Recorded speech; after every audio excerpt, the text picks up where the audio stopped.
but we'll make it work. Let me go ahead and get the last stream up and get this going. Talking about government shutdown, week one. We're entering first week of our government being shut down, and it doesn't look like it's going to open at all this week. So this whole week is going to be no progress. So give me a minute here to type this in. Government shutdown, crazy, crazy, crazy. And I'm gonna ask you folks: do you think they want to open the government up? Do you think they actually want to get this back? I see in the comments, Jerry says it has to be. What are you saying? The government has to be shut down? And if that's what you're saying, I would certainly not like to know how does that benefit the American people? How do we benefit with our by our government being shut down? What is the goal of shutting down the government? And like I said, biggest question being, shit, who benefits from it? Hard to imagine that you or I, the average citizen, benefits from this in any way. So, what is the whole purpose of it? What is the end goal? So, we'll talk about all that on the show. Give me a minute. I'm almost ready to go live with all platforms Instagram, X. We're going to be live on X. So, Instagram, X, and YouTube, and of course, TikTok. So, um, we'll go ahead and get it going here momentarily. I just want to make sure I get my Instagram has been goofing up, so that's why you guys hear me talking for a minute before the show is running. You're hearing this is more of a behind the scenes conversation because we're not live yet. We'll be live in I don't know, probably less than a minute here if the other applications work right. Why the hell is it doing that? I ain't able to connect at this moment. We'll look at that in a minute here. I'm gonna have to probably end up doing live and goofing around with the app while I'm doing it. So let me get last but not least my Instagram rolling and we should be good to go. In the comments real quick, no, it has to be Tim. Why does it have to be? Why does the government have to be shut down? I'd be curious to know. That's what you're telling me is that the government has to shut down. Why does the government have to be shut down?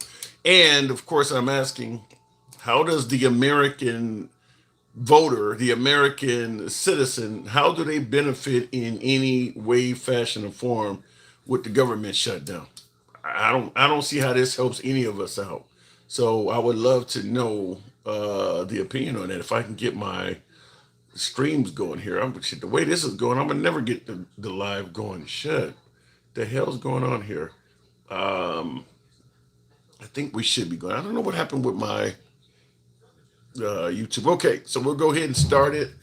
And it looks like three, two, one.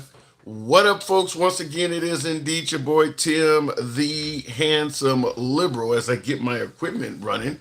Had some equipment problems, so that's where I'm back and forth on all of this crap. But we're going to be live on TikTok, YouTube, Instagram, and for day two, this is the second day in a row. We're still starting to use this, but we're now live on X, formerly known as Twitter as well. So if any of you folks have X accounts and you want to come up live and talk, that's also an account we have. So we're now live on X as well. We're going to go ahead and get into the monologue. We're talking about government shutdown now in its first week. So this is government shutdown week one. Now I was talking to one of my viewers behind before we got came on here live, and the viewer is saying that the government has to be shut down. I don't personally see the benefit in doing that, but if one of you folks can tell me what is the benefit of shutting down our government? How does anyone fare better by doing that? I'm not a fan of it, and we're going to certainly talk about it from an aspect of who is at fault. Who is at fault that the government is not likely to restart this entire week? I don't believe they're even conducting sessions of any significance this whole week, so it's not going to get any better this week. So who's at fault for this? Who do you blame? So we're going to talk about that in addition to asking you who's at fault. The liberals are obviously resisting. Do you think they should continue resisting indefinitely?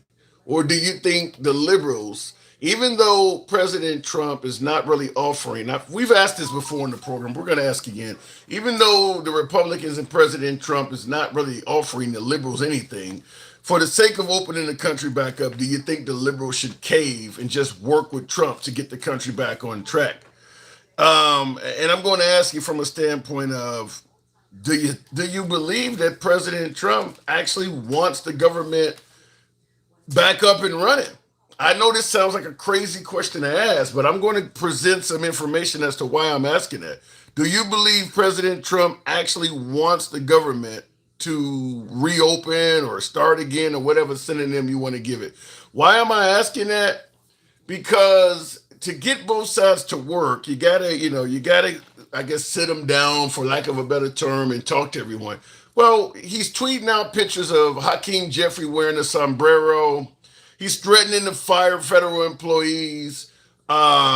He's talked about, teaming up with someone. I forgot the name of the guy, but worked on Project 2025. So when I asked, do you think that Trump wants to reopen the government? Is he trying to do it by just threatening his way to glory? Because if you need Democrat support to get the government back open, why would you be sending out pictures of one of the main Democrats, Hakeem Jeffries, wearing a sombrero, and you know that side doesn't favor that? Is that something that's conducive to getting them to come back to the table? In other words, the Democrats are not working with me, but if I insult them really bad, maybe they'll come back and play ball. I don't get that. So I'm asking you folks, do you believe that Trump wants the government back on track and to reopen? Because that doesn't normally seem like the actions you would take if you want to get both parties to, collaborate, work together, and get the government back open. You're going to troll and insult the other side, send out memes and things like that. And then when the left said the memes they were not a fan of it. Some people called the memes the sombrero meme of Hakeem Jeffrey. Some people called it racist or whatever the case may be. Now I get the right is not going to see this racist. That's kind of par for the course. Here's the picture behind me is the meme that was posted. You see Hakeem Jeffries there wearing the meme. Now in this picture they have looks like Chuck Schumer standing beside him. There are some other photos with Trump standing beside him, whatever the case may be. But this is what President Trump tweeted out. Hakeem Jeffries, the minority speaker, wearing a sombrero or whatever. Somebody said it's called a taco. Oh, y'all called him taco. Well, Johnny, that's the point though. If you're trying to get both sides to work together, and you're more focused on, well, I want to get revenge for what they called me, then you don't expect the sides to work together while you're taking revenge, do you? Which one is more important? Getting the Democrats and Republicans to work together so the government can get back open again, or taking revenge on Democrats that may have criticized you and taking pleasure in doing it back to them? You're not likely to get both, is what I'm saying. You're not likely to get both. So if you're focused on the Democrats call me names and insults, so I'm going to call them names and insults in return, that's not going to work with also needing them to come to the table during the government shutdown. You're only going to get one or the other. That's all I'm saying. You're going to get one or the other. So if the Democrats call Trump taco, and Trump wants to respond by posting their minority speaker in a sombrero, fine. But you're not going to get any cooperation doing that. So I'm asking that question. Does President Trump really want the government back open again? Maybe he would just rather sit back and enjoy taking some revenge. It could be that. Now, in addition to, that's not going to be our only topic, obviously. So in addition to that, this one here, I don't understand. I'm laughing because I don't even understand this. So now, anytime in America that we have a national disaster, it's all over the television. It is all over the television, et cetera, et cetera. Anytime America has a national disaster, whether it's a wildfire, hurricanes, tornadoes, even blizzards of sorts, it's all over the national news. It's going to be MSNBC, it's going to be on News Nation, it's going to be on Fox. You're going to hear all of the sob stories. Anytime we have national tragedy or national disaster going on, it's going to make all of the national news channels, which would lead to President Trump asking, why would President Trump say this? Extending the Affordable Care Act subsidies. We want to fix it so it works. It's not working. Obamacare has been a disaster for the people, so we want to have it fixed so it works. We're going to look at that. It was amazing. Portland is burning to the ground. It's insurrectionists all over the place. It's Antifa. And yet the politicians who are petrified. Look, the politicians... Okay, the obvious question is, now with President Trump saying that Portland is burning to the ground, can someone explain why that's not on Fox, MSNBC, or News Nation? Why are you not seeing photos of Portland on fire? Where is he getting that from? I do want to ask you folks, where is he getting the notion that Portland, the city of Portland, Oregon, is currently burning to the ground? Can someone explain maybe what network you've seen it on? Have you seen any network where, they're interviewing the fire chief, or they're interviewing, the National Guard, talking about what they're doing to deal with the fact that one of America's largest cities is currently burning to the ground? Where is he getting that from? I do want to hear you guys explain that, because right now, with President Trump utilizing the National Guard, and so many people are pushing back saying the National Guard is not needed. Well, if a town is burning to the ground, obviously the National Guard is needed. But if he's lying about it, then that's something else. So I'm trying to figure out, can somebody explain why the president is suggesting that Portland is burning to the ground? Where in Portland might that be happening? So we're going to talk about it from that standpoint. Also, two quotes. Now, we talked about these somewhat last week, and I certainly want to talk to you guys about Portland burning to the ground. I don't know where the hell that's coming from, but I do want to talk about that. Chris Root says they are showing him old BLM clips. Wow, is he that easy to fool that you can just show him old BLM clips and he don't check for any validity? If they're showing President Trump BLM clips, and I guess the last time BLM was really active in Portland was probably during the George Floyd riots. So if they're showing him BLM clips and he's not following through, what does that say? So we're going to talk about that. Real quick in the comments, Super Rooster, bro be looking at the screen while looking at his girl.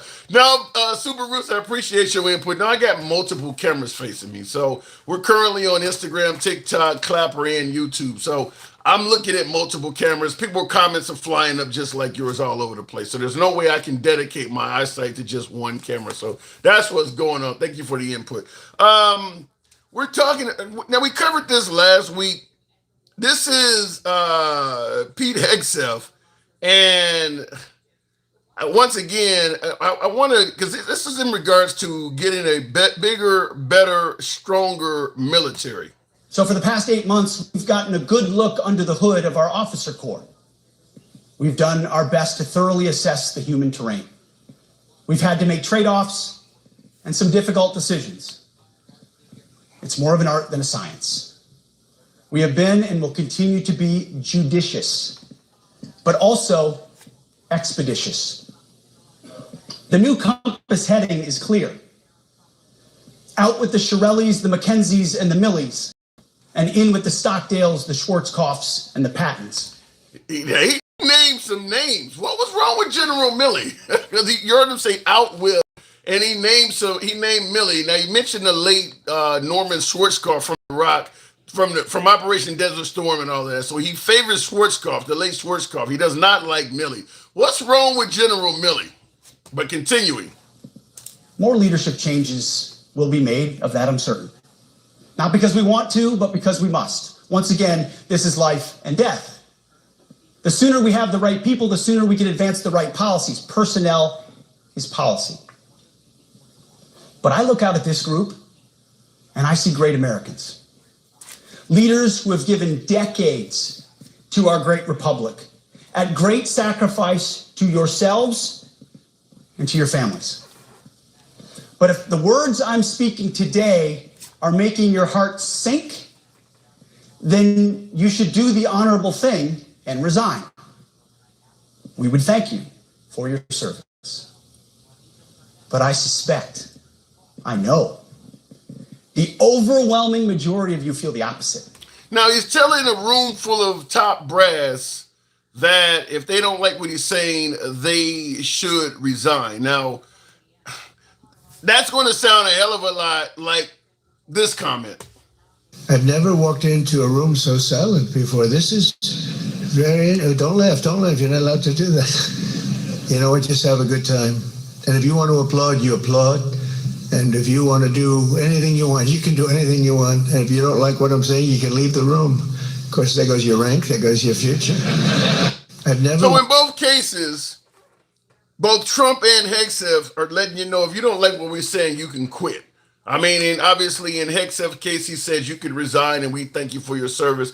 President Trump said if you leave a room, there goes your rank and your future, basically saying the same thing, that if you don't, it's a threat is what we're saying. Now, I'm not saying that as a president and a Secretary of War, you are obligated to listen to what they have to say. That is something you're supposed to have. You are supposed to do that.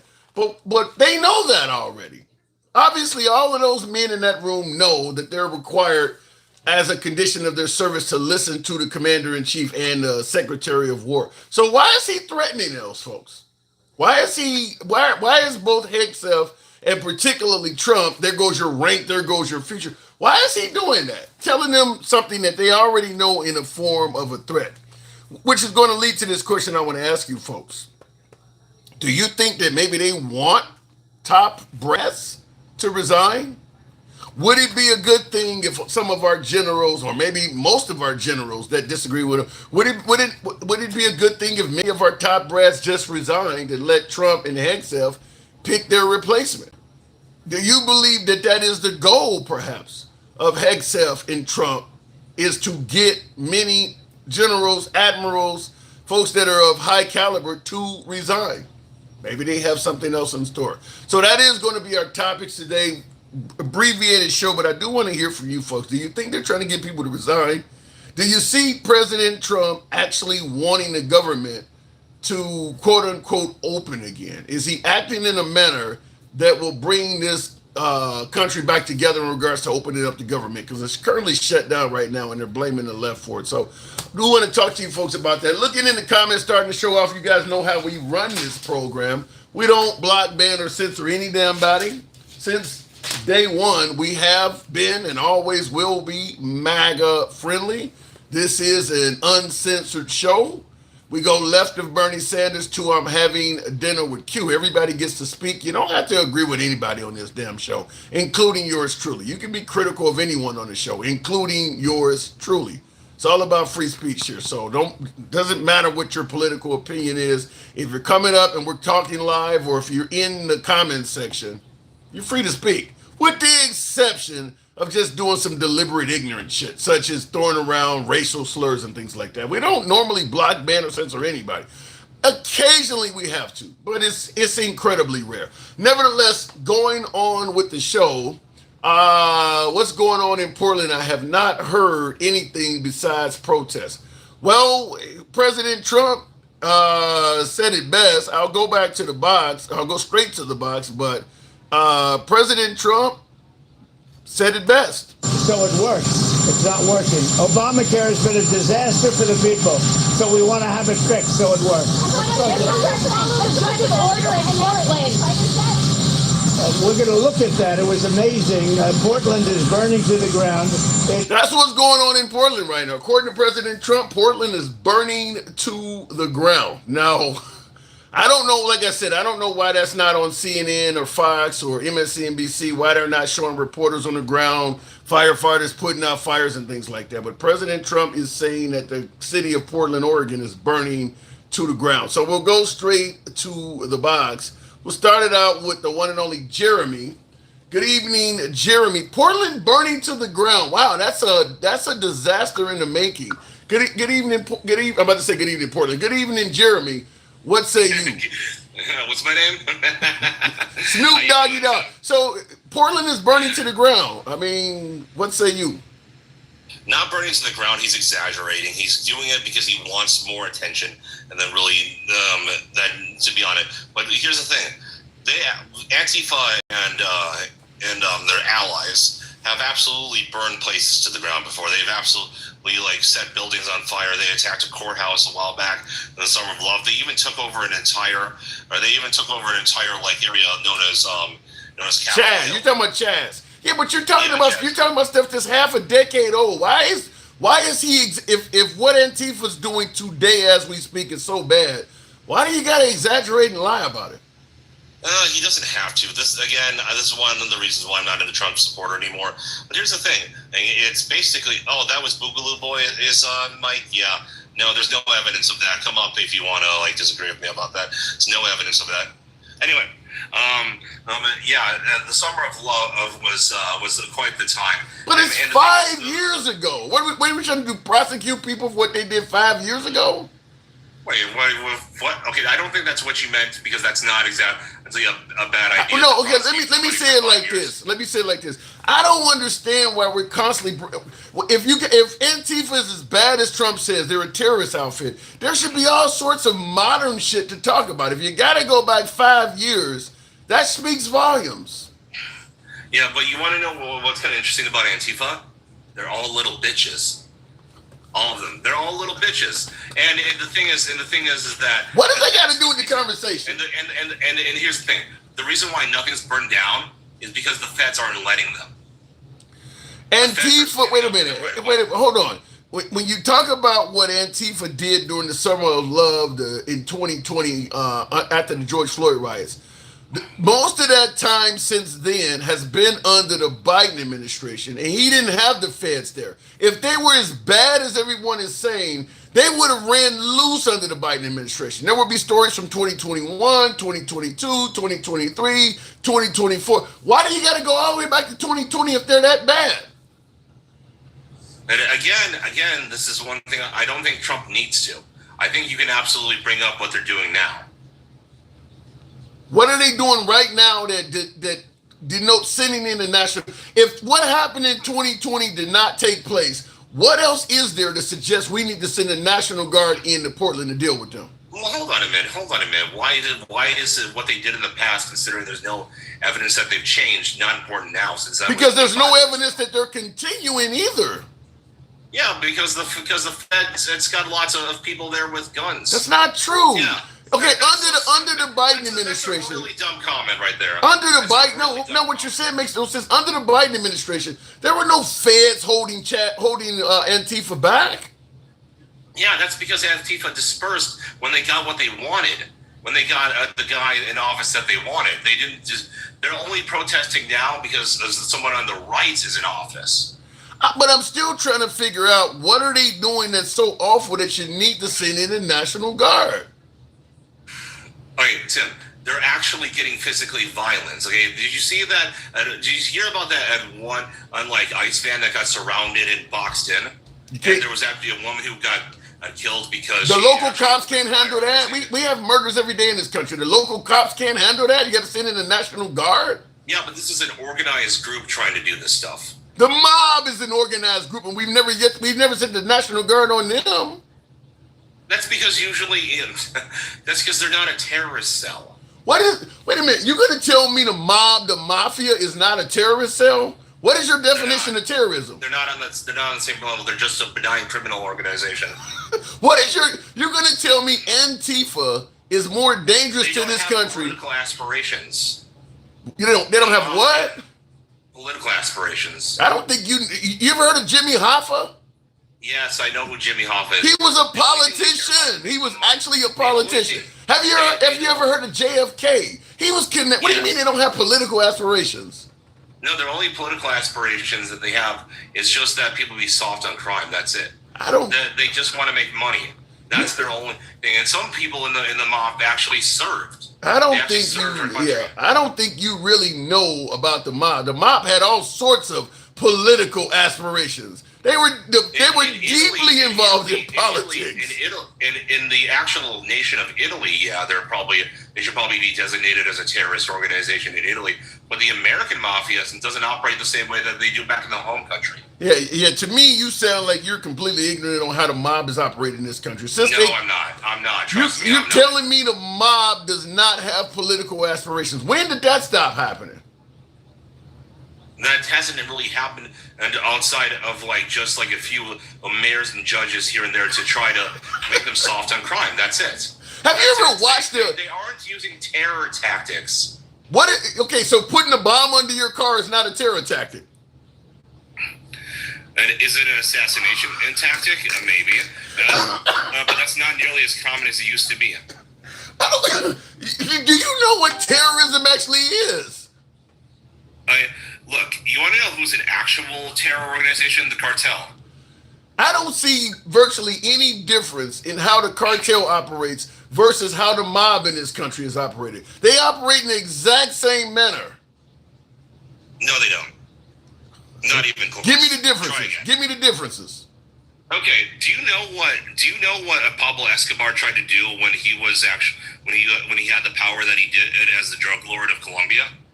He actually tried to shoot. He actually tried to get his hands on certain missiles that he could use to shoot down Air Force One. He bombed an actual in-flight plane just for the hell of it because he thought because he was angry that I think it was I forgot the name of the specific flight, but it was over Bogota. He bombed multiple different government buildings. What would be the difference between a cartel member trying to take out Air Force One or some government building and a mob trying to take out a politician by shooting them dead on the street? What's the difference? You're still killing a politician. Yeah, that on some level could be considered an act of terror. So what is the difference between the mob and the cartel? What's the difference? Most of the time throughout the mob's history, they didn't do that. Most of the time, they were trying to take out witnesses and people who could put them behind bars. You do realize prosecutors are politicians, judges are politicians. You do understand that they are elected officials. They were taking them people out right and left. What are you talking about? They were only taking out people in that. No. This is an important distinction to make. They're only taking out people in that they want to make sure that they couldn't be put in jail, like witnesses and things like that. They were taking out people that they felt were their adversaries. They didn't have the desire. They didn't have the desire or to actually fundamentally change the government. They were taking out people that they felt were adversarial to their cause. Same thing, but you're accusing. They didn't have a cause. They just wanted to make money. That's their cause. To make money. That's their cause. It's to get rich. Yeah, Antifa's goal is not to make money. Antifa's goal is to bully and intimidate people into silence who are on the right wing of politics. Okay, so Antifa has a cause. The mob had a cause. And they were taking out, and they were willing to kill for their cause. It's the same thing. You just agree with one and disagree with the other one for some reason. No, that's not it at all. You're being willfully ignorant here. I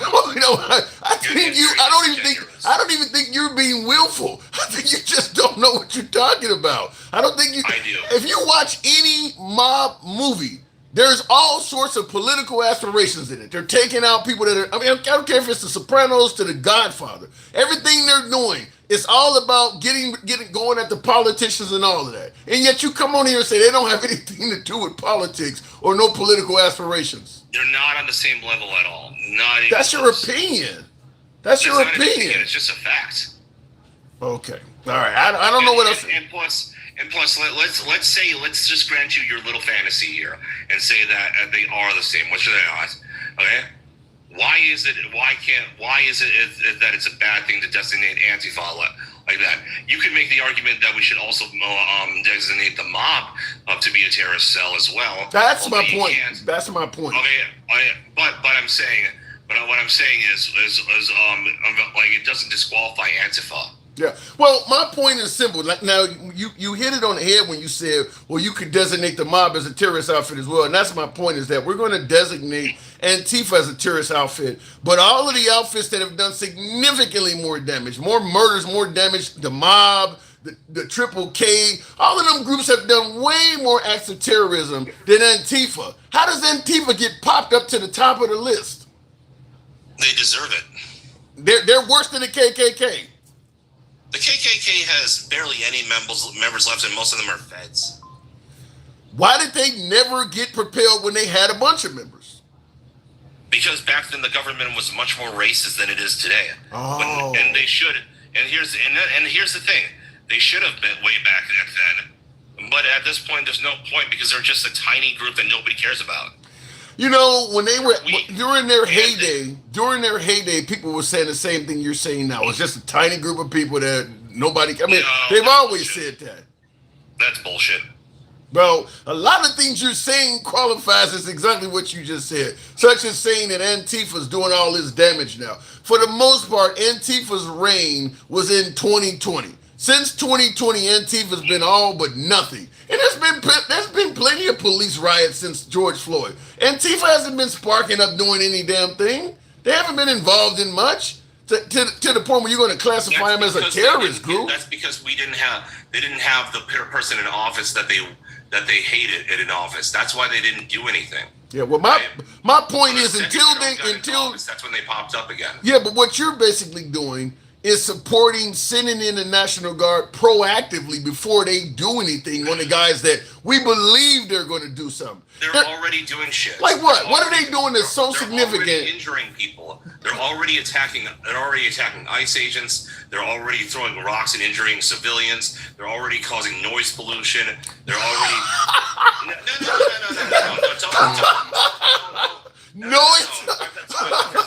No, you're gonna sit in the National Guard for noise pollution. Did you really say that?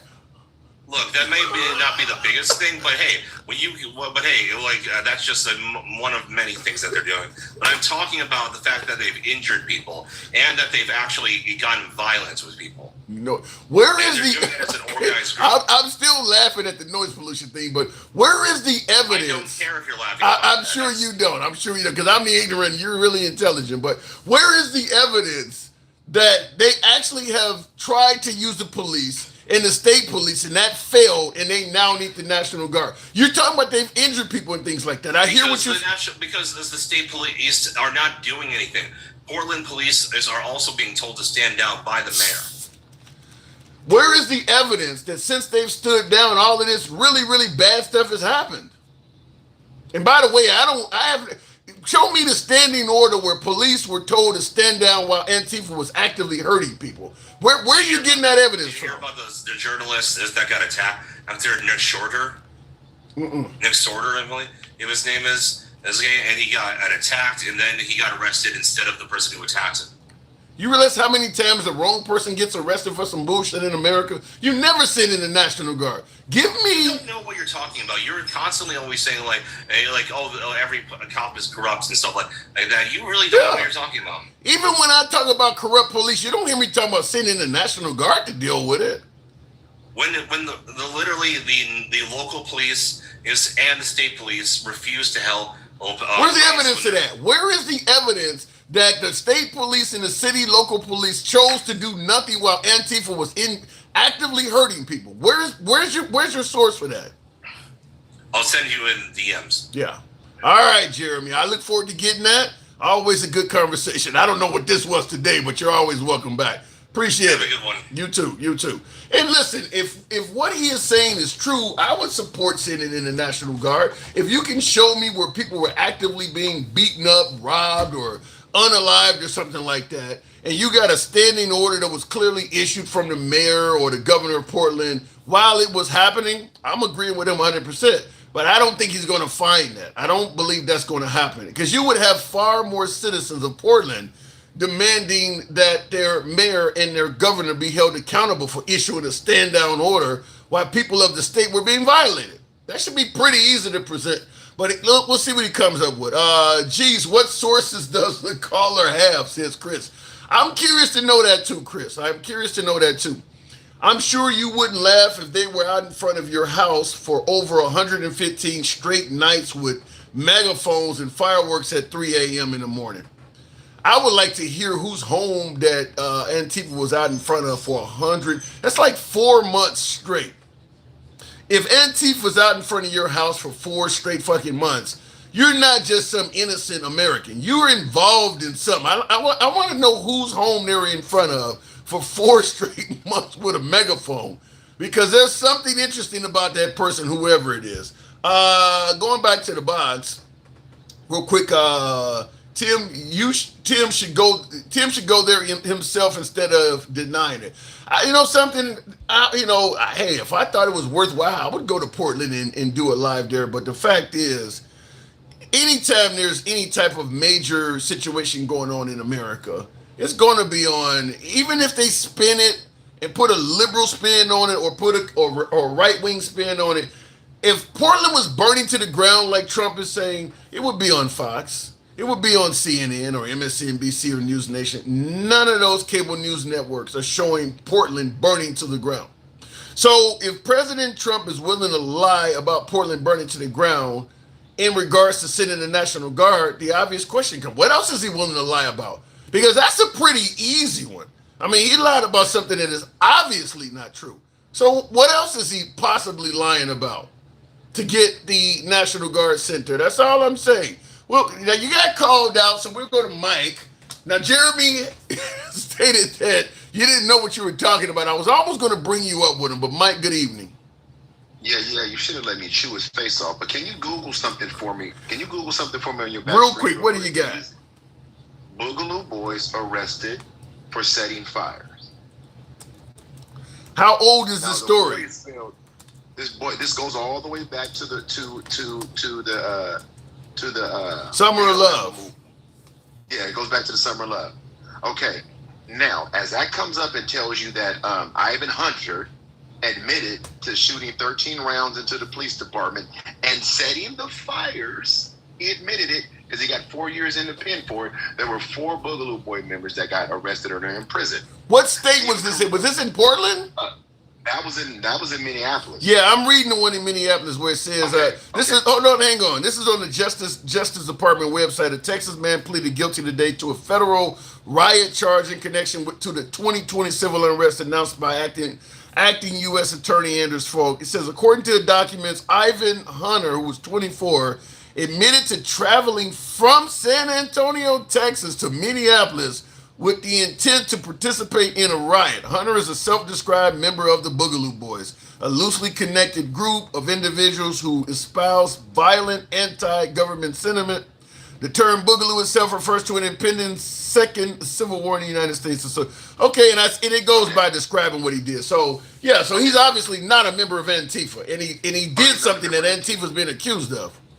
Yes, and this is what I was trying to tell Dumber Than Dumb has ever been, is that David Underwood was an FBI agent that got unalived in San Francisco, and they tried to blame on Antifa. But the guy who killed him, his name was Steve Carrillo.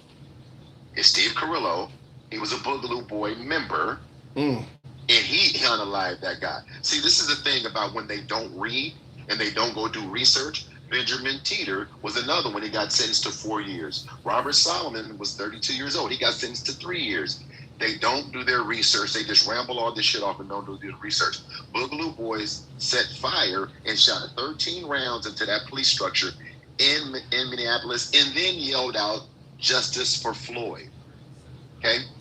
Yeah. And I'm going to say, listen, obviously the Boogaloo Boys that were convicted of doing this, they're wrong in their own right. But I'm going to also blame some of this on the Biden administration, because if this happened under Trump, where Antifa or Black Lives Matter went to the Capitol building, for instance, and did all kinds of awful shit and then perpetrated like they were MAGA, Trump would make sure the general public knew, these are not my guys. This is somebody else perpetrating. The Biden administration should have did a better job making sure people knew that either Antifa or BLM are being, accused of something that clearly folks that do not like them are traveling to the area to deliberately have them held accountable for doing. They should have said more about this.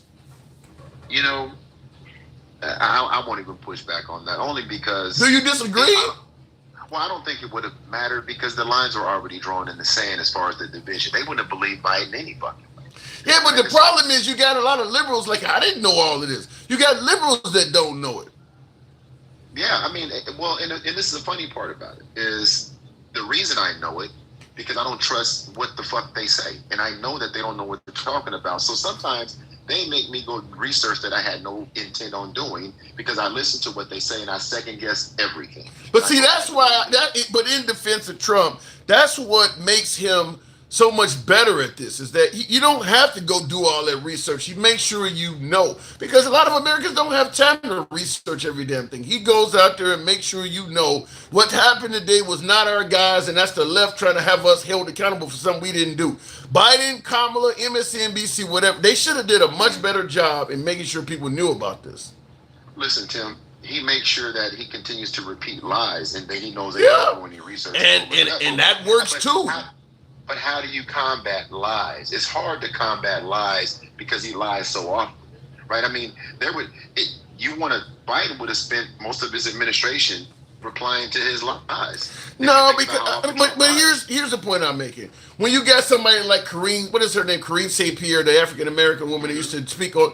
Find somebody that can do. Okay, if Biden is not going to stand in front of the podium like Trump for 2 hours and correct shit, then find somebody else in your administration and make that part of their responsibility, if not their only responsibility. Like Gavin Newsom obviously has somebody on the payroll now that is helping him troll the shit out of Trump. Find somebody like that, put them on your payroll, and their job is to research all of that stuff so that the left is not getting blamed for shit they didn't do. Yeah, I mean, I hear you. And them being such old school politicians, it's just not something that he would have done. But I hear you, though. I mean, I won't disagree with that. But that's why when I'm down in the comments listening to people as ignorant as Jeremy spouse this stuff, I just asked you to do a quick Google search and you found exactly what I was. And I'm gonna be honest, and like I said, I'm talking politics every day, and I had never heard of that. I had heard that there were people that went to BLM riots and was putting bricks on corners, and I had heard somebody shot up a police station, but the intricate details with a person's name and all of that, you got to go look that up because the left was not putting that out there. Like the right put out about, what was his name, Mike Ray Epps or whatever at the JU. They put out shit on somebody that was not even true, and everybody knows who Ray Epps is. They should have put out, this guy's name should be all over left-wing circles. You should know his name just like they know Ray Epps. Well, the funny thing is, do you think those left-wing circles would even bring it up? I mean, you talking about left-wing. Yeah. I mean, listen, I'm not going to argue that point. I just wanted to make sure that once again, that's why I told Jeremy, you're not equipped for this, dude. You got to do more research. Did you hear what he was saying about the mob? That's about as dumb as it gets too, Tim. Because here's the thing. Because listen, all organized crime is looking for power and control. Yeah. All organized crime. And how far up the ladder it goes, unless you're really engaged, you don't really know unless you go do some research. But what he's saying makes no sense. And again, this administration continues to usurp political norms, stretch the Constitution to a point where it may break, and they just keep going. It's okay and nothing's wrong, and don't look over here. And Portland's on fire when it's not. And 4 more people were pew-pewed on a boat with no evidence yet again, and they don't give a fuck. I mean, they just don't care that there's no evidence to support what's going on because it's not happening to them. But I will submit this. It will ultimately impact you. If you're not part of the 1 or 10%, it's going to impact you. In what way? For folks who may wonder, in what way do you think it will ultimately impact the average American citizen? Well, because if you need the middle and lower class that do most of the heavy lifting. Heavy lifting in this country, and you're taking them, and either you're removing them or you're sending them in hiding because of these tactics, that's going to trickle up to the things that we're seeing now that they are ignoring: groceries, gas, hospitality, services, and then it's starting to creep into boardrooms because you can't rely on Trump when it comes to tariffs and it comes to the economy and the jobs reports, which was another jobs report. But it came out from I read the one from ADP because I don't trust the Bureau of Labor Stats anymore. Well, once you fire the messenger, Like, what the hell's Yeah. going on? Yeah, I get what you're saying. Yeah. Yeah, so all of those things are moving, and they're going, well, it won't impact me. Well, when this big beautiful bill kicks in, and they're saying that there are probably 300 rural hospitals that will close due to the impacts of the big beautiful bill. Appreciate it, Eric. Then those Trump support. So who is rural America? By and large, Trump supporters, right? Yeah. Look at the farmers right now. The farmers are asking for a bailout. Tim, what is a bailout, by the way? And I want to say this to the Trump supporters, and since they're always talking about black folks receiving assistance, what would a bailout be for farmers? It's kind of what they call either welfare, entitlement programs, socialism, all of that same stuff. Yeah. So the same people that voted for him are telling other people to get off their lazy ass and go to work and stop asking for handouts are now the same people asking for what? Yeah. The same thing. They're asking for a handout. Asking for handouts. So what I'm saying is some people, it's already on their doorstep. Some people's already tapping on their door. Even dumbass Jeremy said he doesn't support Trump anymore. And I will say this about Jeremy. He was steadfast in support of Trump for a long, long time. But I'm going to defend Jeremy on that. I mean, he's able to articulate a decent reason why he doesn't support Trump, and that is that Trump is not for him personally, because most MAGA is still quite happy with Trump. But Jeremy, who voted for Trump, is saying that he didn't do things that he promised that I guess Jeremy was expecting. And I mean, let's be clear, regardless of how you feel about Trump, even if you love the guy, you got to admit there are some things he promised that he didn't deliver on. You just believe that he's so good, he's the right guy for the nation, that you'll overlook some of that stuff. Some voters, maybe like Jeremy, are not overlooking it. No, I give him credit. I give him credit for being able to articulate that. That's really one of the few things I've heard him articulate that made sense. It sounded like normal dialogue, right? So I give him credit for that, and I was giving him credit for that. But to still challenge some of these things that are right in front of our face that don't make any societal norms is absurd. And to not just read and see what's going on. For example, Portland is not burning. But here's the crazy part about it. Why would you? I mean, it's like, come on. It's laugh when I heard it, because I was planning on what we were going to talk about tonight on the show. And I just happened to be scrolled. When I heard that, I literally bust up laughing. I think I almost spit out my coffee. It was just like, because I've been watching Fox all morning. Like, they ain't said shit about Portland being on fire. Like, what is he talking about? It was funny. Well, and he's not talking about anything. And I'll say this. So if California was such a disaster, and it's been a disaster, and still a disaster, why is he taking the 300 national troops from here and sending them to Portland? Yep. Wouldn't you leave them here and send other national troops? But see, here's the thing. We know that they don't have the manpower to send national troops every fucking where. Yeah. You can't have, but we know that. But his followers don't know that because they don't read. They don't use their logic and common sense. They only care about, even J.D. Vance is online making these ridiculous comments and stuff more and more and more now, which is telling me something about, if you notice over the past few weeks. Remember, Trump went from saying he didn't see J.D. Vance as his successor to now saying the odds are J.D. Vance will be his successor. So J.D. Vance ain't gonna he try not to fuck that up. You need to echo everything Trump is saying. I think most folks who want that job, if they were in J.D. Vance's position, they would be doing exactly what he's doing. And Marco Rubio too. It could be a Vance Rubio ticket in 2028. Yeah, well, they better win. And Trump said it the other day. He's afraid of the midterms. Yeah, they better win the fucking midterms because I absolutely agree. If Trump has, that is probably the biggest thing President Trump should be concerned with, because if he loses the midterms, they're going to be trying to jail him. And this time, they're not going to be slow about it like they were with Jack Smith and Mueller and all. This time, they're going to be trying to put him in jail, and shit going to be moving fast. It ain't going to take a lot of time for court dates. Appeals are going to be granted and heard real quick. They're not going to fuck around this time. So he knows that he needs to get past the hump of the midterms. 100%. And this cacostocracy that's running the country, they'll try to fall in line, and they will subsequently lose their positions or I'm talking about Because you got to remember, since the Department of Justice, they'll try to slow walk all of this stuff. But what happens with MAGA, though? MAGA obviously believes the 34 felonies are a fraud. The Democrats tried to impeach him constantly. They want Fonnie Willis. They want blood from Letitia James. They probably don't mind getting Alvin Bragg. They want Jack Smith. If all of a sudden Trump lost the midterms and the Democrats started trying to impeach him gung-ho with jail being the outcome, do you think MAGA would sit by, or could that be what might spark some serious civil unrest? Well, you know what? I don't know. That's a good question. I mean, it could, but at the same time, I mean, shit, if you look at it right now, and I'm going to say, right now, if you look at it, they talk about crime in Chicago and shit, white folks out there losing their goddamn mind. White folks running over. You hear about the boy in North Carolina that ran over the two white girls? Yeah. In his car at 70 miles an hour the other day. But see, where have you seen that story, Tim? Did you have to go look for it, or was it on Fox? I actually saw that in an article. Right. That's my point. Yeah. That's my point. And Nigel Edge, what about the boat drive-by?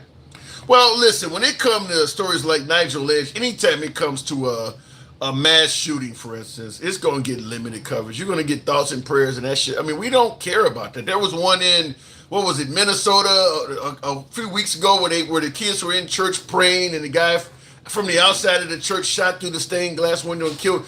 You haven't heard anything about that since it happened. And I think that's less than a month old.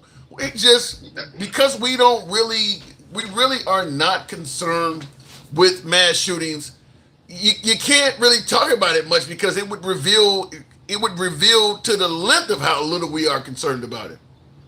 100%. Well, and not only are we not, here's the thing, we would be concerned about it if those shooters were minorities. That's what we would be concerned about. Or they would sell it that way. They would say, see, here's another example of them being, born to be criminals and born by that, like Trump has said, right? Yeah. So let's Trump did say they're born to be criminals in reference to the citizens of Baltimore. Okay, so again, when I say these things and the people in the comments say he's racist and other people, I'm like, just do some reading.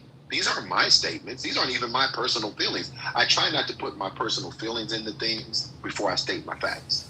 Now, you went from Minnesota to Michigan when the dude shot up the church, burned down the church. Yeah. Right? Then we go to North Carolina with the drive-by boat shooting at the dock. Michigan's the one where the guy drove a pickup truck into the church and then started opening fire, right? Yes. Yeah. Yep.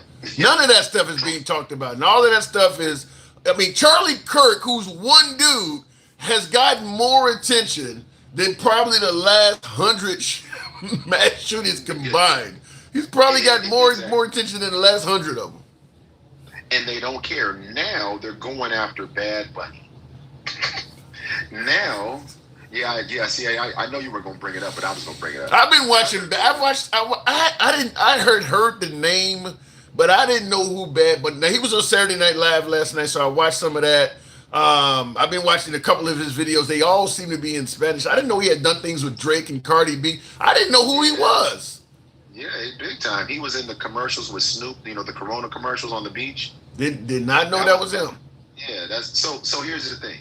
So now, this is how petty and unqualified this administration is in the Department of Justice and FBI. Why would you even make this a thing? Why would you even bring this up? Because now what you're going to do is put the NFL in a tough spot.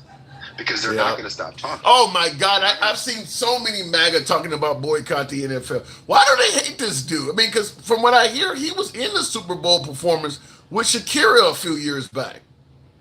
That's because at the time, Trump didn't tell them to be mad at Mexicans like he's doing now. Well, he's Puerto Rican, though. He's Puerto Rican. Well, that's what I'm about to say. And they're talking about he needs to be deported. You stupid motherfucker. They gonna deport him back to America? Deport him back to America, you dumb motherfuckers. And I was, listen. They're upset because of the narrative that he's put out there. And then they double down, Christy Nolan doubled down, say, oh yeah, we're going to have ICE at the Super Bowl where we're going to be there. So now you're putting the NFL in a tough spot. Yeah. Because they're going to force the NFL to have to come out and say something. Boycott the NFL because they have an American citizen performing at halftime.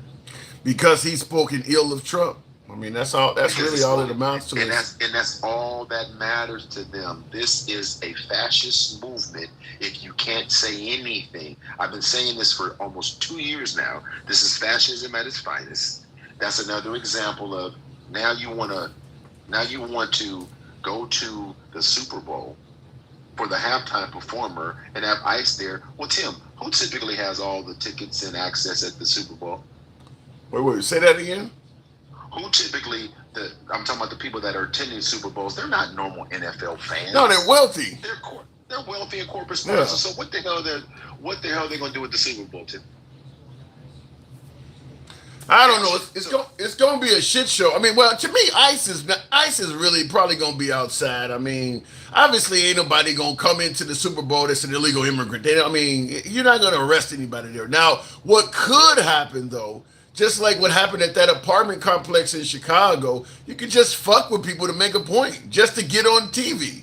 Just go grab a bunch of people and demand they show you proof. Have them lined up against the sideline or something like that in zip ties or whatever while you go and check their credentials.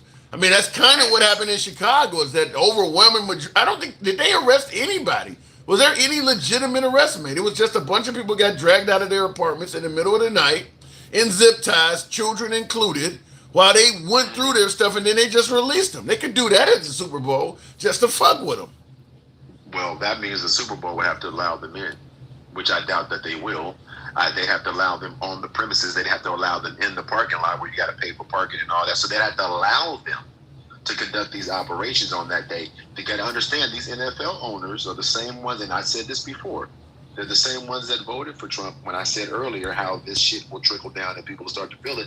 Now the NFL owners have the decision to make. Are you going to let this happen and piss off one segment of your fans that come to the games on a regular basis?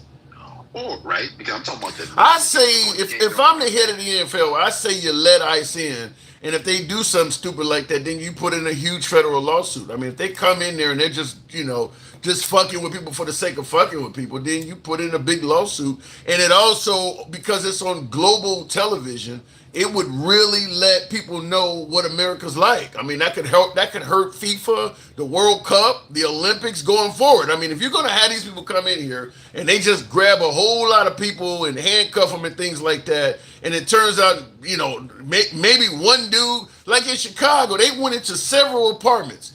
Most of the apartments they went into, at the very least, most, if not all, there was no criminal in there. So you didn't even have a warrant for a specific apartment. You just went into the building and just started opening up people's doors and taking them out. So if the NFL with that global audience, I would say let them in.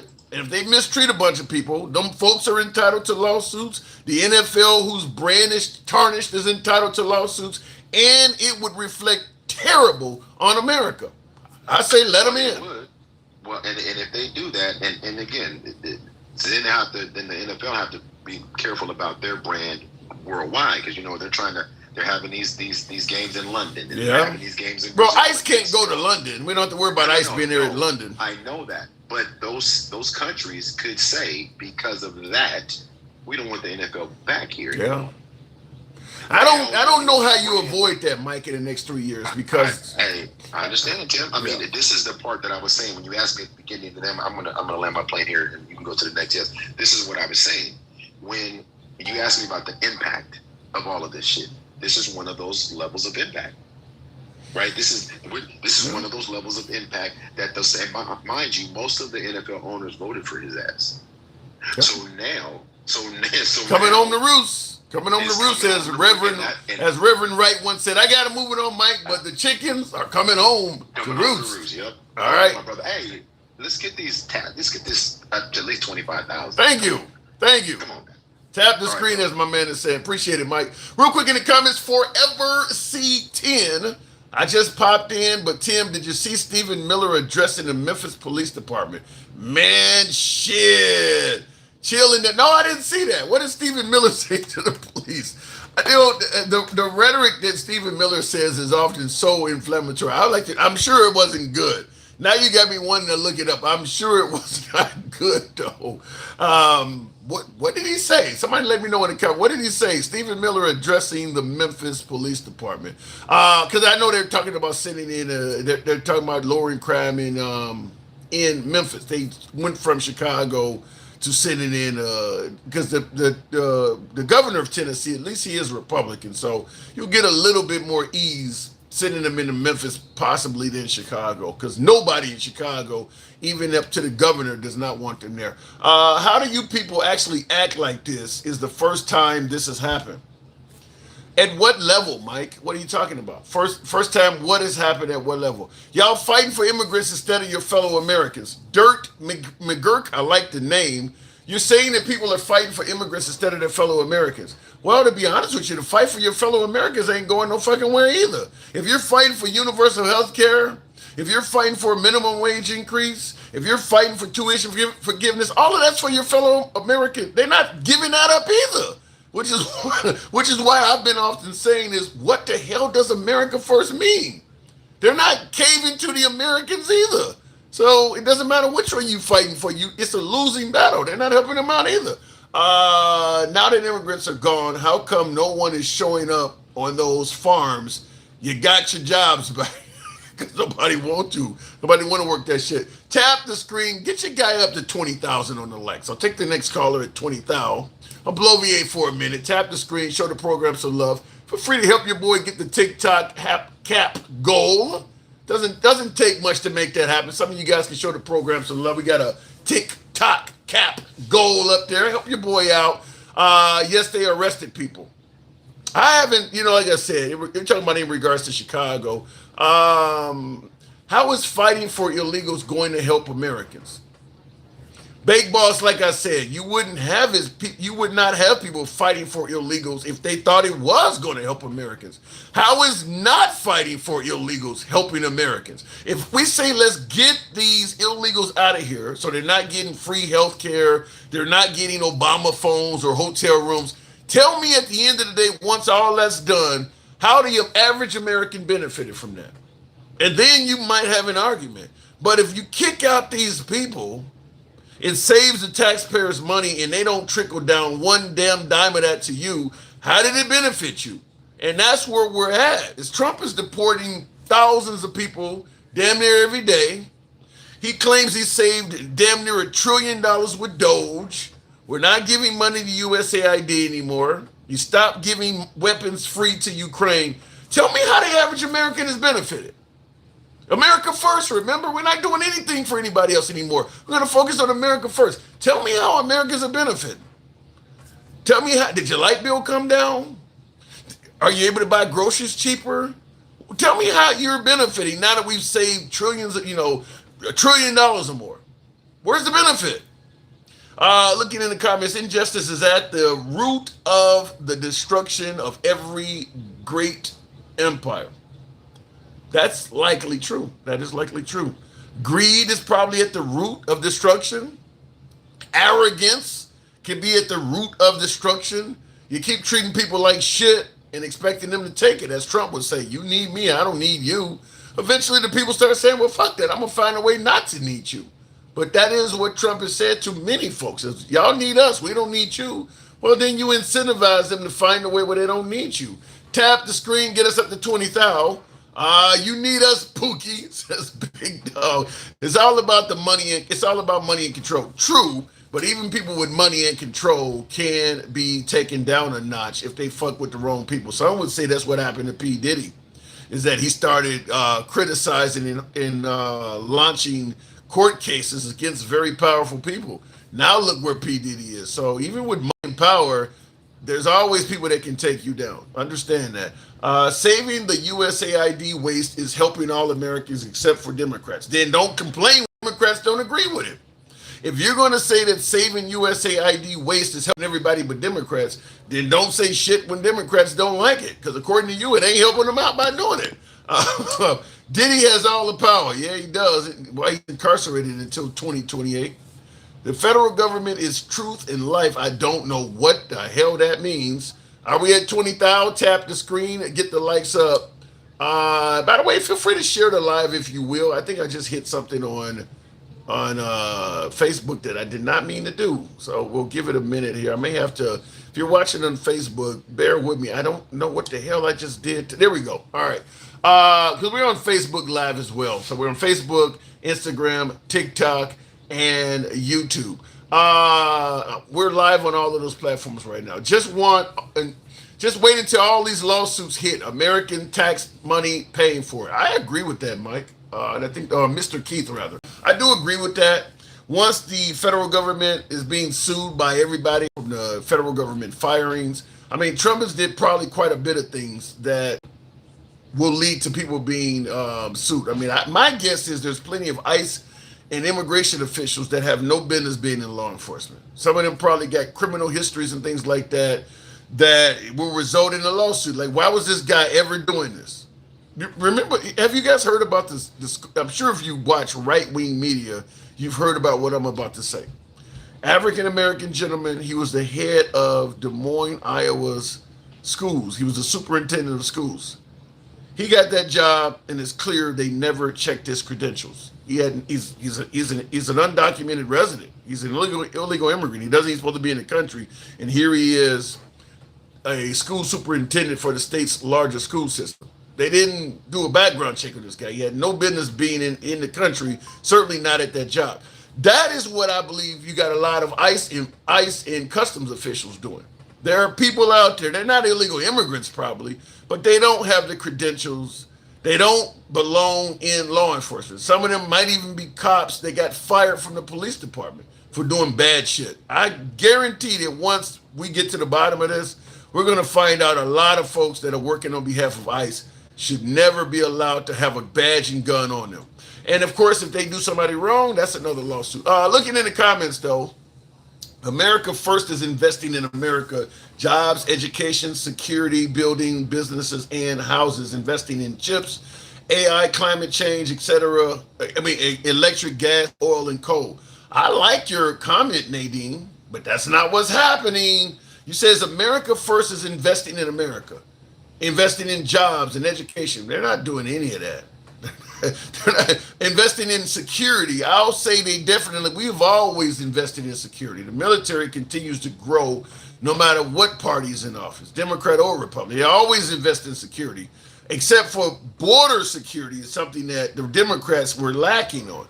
Now, building businesses and houses, I don't know if our government, certainly building houses, I don't know. I don't quite get where you're going with that. Investing in chips, okay, Biden's CHIPS Act, artificial intelligence, we could debate that. Okay, I'm okay with that. Climate change, obviously, you're not going to get that out of Trump. He says climate change is a con job. Electric, gas, oil, and coal. So some of that I agree with, some of it I don't. The world has moved on without the United States, says Sassy.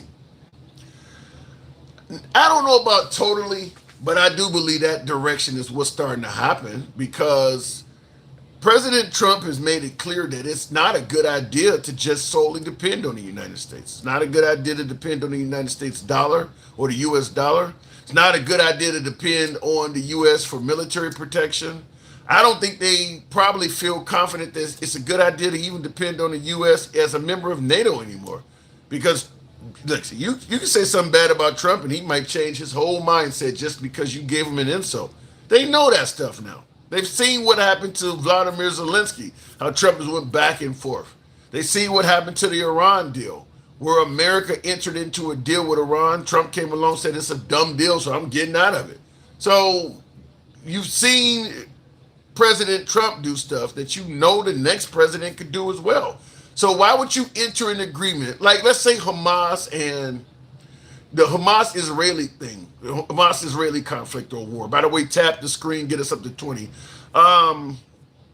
Let's say Trump is trying to get Hamas, or better yet, the Palestinians to sign into some kind of agreement. And the United States is involved. We're moderating it via Trump. The leader of the Palestinians could easily say, why should we trust your country when you have proven that you as president came along and just undid deals that were made before you? How do we know the deal you're making now won't be undone by the guy that comes after you? You proved, President Trump himself, you proved that any deal we make with the United States is only as good as the guy that's in office right now. The next guy, if he comes in and says it's a dumb deal, what's stopping him from doing what you just did? You're not trustworthy once you do that. Now, a lot of folks on the right agreed with Trump getting out of the Iran deal, getting out of the Paris Accord, breaking up NAFTA. Okay, if you think it's a dumb deal, you think it shouldn't be there, that's one thing. But your word is your bond.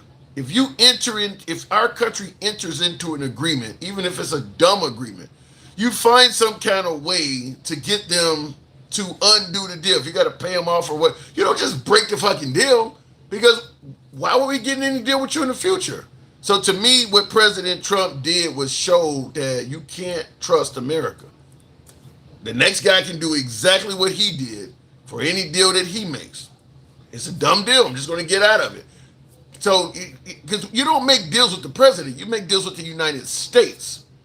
If the United States is only going to honor its deal based on who's in office, then why get into any deal with them? Anyway, looking in the comments, the vast majority of people living in this country have medical coverage they are absolutely happy about. So why screw them? Take care of the people who don't have coverage. I don't agree with that, Mike. I don't believe the vast majority of people living in this country have medical coverage they're absolutely happy about. I do not believe that. Do not. I think when you hear about companies all the time denying people for stuff, denying surgeries, denying CAT scans and MRIs, I don't think everybody's happy with their health care coverage. I do not believe that. Not one bit I don't. And then of course you are right about the part of taking care of people who don't have coverage. I'm okay with that as well. But keep in mind the way our healthcare system is set up, your insurance, and I'll go back to the box after this, but your insurance is tethered to your job. And most Americans, we're not in the age anymore where you graduate from high school and you work at a factory for 30 straight years, you retire, get a pension, and die. We're not like that anymore. Most Americans go from job to job.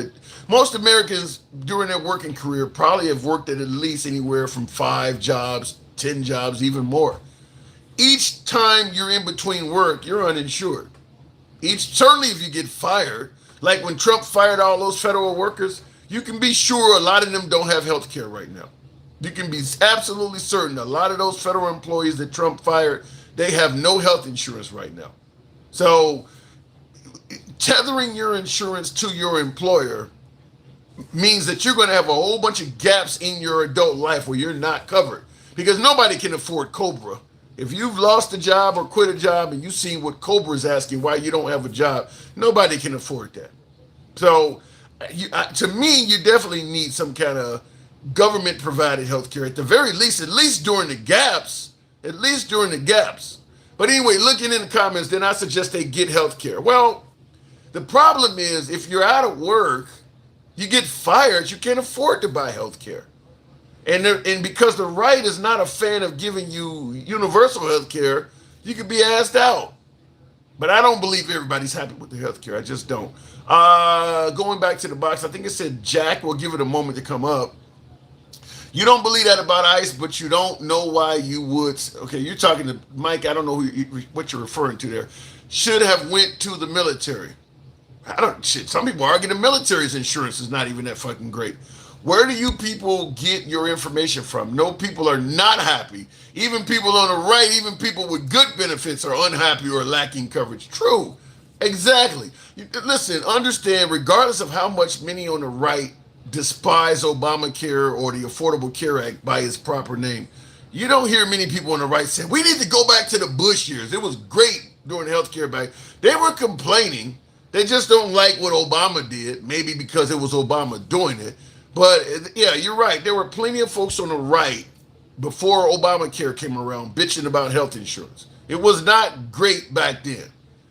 That's why when Obama did it, there were a lot of people that were okay with it. Free stuff gets wasted. Okay. 911 is free. I mean, do people waste it? I don't know what you mean by that. Tamar, New Jersey's best. Good evening, welcome to the program. Exactly, because it was Obama who did it. Yeah, I think that was, if Trump came up with a universal health care plan, it would get a lot less resistance than Obama.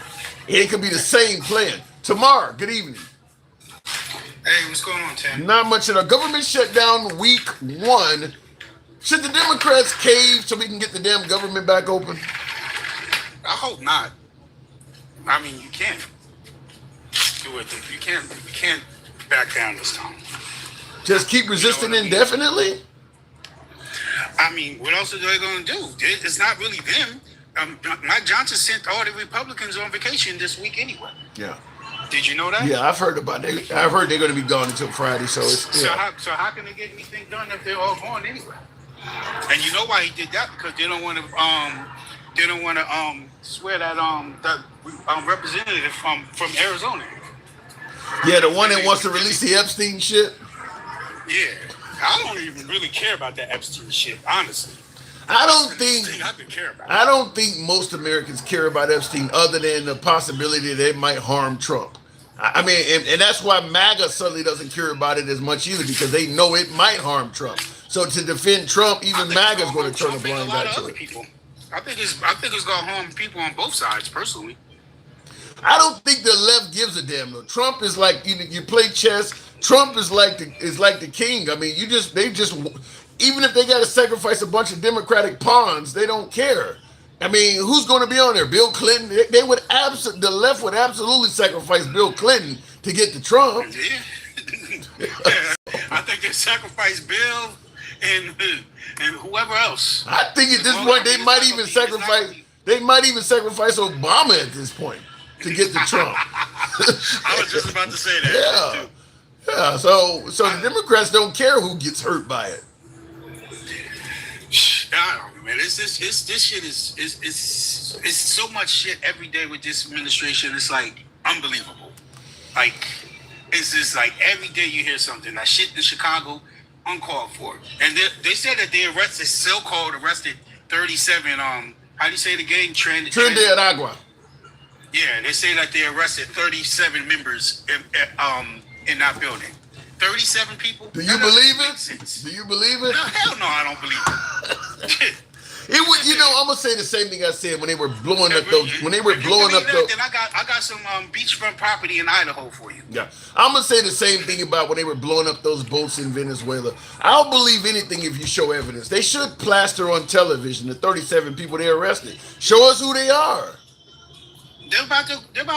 You know what? It's interesting. You said the thing about the boats. If you remember when Trump was on campaign, do you remember him talking about how China, when they catch their people with drugs, that they kill them? I think that's what he gets. I think that's what he's getting that from. That's why he's doing what he's doing to Venezuela, because he's trying to start. Of course, he wants a regime change, but besides that, I guess he got that idea from what's his name? China's Xi Jinping. Xi Jinping. Yeah, Ping. Yeah, the one that looks like Winnie the Pooh. Well, to me, it doesn't make sense. I mean, you can't at least capture one of these boats and show us. They don't want to. Yeah, They don't want to. Those boats aren't even big enough to get to America, and the amount of stuff that they had on there, like I've said before, it's not enough to fucking to provide for a bachelor party. A real bachelor party, like please. That's not enough cocaine. Well, if it's fentanyl, it would be. Yeah, true. But whatever. It's not enough. It's not enough drugs to provide for something. He said it was enough drugs to kill 50,000 people or some shit like that. Like, like my last one. Yeah, like my earlier guest said, Trump exaggerates. He's saying that Portland is burning to the ground right now. And he's lying. I heard earlier this week that he watched something on Fox from the Summer of Love, and he thought it was currently, and then that's why he's doing what he's doing. To me, if somebody from his side showed him video footage of Antifa acting up during the 2020 George Floyd riots, he need to fire them. I mean, because they're making you look like a fool. If you were acting out based on what you've seen in 2020. And you're using that as a reason to send the National Guard in now, you need to get rid of the person that showed you that shit, because they're making you look like a fool. When all the stuff was happening in California this summer before he sent the National Guard, one of the Trump supporters sent me a video of the stuff, and I'm like, that's old stuff. That's not current. Like where are you getting that from? Like, that's not happening right now. Like, oh, what do you got to say about this? And Like nothing. Well, Like, but I'll give Trump like, credit. It's not like, I'll give Trump credit. He has the benefit of his supporters don't often ask for any evidence. I mean, if Trump says something is happening, because it's a cult. He's the leader of the cult, and they're the cult members, and they do what their beloved leader says. They've been drinking gallons and gallons of the orange Kool-Aid, and as everybody knows, orange Kool-Aid is the nastiest flavor of Kool-Aid possibly in history. oh my God. And they love it. And they're drinking gallons of it. I don't drink Kool-Aid, so I can't speak on that. But yeah, I mean, like they're eating cats and dogs in Springfield. His side just believed that. They didn't actually show me some proof because I had probably a dozen shows on that. They just The believe whole it. shit with Project 25. He rode all the way to the White House. I don't know nothing about it. And the first thing he did was fucking start filling his cabinet with Project 25 members. And then he just blatantly just tweeted it out. Russell Volts, fame from Project 25 will be cutting Democrat programs or whatever. Like, what the fuck is a Democrat program? And that's one of the questions or topics we're going to talk about. We were talking about today is with the government being shut down. Do you think Trump actually wants the government to get back up and running? No, because look at all the things that he cut. He cut for the renewable energy projects, and it was all in blue states basically. And I think New York and New Jersey has a project for the from one of the tunnels that he cut the funding for that. They cut the funding for that to put pressure on Chuck Schumer. It was like $18 billion or something like that for some. But why do you think the president would not want our government back up and running? Because this is happening under his watch. He can blame the Democrats all he wants, but it's happening under his watch. Because he's trying, like I said before, he's trying to make this country a one-party country, and that's going to be MAGA. That's going to be MAGA. And if, God forbid, if a civil war does happen, it's going to be basically the left versus MAGA. And I think King Finn was saying that last night. It's going to be basically like the rhinos, as they call them. I guess they'll probably will team up with. It's going to be a lot of people against MAGA, but they're trying to basically get rid of every other opposition and make it just MAGA. They're just setting it up. They're setting it up right before your eyes, and nobody's really watching what they're doing. He said something about about mail-in ballots. Putin said that mail-in ballots was the reason why I lost, and we need to look into that, and we need to get rid of that. And then he said, now it's Antifa. He wants to follow out whoever's been funding him and stuff like that. They can lie and say Jasmine Crockett's been funding Antifa and get her removed from her seat. Well, and that's the problem. That's one thing that I was concerned with. We talked about that when it happened, when Trump's officially categorized Antifa as a terrorist outfit. It's like, because that's all Americans. That's 100% an American group, and anybody can be pinned as Antifa because Antifa doesn't carry around a card. They're not wearing uniforms. They don't have a badge or an ID in their wallet. You can deem anyone as a member of Antifa. So just somebody you don't like, you can just say that person's Antifa. It's scary because his people that actually follow him, they really follow him, and and there's nothing he can do wrong. Where most people will say, "Hey, I don't agree with that." Like I told you, my one friend that's a black MAGA. The only thing that she said that she didn't like, and out of all the stuff he's been doing, was the fact that he was using talking about using American cities as training grounds for the military. Yeah, that's awful. Wow. That was the only thing out of all the stuff she's never said nothing. Now I can admit I've said this stuff too. I'm like, well, I said now flip side it is that I said I can admit the stuff that Biden did that I didn't like. Yes, I voted for him, but I can call Biden out on the stuff that he did wrong, and that because of that, that's what we're paying for right now. Well, there are some MAGA that call out what Trump does is wrong. I mean, I've talked to some MAGA that are even though they support. Very few. Well, I don't know. I won't say it's very few. There are some, but there are plenty of MAGA like you're talking about too that are not going to criticize him no matter what he does. And They that love this. They loved it. They said they voted for this. Oh, we voted because we didn't want the traditional president and this and that. I said, fine, you don't want a traditional president. I said, but you want a president that's supposed to. This is the highest office in the world, and you got this guy running around acting like Eric Cartman in South Park. He's running around like a little 10-year-old, like a little fat little 10-year-old. Who said that? Spreading Cheeto dust all over the environment. well, I I'm just think going. said that too. I'm going to tell you. I talk to MAGA every day that say President Trump is the GOAT. He is the greatest of all time. They believe the guy should be on Mount Rushmore. So, And what has he done? Nothing. He has. What actually has he done? He hasn't even got nothing done better than Bush. well, he secured the border. They like the border All security. right, he secured the border, but look at. But we went from one extreme to the next. So we went from the extreme of Biden letting Anybody relaxing in? and Yeah. letting in too many people. But if you remember, let me just backtrack real quick. If you remember when they got inaugurated, the first thing Kamala did, if you actually see the video, which he told everybody, "Do not come." And I don't Yeah. understand for the love of God why they didn't play that video. Because what Kamala Harris said is irrelevant. If you're telling people don't come, but there's no enforcement to it, it's like you tell your child don't do something, and they know you're not going to spank them, you're not going to punish them, they're going to keep doing it. When Trump says don't come, you know if you come, it's going to be a bad outcome. So you're not going to come under Trump, but under Kamala Harris, she's saying don't come, but when we get there, they're going to send us to Chicago. We're going to get a place to stay and an EBT card. They know what's going on. But the thing is, like, yeah, the border might be a little safer. Maybe not. But the whole It's thing a is, little.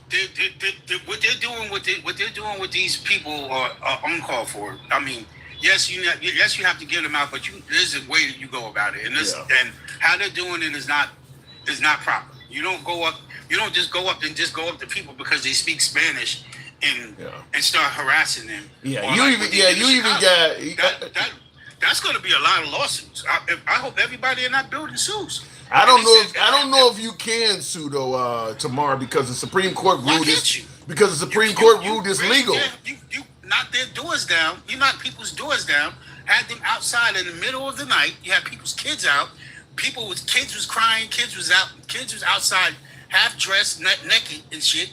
And then one of the guys says, "Fuck them kids." And another thing? Why is ICE not required to wear body cams? Why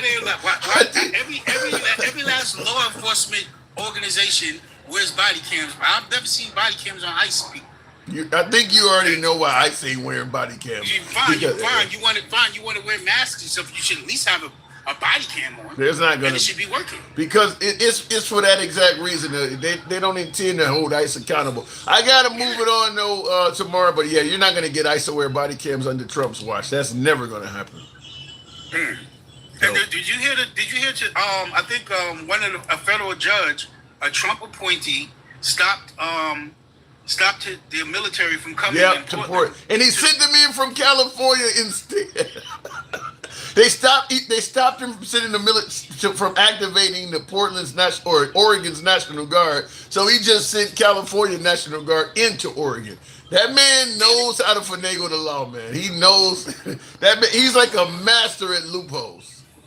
Yeah, because he's not doing it. Somebody's telling him. Yeah, you can only imagine though what he was doing as a businessman. If he's doing all this shit from a government pulpit, as a businessman in New York, he had to be doing. I mean, when Giuliani, his friend, was mayor of New York, you gotta expect he was doing the same shit. If they use these midterms next year, then the first thing they're going to do is impeach him. And they're going after ICE. They're going after all that. So they better hope and pray that they find some way to cheat, because the way they're going, I don't see anybody voting. I got thousands of MAGA that'll tell you otherwise. That MAGA is still very happy with Trump, so he'll still get a lot of votes. I gotta go tomorrow, but I appreciate you coming through, man. Thank you. I have a good one. You too. And I saw a poll the other day that said that if the election was held today, Trump would likely still win. I mean, certainly against Kamala Harris. I mean, listen, regardless of what Trump has done, I still think there's a whole lot of Americans in this country that believe he still is a better president than Kamala Harris. So, if they ran against each other today, right now, Trump would still be very competitive, if not victorious over Kamala Harris, in my opinion. Because I just think Kamala Harris herself was not a good candidate, and the left would be running now on exactly what they ran on in November on, not running in favor of a Democrat candidate. They would be running on, we don't want Trump, and that may not be enough. That may not be enough. They were not running and voting for Kamala. They were voting against Trump. And that's exactly what would happen again today. Anyway, look it in the comments though. This nation don't turn its heart back to its God. Wait a minute. This nation don't turn its heart back to its God. We are screwed. Read what happens to a nation that does turn its back on its God. I have no idea where you're going with that, Guerri, but I always bring up there was plenty of times in American history that we were far more religious and far more faithful to God than we are now. And me as a person of color, I would not want to go back to any of those days. During America's most religious periods, we were at our worst. So for me personally, bringing God back into America, just look, I can't ignore history. I cannot ignore history. The people who were doing that stuff, they were God-fearing people. The people who were doing that stuff were attending church every Sunday, expecting to go to heaven. All of the Confederate South were God-fearing people. So I just don't see the benefit of bringing God back. There's a lot of historical precedent in this country of how we were when we were very religious. We were incredibly oppressive to a lot of different groups of people. So I don't know if I agree with that same sentiment, but appreciate the input. She would win and people would be dancing in the streets just like when Biden won, remember? I don't know. I think Kamala Harris would get more votes this time. I do believe that because, once again, people are not voting for Kamala. They would not be voting for Kamala Harris. They would be voting against Trump. But this time, a lot of things that did not interject, a lot of the liberal fear-mongering, if we want to say, a lot of the liberal fear-mongering of what would happen if Trump got elected did not energize his detractors to get out and vote, because a lot of it they didn't believe. They didn't believe the whole claim that Project 2025 was going to be real, or if Trump got elected, he was going to bow down to Putin, and as Kamala Harris said, eat Putin's lunch, or Putin was going to eat his lunch. People didn't believe a lot of that stuff. Now that he's in there, I mean, certainly I think even some folks on the right, my beloved MAGA, I don't think all MAGA, if let's go back a year from today, October 2024, there's a whole lot of MAGA who would never have believed, even if you paid them money, that a year from now, in October 2025, you're still going to be wondering what's in the Epstein files, and Ghislaine Maxwell is going to have been upgraded to a minimum security camp. A minimum security camp with no explanation for why she was upgraded. Her conditions in prison was upgraded so significantly. In a minimum security camp, you can get TV and shit like that. She's a serial pedophile, and they just upgraded her life to that significance. Trump was asked, would you pardon her? His response was, I haven't thought about it, but I could. A year ago, there's no way in hell you would have been able to convince anybody that supports Trump, anybody that identifies as MAGA, that stuff would have happened. Trump is going to come in there. He's going to expose all of the deep state, the crooked elites that are on the Epstein file. They're going to be brought to justice, and we're going to get to the bottom of this. That's how most MAGA would have felt a year ago. No way in hell he's going to put Ghislaine Maxwell in minimum security. Nobody would have believed that. So some folks probably would come out and vote because there are areas where Trump has not delivered. And then obviously firing federal workers. There's a whole lot of MAGA that got fired. Farmers and all of that stuff. There's a lot of MAGA in that stuff. There's a whole lot of people that voted for Trump that are now out of a job, about to lose their farm and things. So it might be more competitive with Kamala and Trump now, but I'm not sure she would beat him. Anyway, looking in the comments, where did our media go? Why have they not asked that question? Some are. I think some are asking. He's a Gemini. Of course, he's sitting it out. What does that mean? Sure did eat his lunch. In fact, during the last meeting in Alaska, Trump had our U.S. military roll out a literal red carpet for Putin. Yeah, that was embarrassing. I'll go back to the box, tap the screen, get us on up to 45,000. Let your thumbs not be lazy. We are MAGA friendly. We don't block, ban, or censor any damn body on this program. You're entitled to your free speech rights here. We'll preserve it as far as we can. This is always uncensored. We've been uncensored since day one. We shall always be uncensored and always be MAGA friendly. Nevertheless, tap the screen, get those likes on up, and I'll continue on with the box. I dropped my damn hat there. Okay, eggs down, which is what the price of eggs are down, says Gary, which was going to happen, but everything is up 3 to 4 times now. I don't know. You think the price of groceries are up 3 to 4 times? I don't know about that much. But I do say that President Trump has not delivered on lowering grocery prices. He has not delivered on that. Let me go back to the box. Who is funding the National Guard while they're spread out in different states now? Probably the federal government. Probably the federal government. And I don't think the right cares about that. They're happy to see it happening. Going back to the box. Stick, the ruler. Good evening, Stick. I could come up and say the same thing about this character is saying about the left, and you don't even have any facts just to say it. I don't know what you mean, Mike. Explain that in detail, Mike. Stick, good evening. Hey, what's going on, Tim? Not much at all, man. Not much at all. So what do you think? Government shutdown week 1 coming to a conclusion. Now, they're not even going to meet this week, so it'll be week 2 is going to come around pretty quickly. But should the Democrats just keep resisting, or should they work with Trump for the sake of getting the government back open? Well, nah, they shouldn't work with Trump.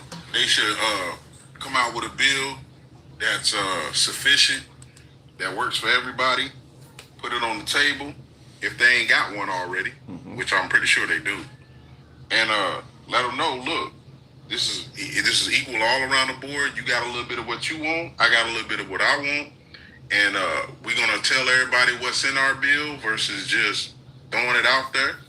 And if it sounds good to you, and it sounds good to me, and it sounds even good to MAGA at this point, then Trump should sign it. If he want people to like him, that's what he gonna have to do. He gonna have to be that taco one more time.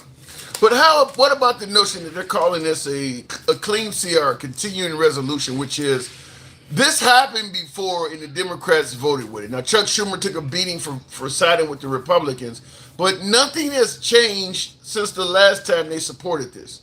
And now they're voting against something that they voted for the last go round. What say you? Well, I just say it like this. When it comes to certain times, they're different. Trump is a totally different person, probably since I brushed my teeth. So it's like, so the whole point I'm trying to make is not so much Trump, but when it comes down to trying to make sure people are being taken care of, the Democratic Party are those people. And a lot of times our messages get crossed because there's so many messages. There's so many people that we're trying to look out for versus just one demographic. Yeah. So it's just one of those situations where a lot of times, whether it's a mass pew-pewing person or whatever, the right will just point the finger and not even know nothing. Just hurry up, get this off of us, get this off of me, and say it's them. So that's the narrative that we're gonna go with, and that we're gonna put it out there real fast so nobody can't say it's us.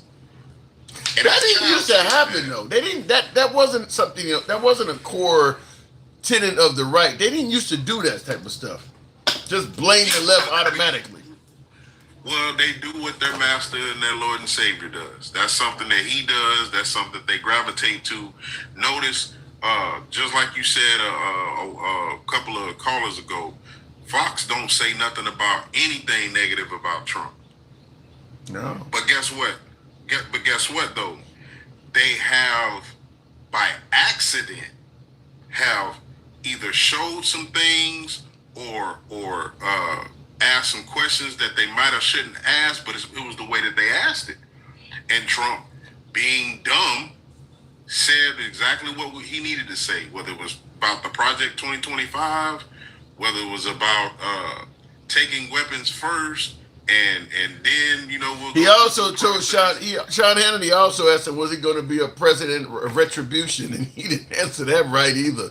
Yeah, you're right. Fox News has tried to throw him softball questions. I mean, the same thing would happen after Charlie Kirk passed, and he was talking and he started blaming the radical left, and they were trying to get him to say something that might have been a little bit more unified. He's sitting on the couch, and he just started with the radical left is the one. So you're right. Fox News has thrown him some softballs, and he still misses them. Well, the thing of it is, man, we need to stop playing. You too, Tim. You need to stop playing. How am I playing? Stop playing devil. You playing devil advocate. That's how you playing. Give me an example. The devil advocate on is Trump racist. Hell, fuck yeah, he's racist. There's no denying it. We don't need to ask that question anymore. The man is fucking racist, Tim. Like, I get it, you like your beloved MAGA and all that bullshit, but they don't like you, Tim. They just use your platform to get that dumbass shit that they be saying in their mouth out. I don't know, because I get more liberals on the platform than I do MAGA stick. But it's interesting why you were saying that, accusing me of this stuff. Tommy Smalls in the comments says, take them pictures down, man, and wake up, bro. We'll embrace you. So he's kind of saying, so he has a problem with Vance and Trump behind me. But, I mean, look. Well, listen. I don't care about, that's your house. You pay for it, right? I'm finna sound just like a Republican. That's your house. You pay for it. You pay the taxes on it. But the difference between me and the conservative, not so much the Republican, the conservative Republican and or MAGA, is they will, if that was Barack Obama and Hillary Clinton and Joe Biden and all of that, they would definitely be all in your business trying to tell you what to do. They would definitely be in your business trying to tell you what to do. And that's just the thing. It's not so much we're defending people like Ted Cruz. We just need to leave pedophiles, alone. We need to stop messing with them. Let me interrupt you and say this, because while you're talking, I always had the news on behind me on the big screen. While we were talking, I see on News Nation the ticker is that Trump intends to send 300 National Guardsmen to Chicago. He's claiming that there were 324 homicides there this year. That's not many. I'm gonna be honest with you. For a state election go, that's actually pretty fucking low considering how much of the year is gone. But he's talking about sending 300 National Guardsmen to Chicago. What do you think? Is this just to stir up trouble? What do you think the goal of this is? Man, the goal is to do the same thing that you reported on about them going in a building and not having a warrant for no apartment and, got little kids outside. Right now, I don't think Chicago is warm. I don't think it's like 90 degrees like it is here in Florida. It is. It ain't 90, but it is unseasonably warm. We've had 80-degree temperatures. I mean, it has been unseasonably warm. Well, now you got to ask yourself why. Is it because of Trump deregulations that global warming has kicked it in? We just had 2 storms right off the coast of Florida, South Carolina, Georgia. They were side by side. Well, according to Trump, this global warming, climate change stuff is a con. There it is. And there it is. As soon as I said stop doing that damn shit, there you go. Well, Trump said that. But he did say that. He said windmills are fucking the whales up. Come on, man. He tried to goddamn take a Sharpie and say the storm is over here. Come on, man. Stop doing that shit. I'm just telling you what the man said. The man said this is... You normalizing stupidity. That's what you just did. You normalizing stupidity. I'm just... And I don't even care about the stupid part, right? Because Bush wasn't that smart. You feel me? Okay. So we've already had stupid presidents. But my whole point I'm trying to make is Bush didn't cause the Katrina. He did sort of what Trump is doing now. He didn't have the measures. He didn't have the things in place to take care of those people. So when you have a person like that, you have mass destruction in the sense of everything implodes on itself or collapses on itself. So we don't need National Guard in a spot where there's already weapons that people ain't supposed to have. That is as a ticking time boom boom that we do not need to have. You know, and why you're saying it, and I do see your comment. Jermaine says, and Trump said he wanted to nuke a hurricane. He did question that. I mean, to me, that was, you're going to call me fluffing, you're going to say, but that's a legitimate question to ask. If a hurricane is about to destroy a major American city, is it possible to drop a bomb or something in the middle of it and disperse it? I don't think that's a real bad question to ask. All right. Let's say that shit works. For shits and giggles, let's say that shit works. What about the nuclear material that's in the air and the atmosphere? Don't you think that shit's going? You might lose a couple fish. Right, You might lose a couple. Islands. You might lose a couple fish due to radiation. No, you're gonna lose a couple of lives. Yeah. Not just fish, whales, octopuses. Like, I mean, there's so much stuff that's gonna die. Let's just be real. When you really think about it, it is stupid. I mean, because there is a lot of nuclear fallout and things like that.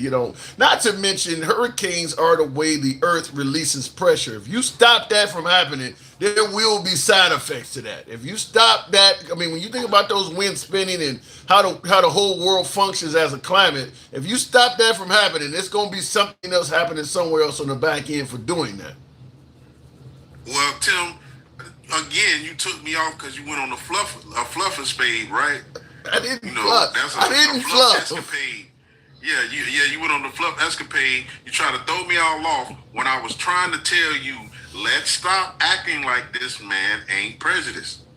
Let's be real about it. From the time he got into office with this time, especially this time, he has showed you he don't like black folks. He don't like melanated people. He don't like brown people. Only people he like is white folks. Whether it was at his tables, in the casino, no brothers. I'm going to bring up what they always. I'm going to bring up what they always bring up. He was helping HBCUs. Okay. In the sense of money, is a B bigger than a M? Is a billion bigger than a million? Yes. Okay, so Joe Biden gave up billions. Maybe Biden likes blacks more. He maxed it out, and we wouldn't have got nothing else, and it was only at 250 million. So billions, no matter if it was 1 billion, which it wasn't, it was more of a tune. I think it was it 14 or 12, one of those. Yeah, but maybe Biden liked blacks more, but that don't mean Trump hates them. No, that means Trump ain't shit. Just like your boy Will G always said, Trump ain't shit. Yeah, there you go. That's music. Okay. All right. So, and MAGA ain't shit either. One more time. I'm not supposed to do this unless it's a super chat, but all right, I'll do it. I got to move it on, Stick. Hey, Tim, I'm only telling you the truth. Sometimes the truth hurts, right?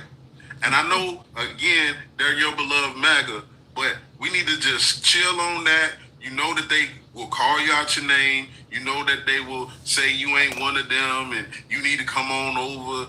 Don't be that dude that's online right now breakdancing for a MAGA hat. Just don't be him. No, I'm not. First of all, I paid for these MAGA hats. This just came out of my pocket. I got to move it on. Your ass is hitting too hard. I got to go. Stick. All right, Tim. Appreciate it. Good talk, man. Good talk. You too.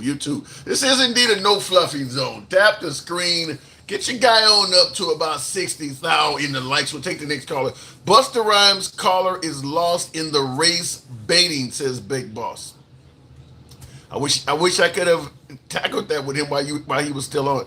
No, Dumpy love black people. That's why he is getting rid of black history in museums.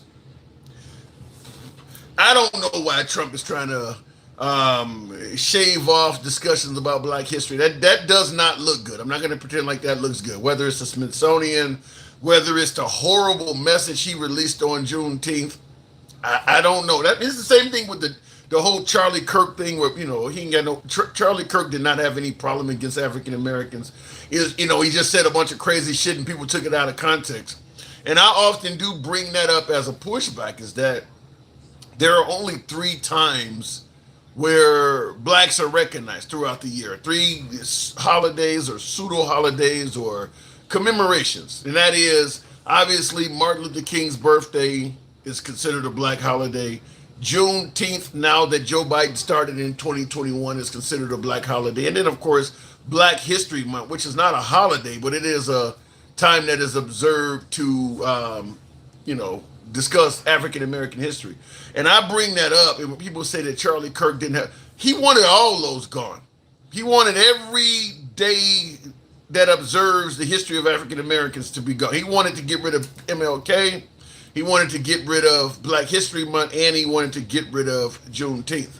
Because people say he didn't have any problem with black people. He only preached the truth. I don't know why he wanted to do that. I don't see how America benefits. If you get rid of MLK, Juneteenth, and Black History Month, I don't see how that makes America propel forward. And I certainly don't see how it helps our black people. Looking in the comments, though, and you guys still stay in the party of 8. Don't know what that means. How are we feeling about Trump giving Argentina $20 billion to Argentina after they already took our farm sales because of Trump's tariff war? I don't know, but it ain't a whole lot of fuss being made about it. I've heard a few liberals bring it up, but the right ain't saying nothing about it. They ain't said nothing about that at all. Juneteenth was just made up out of nowhere. It's divisive. How is a holiday where you get off even if you're white? How the fuck is a holiday divisive? I don't care what the holiday is. If I get it off and I get it off paid, count me in. How could you get in and that's the problem, is a lot of people do not get any of those black holidays off paid. Because MLK Day, a lot of people don't get off paid either. But if you're getting a paid day off, who cares? Why is it divisive? You don't have to observe it. Most of America does not observe Martin Luther King's birthday either. Most corporate American employees do not observe that day. If you work for the post office or the government, maybe the police, police got if you work in the civil services, yeah, they probably observe those holidays. But if you work at your local Ace Hardware somewhere, they're not observing most of those days anyway. So how is it divisive? If you live in rural America somewhere, backwoods Louisiana, your kid ain't dealing with Black History Month in schools. They're not even observing that. So I don't see how it's divisive. It's pretty easy to just look the other way. They're not talking about it anyway. Don't need a whole day to support the victim mentality. And as I just said, you're not giving them that day anyway. If you believe that Juneteenth or Black History Month or Martin Luther King Day is divisive, chances are you don't honor it anyway. So it ain't divisive to you. You go to work, you go and live your life as normal, and you don't say nothing about MLK or Juneteenth. You don't even discuss it. How is it divisive to you? You're not honoring it. So I don't get why you say that. But I see in the comments, Yoruba man said slaves are indeed victims. Yeah, but they would rather the discussion about slavery be silent. They would rather we stop talking about it. In their opinion, America would move forward a lot better if we stop talking about what happened to black people. Kind of like stop talking about Epstein. Stop talking about black people. Why aren't you happy for the celebration of the emancipation of your fellow Americans? That is crazy to me. Because they didn't want it. That's why most Americans do not know when slavery officially ended. Because it wasn't something they wanted to do to begin with. It was only done to help out in regards to the Civil War. They didn't want to do it. That's why it's not known. Like somebody in the comments is saying, Juneteenth isn't real. I mean, they didn't want to do it. That's why they never commemorated it. Anyway, looking in the comments, and thank you guys that are tapping the screen, getting the likes up. Get us up to 60,000. We'll continue on with Special Agent. Good evening, Special Agent. Columbus Day shouldn't be a holiday either, but it is, says A. King. A lot of folks agree with you on that. Special Agent, good evening. Hey, how you doing? I'm doing good, doing good. So, government shutdown week 1. Democrats are holding out. Are the Democrats responsible for this? Personally, I think they are. I think they should have gone ahead and voted positively on something that they voted 13 times. How do you think Trump would? How do you think Trump would have responded if they voted for him? Would he have given them credit for doing it? Well, yeah. Already they, I think J.D. Vance and the Speaker of the House noticed there was only like one, maybe two Democrats that voted. So you're saying if the government never shut down, and from day one, if the Democrats had have voted with Republicans to keep it open, you believe Trump would have given the Democrats credit for doing that? Yes. Can you name anything else he's done? He's given the Democrats credit for doing? Because as you're pointing out, I know he recognized some of them for the Genius Act. That I did notice.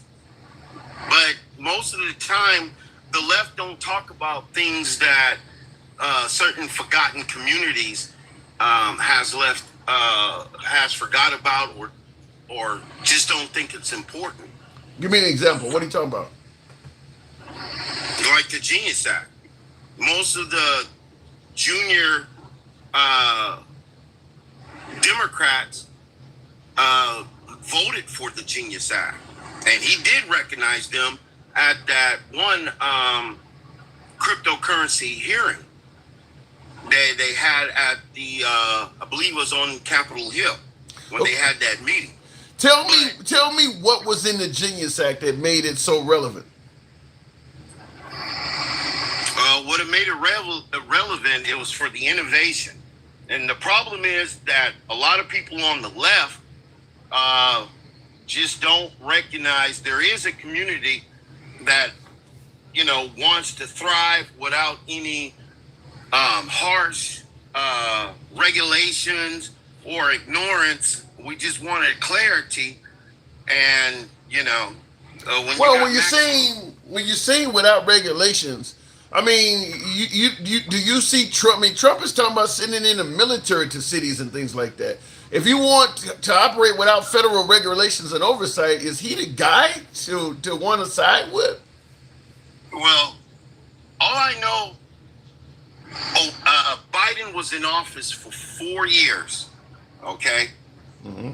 And Brad Garlinghouse asked for regulations. Wall Street asked for regulations. They never passed regulations, but they did enforce certain rules that only apply to Wall Street. And that's why he said he was going to fire Gary Gensler. Now, when you got this, the Genius Act passed, that was the first regulation. Now the Clarity Act is going to happen this month. And people say, and just remember, ladies and gentlemen, in a regular world, Trump wasn't supposed to win. But there was two communities that pushed him over the edge for him to get into the White House. That was the cryptocurrency community and truck drivers. There are 190,000 non-domicile CDLs that not supposed to have CDLs driving these big ass large vehicles.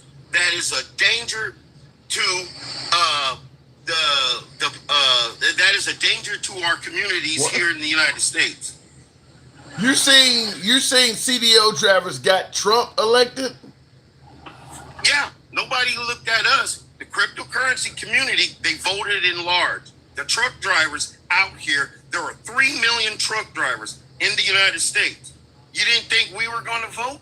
We voted. I think the truck drivers and the cryptocurrency market were going to vote with Trump no matter what, because certainly the crypto market. I mean, yeah, I think you're going to vote for Trump no matter what, because your chances are your interests align with him regardless. And in truck, I was an over the road driver myself. I used to drive for Panther, Bolt, and some of the. I can tell you for a fact, the right. I mean, the truck driving community is overwhelmingly Republican, and they've been that way for a long time. So I don't think it's something that Trump did in recent time. They were going to vote for him no matter what. Not really, but if you had Biden talking about building more rest areas, and we've been begging for that, that would have been okay. Uh, things are getting some of these drivers who traveling from Mexico, driving all over in the United States, some drivers from Canada driving all over the United States. That's missed freight. Now they're starting to enforce that. The director of the transportation, the secretary of transportation, Sean Dunphy, I'm pretty sure you've seen what's going on. They stopped issuing non-domicile CDLs to people who are not legal residents or under the asylum.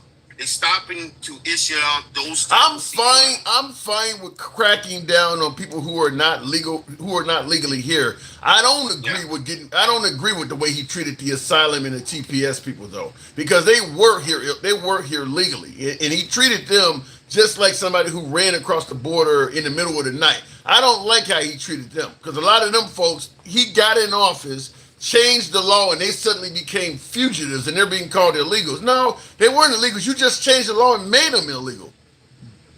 Agreed. Yeah, and that's most of the people that you see on TV getting arrested. Well, most of the people you see getting arrested, like I said, I'm not familiar with that. I stay in my lane. I just stay in what's happening into the trucking industry, which it's hard to pull a load at a decent rate, and then I just stay in my lane where it comes to the cryptocurrency, because I'm trying to build decentralized apps that people can use at basically at no price. I can't listen. I'm gonna go ahead and admit, not only plead, but admit ignorance on the cryptocurrency thing. But in regards to the trucking industry, have you seen the price per mile for loads go up a lot since Trump became president? No, I have not. Since Trump became president, loads you can pull it at anywhere from $1.85 a mile to $2.25 a mile. What was it averaging under Biden? About the same. I mean, it's about the same. We just got too many foreign drivers that that don't live here, but they live, like, for instance, under the NAFTA free trade agreement. A driver from Mexico who lives in Mexico is allowed to drive into the United States, deliver his load, but from there he must drive back to Mexico. Now, if he can find a load going towards a what would you call it, a border town city, that's cool. If he can't, he got to drive empty out of the country. Yeah. What's happening is that they're driving into the United States, they deliver a load, and then they'll pick up another load, drive it somewhere else. Let's say from Mexico, they'll drive to Louisiana. Then Louisiana, they'll drive it up to New Jersey. New Jersey, drive it up to Washington. And Washington, they'll make their way back to Mexico. And these drivers don't get paid like we get paid. I agree with you, because I remember that happening when I was in the game a little bit. It was mainly the Russians we were complaining about. It wasn't Mexicans. It was Russians that were doing it in the expediting world. But here's what I don't like. This is what I don't like when it comes to illegal immigrants coming in the country and taking jobs or undercutting U.S. salaries. Why do we get angry with the immigrant when they cannot do that without some American paying them the money? You don't, all of them loads you're talking about, he took from Louisiana to New Jersey. You don't think the broker that gave him that load is responsible for giving it to him? We're going after the, okay, so where is the outcry to go after the Americans that are only doing this to line their pockets? You're not getting paid less because of the immigrants. You're getting paid less because of greedy Americans. Well, here's where the brokers are keeping their hands off. Okay, the brokers are like, look, if they're illegal to be here, we don't know where they were coming from in the begin with. Okay, if a broker, let's say C.H. Robinson, hired gave a load to a trucking company in Mexico to go to Louisiana, and he delivers. Well, what about Bear brokerage? They don't know that this guy. Well, that ain't hard to figure out. I mean, first of all, if you're carrying my load, I need to be able to verify your insurance, because you're insured to carry the load. I mean, your driver's license is from Mexico. How are you carrying loads from Louisiana to New Jersey? How are you doing internal loads in America with a Mexican license? I mean, it's pretty easy. If the brokers really wanted to stop this, they could stop it. It ain't that hard to do that. I mean, because you don't have worker rights in America. That's why you can bring a load across from Mexico to an American spot, but you can't make money in America because you don't have working rights. So you can only bring a load across the border, and you can't take one from city to city in this country.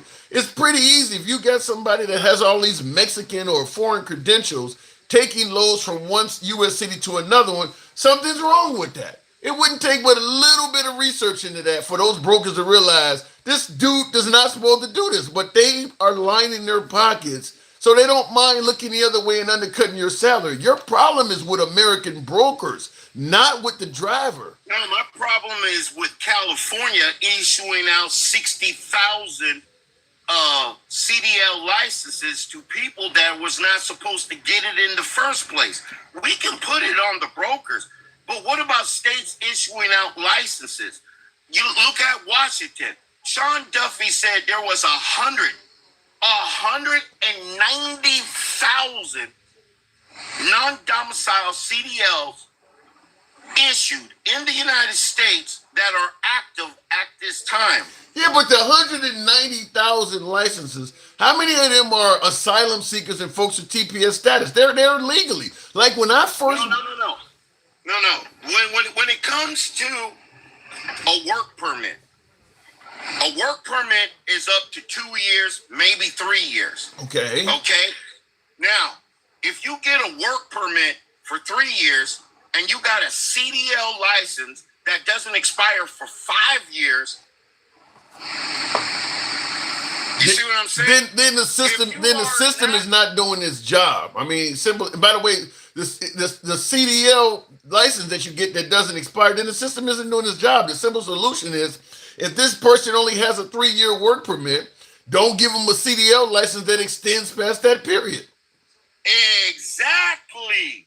Thank you. But I don't think California doing what you're talking about represents the reason why your industry is hurting so bad. That ain't. Yes, it is. No. Just go to the FMSCA, and they, which is the Federal Motor Carriers Safety Administration, the CSA, and look when they audited California. Now, I'm not just picking up on California. Sounds like it. Washington right now. But nevertheless, these licenses was not supposed to be issued to these individuals. Either they're not eligible or they're not qualified. That's 190,000. I don't, and that's where you and I disagree. I don't believe that every license they issued, or 190,000 of the licenses they issued, are to people that are not qualified. I think some of them folks were asylum and TPS people, and once Trump changed the law to make them fugitives, now they're being chalked up as people who should have never received a license, because Trump's new law means they shouldn't have one. But under the previous law, I believe a lot of them folks had a right to have a license. No, they have a right to license, but that don't mean you have a right to have a CDL if you're not eligible or qualified. Go to the federal website. If you got temporary protected status, or you're an asylum seeker, you often do have worker rights. So you can obtain a CDL. Yeah, you can obtain. But if your worker permit expires, you're not supposed to be working. Am I right or wrong? So what are you saying? 190,000 people actually are driving on CDLs that were expired? Yes. Okay. That's what he said. You Okay. will look on there on the federal website. Most of them had expired work permits. First of all, most of them couldn't even speak English. It's been in the law since 1937. If you drive commercially, okay, from state to state, you must be 21. You have to be able to read and speak English and understand English. That's been a federal regulation from 1937. Yeah. To me, yeah, I don't disagree. I don't disagree with that, but to me, we haven't had a huge issue from truck drivers in this country because they didn't speak the language, like a whole bunch of accidents. Or I get that they should speak the damn language. I'm with you on that, but to me, that's making a mountain out of a molehill. We haven't had a huge amount of problems because truck drivers can't speak English. That's just coming up because we don't like them. Florida. What happened in Florida? Did you hear what I just said? We haven't had a huge problem. If you want to go with the one is too many argument, that's something different. But it's not a whole bunch of. I'm not going with that. But Florida, Arkansas, Oklahoma, inside of California, where we get DOT inspected, the dude used an Apple translator. If you cannot speak or read English, how can you read the road construction sign saying no trucks? All trucks must exit. There was one truck that drove on the wrong side of the road in Memphis. The point I'm making, they don't report it. you giving me these huge numbers of how many people are seeing this huge amount of numbers of people having accidents and stuff because they couldn't speak the language. Yeah, you can look it up on the Department of Transportation. I mean, if you don't think it's like do not enter or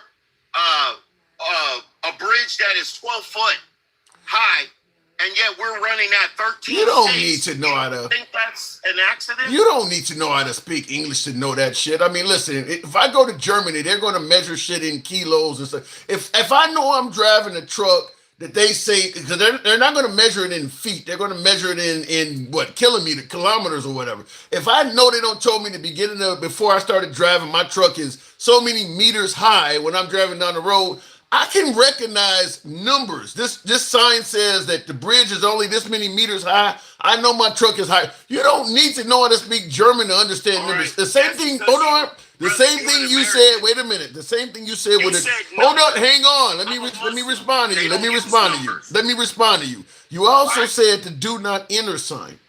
A do not enter sign, what is it? A circle with a white line through. You don't need to read the words. You know what to stop. If you go to you're not letting me respond to you, just talking. If you go to Mexico and you see a octagon that's red and it says alto in the middle, does it really need to say stop? The symbols, most of the signs, when you take your learner's permit, they don't even have words in them. Because a lot of the signs are universal. The railroad is represented by an X. You don't need to actually have it say railroad crossing. You know what it means already. Go ahead. Okay, first of all, in California, there's people that speak Mandarin. See, you're thinking as an American. They don't use numbers. They use characters. I'm a Muslim. They don't use 1, 2, 3. We use characters. So if a person is from Saudi Arabia, Iraq, or even Kuwait, has never seen the number 1, 2, 3 in his life, how he's going to understand that? Second of all, do not enter. I said it 3 times. If a dude goes through a construction on the interstate, we see electronic signs says trucks do not enter. All trucks must exit. That's what happened in Memphis. There was a construction sign where a truck, because the dude only spoke Mandarin, went the wrong way on the bridge. Now, like I said, people don't talk about truck drivers. People don't talk about cryptocurrency. transparency. Just because if it's not on the news, that doesn't mean it happened. I've been out here 27 years. 27 years. There are things are happening on these interstates that will never make the news. I'm just going to tell you, as somebody who was an over the road driver myself, I remember plenty of arguments with people or people arguing about the fact that illegal immigrants driving were bringing down the price per mile. This argument that so many people that did not speak English were getting involved in accidents. And I'm talking about somebody who was in the trucking. I spent many nights at Pilot and Loves along with everybody. That was not something that was a big, and I just got out of the industry in 2020. There was not a big outcry where these drivers don't speak English and they're getting in accidents. Now, it may have been a problem at the shipper where they didn't speak the language very well, because you get down to Laredo, some of the folks that load your truck up can't speak English, and there was a barrier. But as far as drivers getting in accidents because they didn't speak the language, I never heard that being discussed much. It just wasn't coming up, nowhere near to the level you're talking about now. I'll give you the last word, but I do got to move it on. All right. Okay. Let me ask you this, and I'll drop down. Do you think it should be the regulation is correct that if a person is driving an oversized vehicle, he should be able to recognize, read, and understand the signs, rather if it's a symbol or if it's written in English? 100% agree. Yes. All right. Thank you, my brother. Once again, don't forget. Remember what I told you the last time. You better run for president, because even though I'm a conservative, I'm going to vote for you. I like it. You just made everything up with that. Special Agent, appreciate you coming through. And by the way, yeah, I absolutely agree that if you're driving on U.S. roads, particularly with a heavy load, you should know how to speak the language. But just because people are driving that don't speak the language, I don't agree with making up shit like what the president or somebody's might have been doing. Just like I don't agree with rioting and looting. But that don't mean you get to say that Portland is burning to the ground. I mean, to me, you're no better than what you're complaining about when you start making up lies to make your point. And that's what President Trump has done in regards to what's going on in Portland, for instance. And by the way, tap the screen. We'll take the next call and get your boy up to 75,000. This dude is full of it. They use numbers on the road signs in the Middle East. I was surprised to hear him say that in China and in the Middle East, they don't use the numerical system. I've never heard of anybody that don't use numbers. I was really surprised to hear him say that, but I don't go to the Middle East, so I can't counter him because I wasn't for certain, but I've seen plenty of signs of, what do you call it? Our GIs when they were fighting in Iraq and fighting in Afghanistan, and they were standing beside road signs that I couldn't understand, but they had numbers on them. I've never heard anybody say they don't use numbers in the Middle East. I thought they did use numbers, but he said they don't use them in China and they do not use them in the Middle East. President Trump.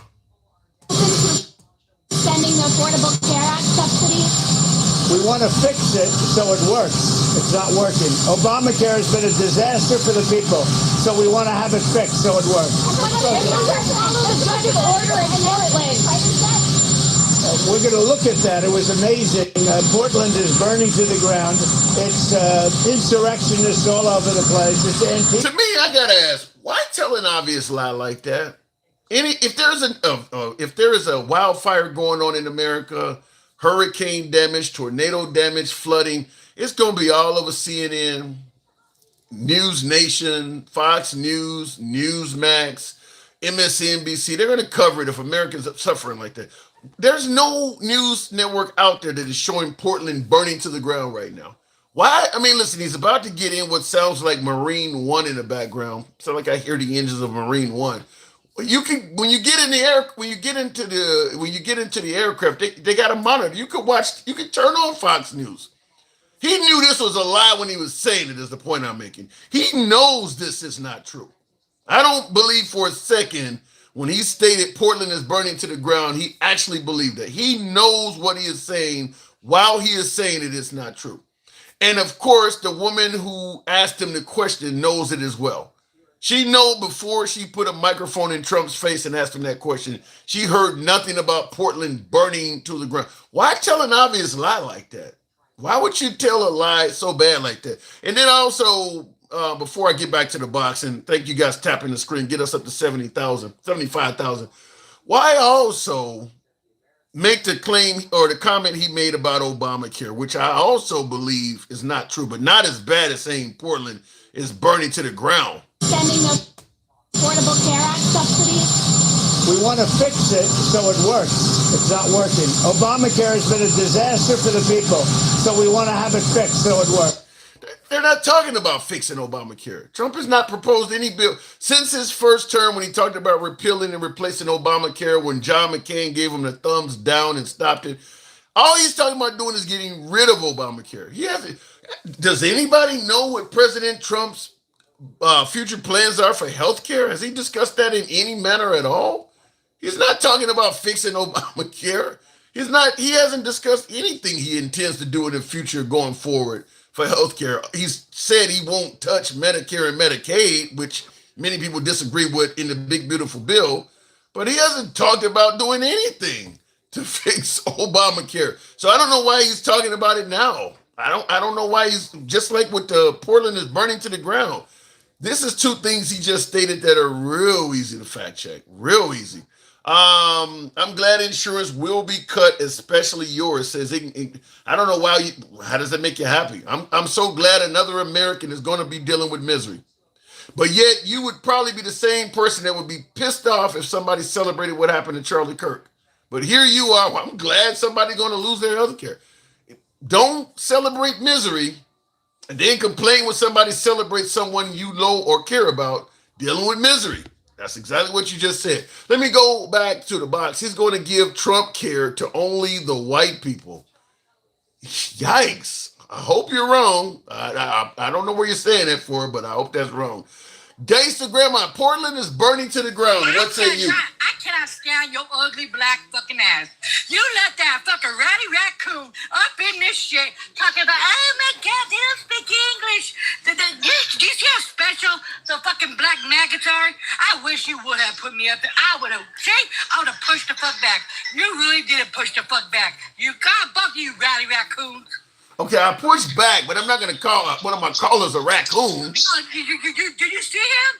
You heard him? That's drinking some uncooked protein.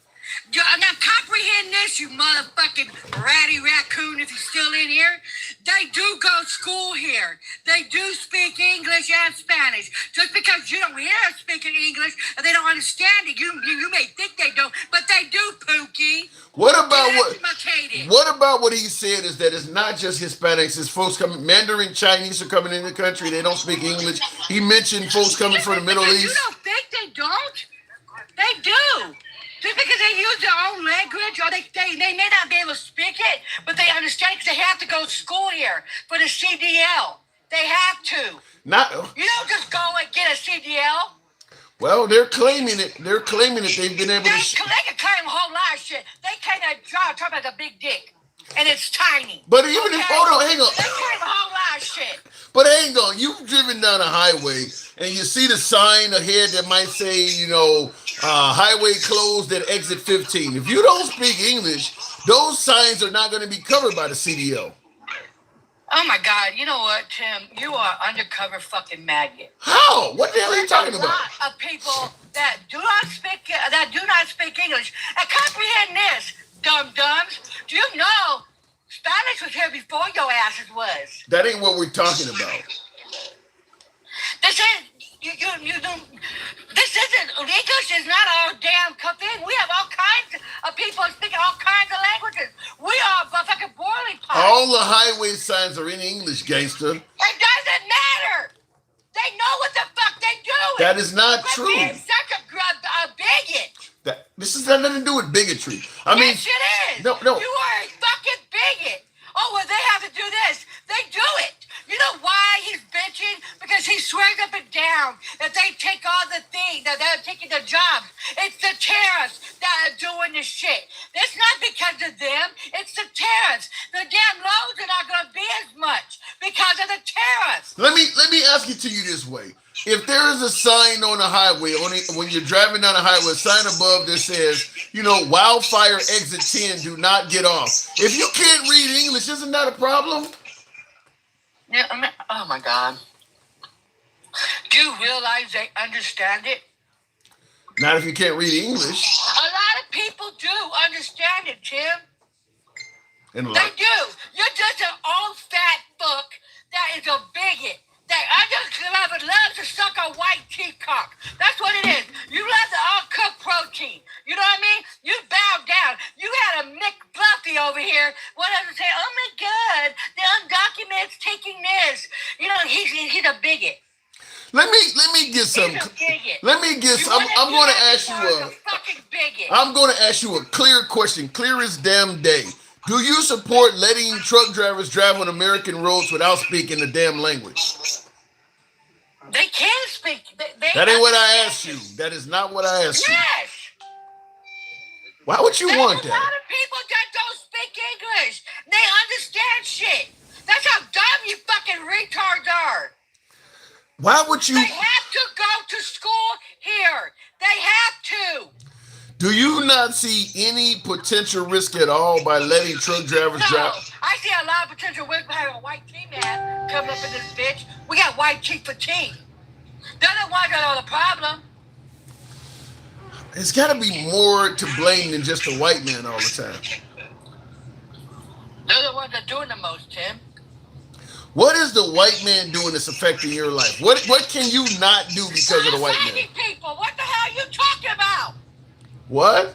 We just had another mass shooting today. Where did this happen at? Oh my fucking goddamn God. Alabama, dipshit. Okay, but you do realize that the average person is not going to be the victim of a mass shooting, right? Let me tell you something, Tim. You know what? It's always the maggots blaming the black and brown community. Oh my God, they don't speak English, so they shouldn't be doing this. Motherfucker, you speak English and you be fucking up. What the hell? What are you talking about? In the driving, you know, they be fucking up and they speak English. Yeah. So what the fuck are you talking about, Willis? I mean, I get what you're saying, but I don't understand why you would support letting a truck driver with... Because, you know what? This is a melting pot. We don't have to all speak English. This isn't the United States, bitch. This isn't the fucking damn Russia. We don't have to speak the same English. We don't. It's not our fucking culture. And guess what, bitch? The Spanish, Mexicans were here before your ass was, before English was. Navajo was. Do you not understand? Speak indigenous then, bitch. How about that? I think you just don't understand the I understand a whole lot of shit. I'm not like you. I'm not gonna be on my hands and knees kissing on a white man's titties and kissing on a white man's cock and saying, "Oh yes, master." Fuck that. I have chocolate on my shit. Needed in 68. Appreciate the sub. This is Uncensored Dialogue. This is how it works. Thank you for the sub, Needed in. Feel free to sub to the channel. I just want to. You're a bigot. You are a fucking bigot. Nobody has to. They understand a whole lot of shit. You underestimate Mexicans. You underestimate all of the black and brown community. Just because they don't speak it, they don't understand it. I cannot speak Spanish, but you know what, bitch? I understand it. Let me tell you why. I can write Spanish. I just can't speak it because I have a speech impairment. You dip fuck. Let me tell you why you are absolutely wrong. Fact is, you ain't gonna tell me absolutely wrong. I can tell you a whole lot of shit about your black ass absolutely wrong with your bobbing looking ass. As I said, let me tell you why you are absolutely wrong. As someone who used to be in the industry, because of the pandemic, there was no loads going around. That's why I got out. But as somebody who was in the industry, shippers and loaders used to complain all the time about the language barrier. Some people could not understand which dock you told them to go into because they don't speak the language. I mean, it was a complaint. I don't know about a safety on a highway complaint, but it is a big complaint in the industry. Tell anybody else to stop it then. You know what? You guys always got to pick on something. You guys got to find something to pick on about black and brown people. You do. You always got to find something. Oh, they're not speaking English. Bitch, people that speak English, they're fucking up. We got mass unaliving, the white man doing that, right? Raping, the white man doing that. And Joe Shalhoub says, Tim, you can't tell anyone why they're wrong. I disagree with you, Joe. I disagree with you. You can't, because bitch, you're wrong. Always. You're always fluffing. You're always on your knees, taking it up the ass with the white man. What the fuck is wrong with you? You always got something.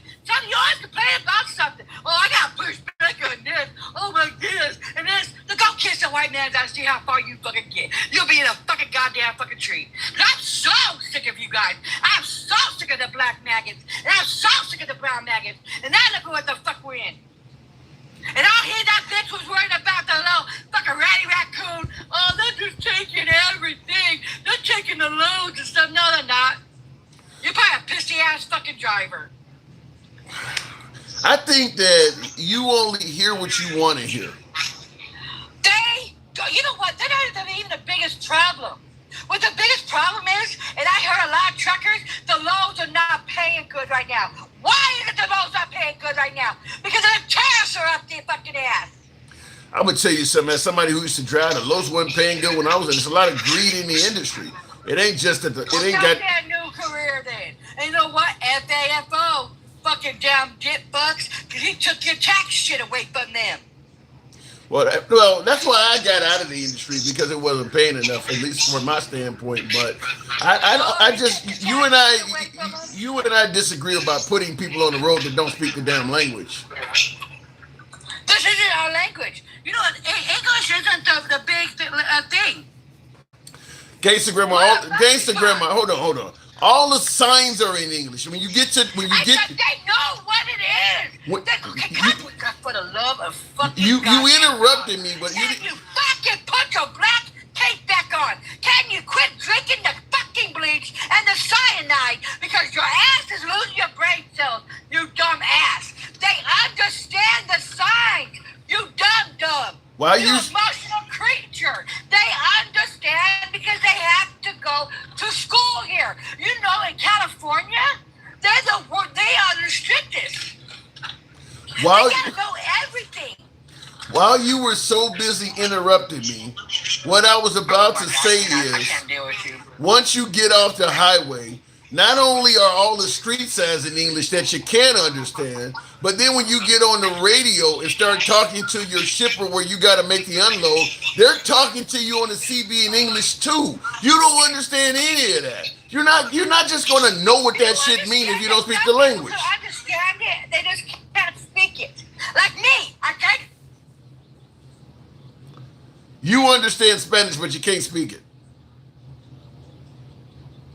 I think she may have had a call. Speak Spanish and then speak it right back to them. What? I mean, it goes both ways, dumb. What you're saying makes no sense. I can understand Spanish real good. What you're saying makes no sense. If you cannot speak it, you know what? Hold on. Say, think about what you're saying. Think about what you're saying. You said I can understand Spanish, but I can't speak it. So you're sitting there waiting to be unloaded. So somebody gets on the radio and says, Truck 15, we're ready to unload you. Are you ready to meet us at Dock 5? You understand it, but you can't tell a guy yes. You can't speak it. So that's a problem. They can't say see. Yeah, that's yes in Spanish. Your answer may be, your requiring answer may. You know what? Get out your fucking cocked ass and learn Spanish. How about that?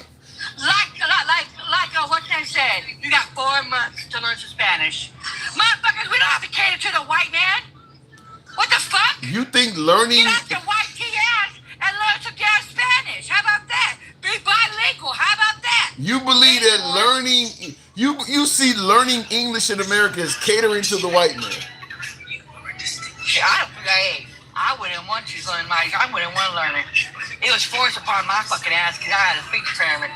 If I could, I would speak my roots, my Espanol. I would speak that.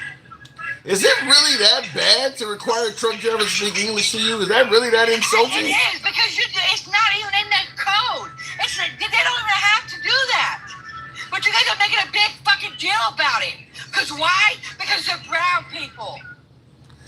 How do you respond to folks? You know what? It hasn't had no laws about it or anything. How do you bigots like you and the last caller, you guys got a fucking problem with it. You know what?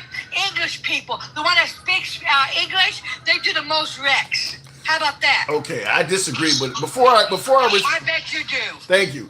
Real quick in the comments, glitch out or whatever your name is. You asked what's the number to call in. We're currently live on TikTok.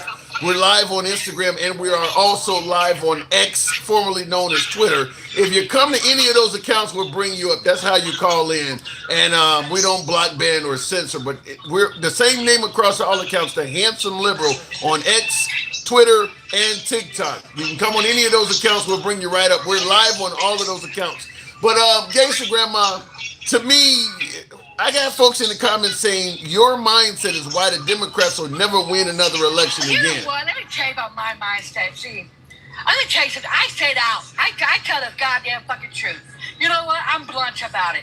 I'm not one of these damn rowdy raccoons, or I'm not gonna kiss a fucking white tea man's ass, and I'm not gonna bow down. I want to stand like it fucking is. We're right now, they voted for a rapist. They voted for a fucking every goddamn thing, a fucking pedo. They voted for everything against everything that we fucking so-called believe in. They voted for. You have no proof. He has not been convicted of any of that. You have no proof of You that. want to bet? Civilly, he got it for grape. Yes, he did. Okay. Civilly. That's the same thing as fucking whatchamacallit, guilty. That's the same damn thing. And guess what? And he still owes that woman fucking money. Now, see in the comments, Plots says her time is up. Enough of this shit, says Plots. I bet he likes sucking the white man cock, don't he? He might be a white yes, man. And you know what's fucking funny as shit? You know what is so fucking funny? They voted against their own interests. Because the Democrats right now are standing their ground to save the ACA. And half the population of the maggots are on ACA. Yeah. You feel what I'm saying? Yeah, I hear it. I see it, and you got some of my viewers passionate. Jordan says this dude's mama probably don't even claim him. Not even worth arguing with this sellout. See, you got my damn viewers calling me a sellout now. I'm a sellout. No, me. They're calling me a sellout. He called me a dude. I got a bigger dick than he does. You so I got 12 inches and everything. I'm a dude. I got a bigger dick than he does. You so busy interrupting that you don't realize he's on your side. He's calling me a sellout, not you. Oh, you are a sellout. I got a bigger dick than you too. I got 12 inches, 8 inches. How much you want? $1,200, 15 minutes. I gotta go. I bet you do. You let me tell you something, Tim. You gotta quit being a fucking sellout. You gotta stop the bullshit. Because you know why? Because you're starting to really become a maggot. Really. You give these people a platform to spew hatred. Like you let the last guest do. What are you spewing? What are you spewing right now? I'm giving it right back at him. What have I not said it was the truth? The white teen man is the most violent in the United States. Look it up. That's statistic. They're colonizers. Why do you think they don't have a whole month to celebrate their culture? Because they're colonizers. They steal everything. I'm not talking about all white teen people. I'm talking about the maggots. Now tell me that. And if you don't believe me, go Google and search yourself up. And go Google again. Because we had another mass shooting. And guess what it was? A maggot. Is that true? Yep, Alabama. How many casualties? I think it was 2 or 3. I don't even remember anymore. Yep. And I am so high. But yeah. I am high. Shit. I ain't gonna lie. I'm crossfaded. Shit. You gotta put me in a crossfaded situation. I gotta get high fucking with you. Because I cannot fucking with you. Because you be doing the most. You are supposed to be black. And you be drinking that bleach. And you just thinking you white. I will take your fucking black card and I will not give it back. Until you start drinking something. Drink some cocoa. Or do something. Gangsta Grandma, you all good with me. You all good with me. I gotta move it on. You know what though? Let me say one more thing. You know what? What happened? I didn't disconnect you. I guess you dropped. We'll go ahead and move the program on. Playtown, what does that say? Playtown, come to the dark side. We have cookies, says the handsome conservative. Okay, let's get back on track. As you guys can see, Gangsta Grandma always makes me work for it. But what do I always say? We don't block, ban, or censor. When I say we're MAGA friendly, you get to speak no matter what side you're on without any concern of the host trying to block, ban, or censor you. Your shining example. We do occasionally, not as often, but we do get some MAGA that occasionally come up here and they'll, try to set me straight as well. I push back the same way I do on her, but she probably goes a little further than most MAGA do. But we don't block, ban, or censor. If you like, if you like civilized dialogue, I guess we could call it that. If you like free speech, congratulations, you're in the right place. We definitely preserve free speech. Left of Bernie Sanders to I'm having dinner with Q. Everyone gets to speak here. If you favor that, feel free to subscribe to the program if you're currently watching on YouTube. Give your boy a follow if you're currently watching on TikTok, Instagram, or forgot the other platform. We're X or X. If you're watching on X right now, because we're currently live on X, we're currently live on Instagram, we're currently live on TikTok and YouTube. So anyway, going back, and by the way, we're on Tim Liberals on Facebook as well. Tim Liberals, our Facebook account. We're live there as well. Anyway, looking in the comments, I'm for MAGA. I love my country. I say no to socialism and communism. Capitalism has worked for Americans for 250 years, says Nadine. I'll say yes and no. Obviously, capitalism has worked. We're a superpower. One of the wealthiest countries on earth. But if you look at the success of the typical working American in a capitalist system, you can't tell me that the trajectory doesn't paint a concerning picture. It looks like TikTok took Gangsta Grandma down. That's what happened. I just got a notification of it. Damn, Gangsta. Damn. Anyway, but yeah, I mean, look, capitalism has worked, but if you put on a graph salaries, how far income for average American under the capitalist system will go, how many hours a day the average American has to work to survive, just if you graphed out what's happening to the average American working in the capitalist system, you would be able to tell while it is working, it is failing simultaneously. It's on the down slope. It is not getting better. It's getting worse. Maybe it can be stopped, but there's a whole lot of things that an American worker in the 50s or 60s had that you don't have now, such as a pension. Capitalism got rid of your pension. Then all of a sudden you had to gamble in the stock market with a 401k, 403b, or whatever. But in the beginning, most of the businesses also contributed to your 401k. Well, more and more businesses every year do not contribute anything to their employees' 401k. So retirement is getting worse and worse as the years go on because the companies are no longer contributing hardly anything to it. I mean, there's a lot of areas that under capitalism things have gotten worse. Look at the quality of healthcare that is provided to Americans working under the capitalist system. Graph it out over the last 30 or 40 years, and you tell me that ain't getting worse. If you don't like Obamacare, take Obamacare out the picture. Go right up to the point before Obama got elected in 2008. Right at the end of the Bush administration. And you graph it from 2008, 30, 40 years back. Tell me it was not getting significantly worse. So the capitalist system is working, but it's also failing. Yeah, you turn the light on, you can see, but that 100-watt bulb is now putting out about the equivalent of a 20-watt bulb. Yeah, light is still working. I can still see it here, but you don't see as good as you used to. That's the capitalist system. It's failing for so many people. Anyway, look at in the comments. Our kids won't have shit, let alone grandkids. Yeah, and that's a good point. Is that the American dream is not what it used to be. We haven't changed the capitalist system. It's in fact, our current system is more capitalistic than it used to be, because a lot of the social programs that protected and helped people they've been getting rid of them. So it's more capitalistic, and it's not working for people. It's just not working for people. So I'm just going to say it's working, but it is also failing simultaneously. Looking in the comments, though, We can't take away the Affordable Care Act. It would destroy healthcare, says Unspoken Love.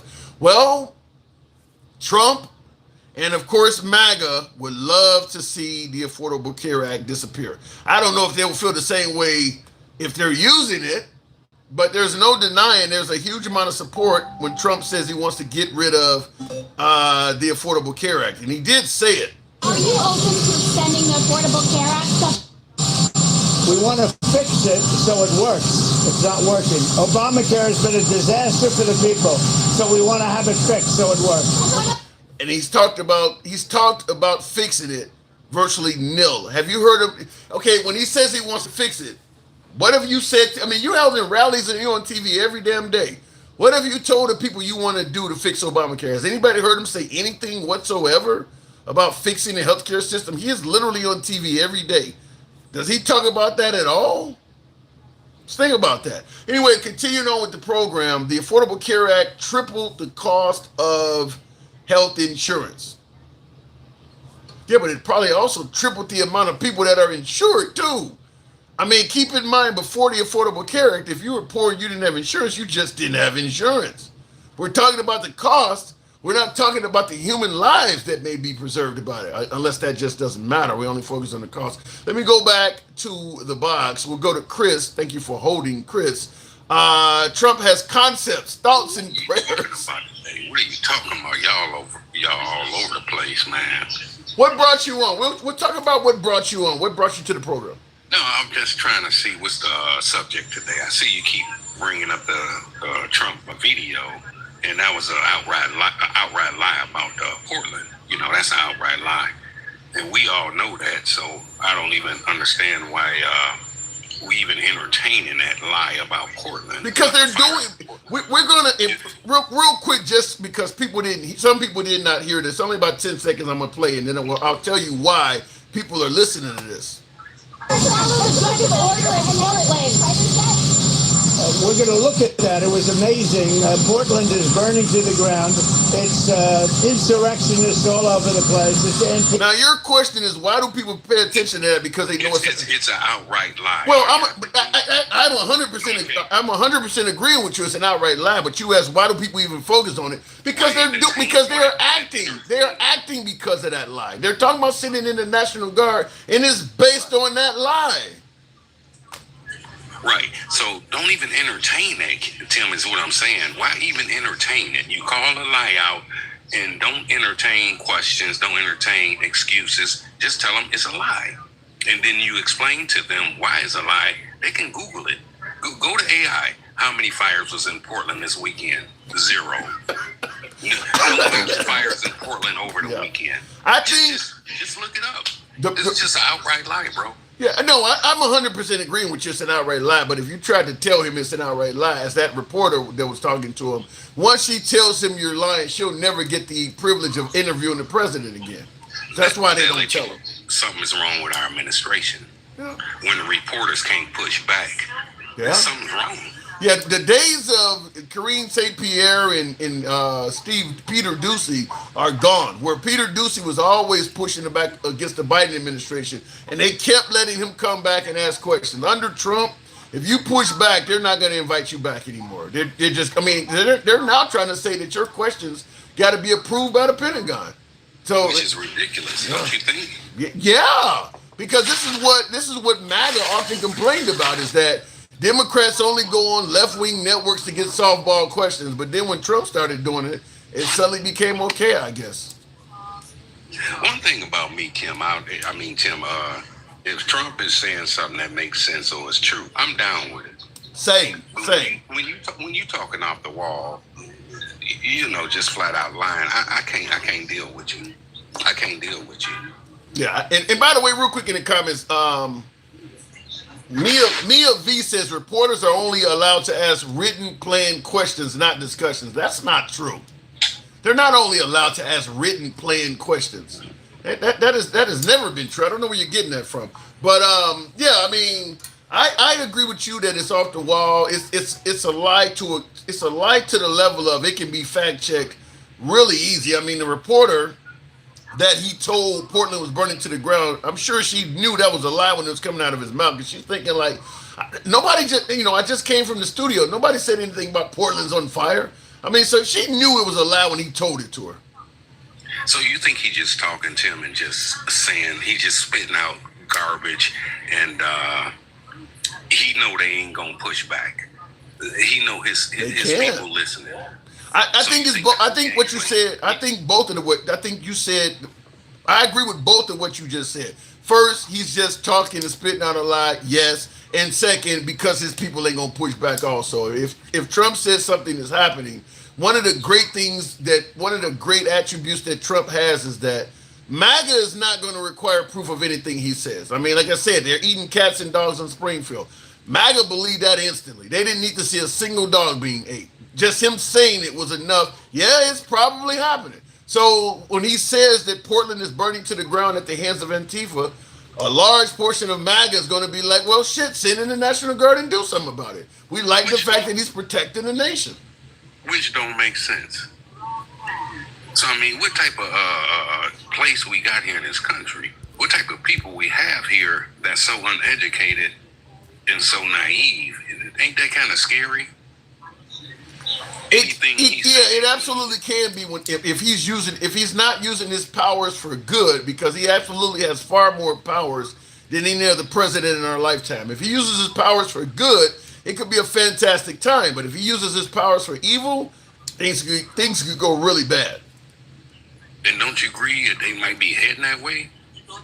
He's doing some things I don't agree with, such as free speech with Jimmy Kimmel and then threatening Jimmy Fallon and Seth Meyers, because they say negative things about him on the air, but he's okay with Greg Gutfeld. Yeah, he's doing some things that I don't like. Also, how about the Constitution? How about the Constitution, First Amendment? Burning the flags, you're going to get arrested and whatnot, and everybody know you can legally burn the flag. Yeah. Everybody know that's freedom of speech. So why would you put that out there? I don't understand that. Well, everybody knows the First Amendment, even though it's disrespectful. I wouldn't do it personally. I wouldn't do it. I think 90% of Americans would not do it. I think actually 99% of Americans would not do it. However, it is your right. Yeah. And I got a video on. Yeah, I got a video on YouTube, and it's titled "5 Rights That You Are Likely to Lose Under Trump," and that's the first one I talked about. Is free speech, because he's attacking free speech, which is the First Amendment from so many angles. Now, I brought up Jimmy Kimmel and Jimmy Fallon, but you also brought up the flag thing that he talked about making that a criminal. All of that's First Amendment. All of that stuff is your right to your freedom of speech, assembly, protest. All of that is the First Amendment, and he's attacking all of those areas. So I definitely say I gave you 5 rights, and I think there's 2 honorable mentions in there that I said that you are likely to, at the very least, have threatened under the Trump administration. But he's all over the First Amendment, even to the point where the head of the FCC is talking about if you speak negatively of him, you should lose your broadcast license. He's all over the First Amendment. Ted Cruz even had to speak out and say, no, this is a violation of the First Amendment. He's all over that. So let me ask you this. Why do you think he's doing that, Tim? Because he can get away with it. Because he can. For instance, you mentioned flag burning. You mentioned that it's disrespectful, but nevertheless covered by, and the Supreme Court ruled that it's covered by the First Amendment. But the minute Trump talked about criminalizing it, despite what the Supreme Court said, the first thing MAGA said is, yeah, it should be. They were totally okay with him taking away that right and making it a crime. I don't think I talked to any MAGA that said, no, you shouldn't be able to throw somebody in prison for burning the flag. To them, go for it. So do you think it's possible he don't even know what the First Amendment says, or he just, he just ignoring it? What do you think? He don't know, or he ignoring it? If nobody's going to hold you accountable, it's like driving down the street. If nobody's going to pull you over for driving on the shoulder or driving in the middle of the lane, do you really need to know where the lanes are? Well, yeah, I see your point, but I'm just saying, what is he? Why is he doing that? And because he can. It's our rights. That just don't make sense. Because listen, Trump wants America to go in a certain direction, and if the direction he believes America should go in coincides with your rights, then maybe that right shouldn't be there. And I'm going to say, just like with MAGA, same thing with the burning of the flag. That's a right you have. They don't think that right should be there, so they were totally okay with you losing that right. Yeah, now I get that. I understand they don't think. So what they need to do is to go get Congress, change that law. Then You don't need to if you got a bunch of right wingers in there that's not going to do anything. You don't need to change it. They're gonna be okay with him just doing what he wants to do. But Tim, that's impossible. You can't do that. It's the Constitution. You can't do that. I mean, you probably could, but eventually it's coming back on you with lawsuits, maybe, and whatnot. You understand what I'm saying? Not. It's the Constitution, and I understand they got the Supreme Court. So what's the Supreme Court gonna redefine it? They gonna redefine the First Amendment and say, "Oh well, it meant this." Y'all didn't read the footnotes or whatnot.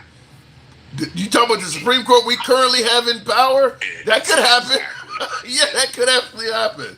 That could actually happen. They gave the men immunity. What else can't they do? No, I never thought I would live to see the day where the Supreme Court said a politician had immunity. Which is that's insane. So, that's insane. I can see it happening. Anything's possible if they're going to do that. So let me ask you this, Tim. So you got a lot of people come on. People got different opinions. Why you don't push back when you know? And I know, Tim, you know politics better than me, way better than me. I know you do because you told me you. I'm not a know-it-all. You may know a whole lot more than I do. You know a lot more than me. Why you don't push back against some things you hear that you know is not true? I do. You let them go on and on and on. I'm like, Tim, just push back. No, tell them to show you the facts. Tell them to show you the facts. Actually, I do push back. I just don't push back in an angry, combative level like Gangster Grandma. That ain't the way I do things. No, I'm not saying in that way. All you do is just stop them in their tracks once they say something that's not true, or it could be half true, whatever, and then check them on it and tell them to present the facts. Present the facts about what you're talking about. I do. I oftentimes tell people, well, give me your source. Jeremy was one of the first callers on the program, and he said something. I forgot what he said, but I told him I need to see a source. So, show me how that's true. I don't just like if somebody were to come on the program and say that, he was trying to say that Antifa is so bad that they should be sending the National Guard in Portland right now, and I'm like, what is it based on? And no, there's no evidence. And I told him, give me your source. He claims he's going to send me something, but no, I do push back, just not to the level that somebody like Gangsta Grandma or somebody pushes back. Yeah. I don't expect you to be angry. I expect you to be respectful. This is your show. Your show. I don't expect you to, Well, one of the core premises of this program is no matter what your opinion is, whether we agree, whether we disagree, I don't ever talk down the guests. I don't ever want to come across as a know-it-all because I'm not. And so I like to let people speak. I can challenge you. That's my version of pushing back. I will challenge you. I'm not gonna cuss you out or call you an idiot or no. Listen, I leave the insulting to the president. I don't need to do that. Right. If you're wrong, the audience will know you're wrong. If I'm wrong, the audience will come down on me. That's how we've done it from day one. So I really haven't tried to change it from that. But some people would prefer I go Gangsta Grandma on guest. Yeah, I heard that. Yeah, I agree with you. Yeah. So what else going on today? What else going on? Well, I do want to. This is something I played earlier, and I haven't talked about it with anybody for a while. So you might be. I want to hear your opinion on this. This is something I'm going to give you two clips. One coming from the Secretary of War, and then the next one coming from the actual Commander in Chief himself. The past 8 months, we've gotten a good look under the hood of our officer corps. We've done our best to thoroughly assess the human terrain. We've had to make trade-offs and some difficult decisions. It's more of an art than a science. We have been and will continue to be judicious, but also expeditious. The new compass heading is clear. Out with the Shirellis, the Mackenzies, and the Millies, and in with the Stockdales, the Schwarzkopfs, and the Pattons. More leadership changes. Real quick, wasn't Schwarzkopf overweight too? I'm thinking Norman Schwarzkopf from the wasn't he? Because he talking about getting rid of fat. That dude was overweight toward the end, was he not? He's dead now, but I think he was. Anyway, I want you to hear the rest of it. It's only a few more seconds or so. Be made of that, I'm certain. Not because we want to, but because we must. Once again, this is life and death. The sooner we have the right people, the sooner we can advance the right policies. Personnel is policy. But I look out at this group, and I see great Americans. Leaders who have given decades. I want you to hear what he says. This last piece. At great sacrifice to yourselves and to your families. But if the words I'm speaking today are making your heart sink, then you should do the honorable thing and resign. We would thank you for your service. Now you hear him saying resign. Before I have you comment on that, I want you to hear a shorter clip from President Trump. Walked into a room so silent before. This is very. Don't laugh. Don't laugh. You're not allowed to do that. You know what? Just have a good time. And if you want to applaud, you applaud.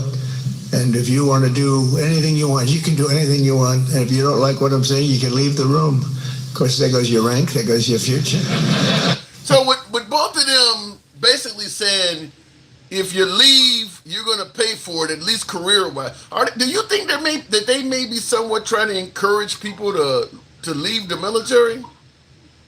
Tim, I'm going to tell you this, what that remind me of. And, I know a little bit about history.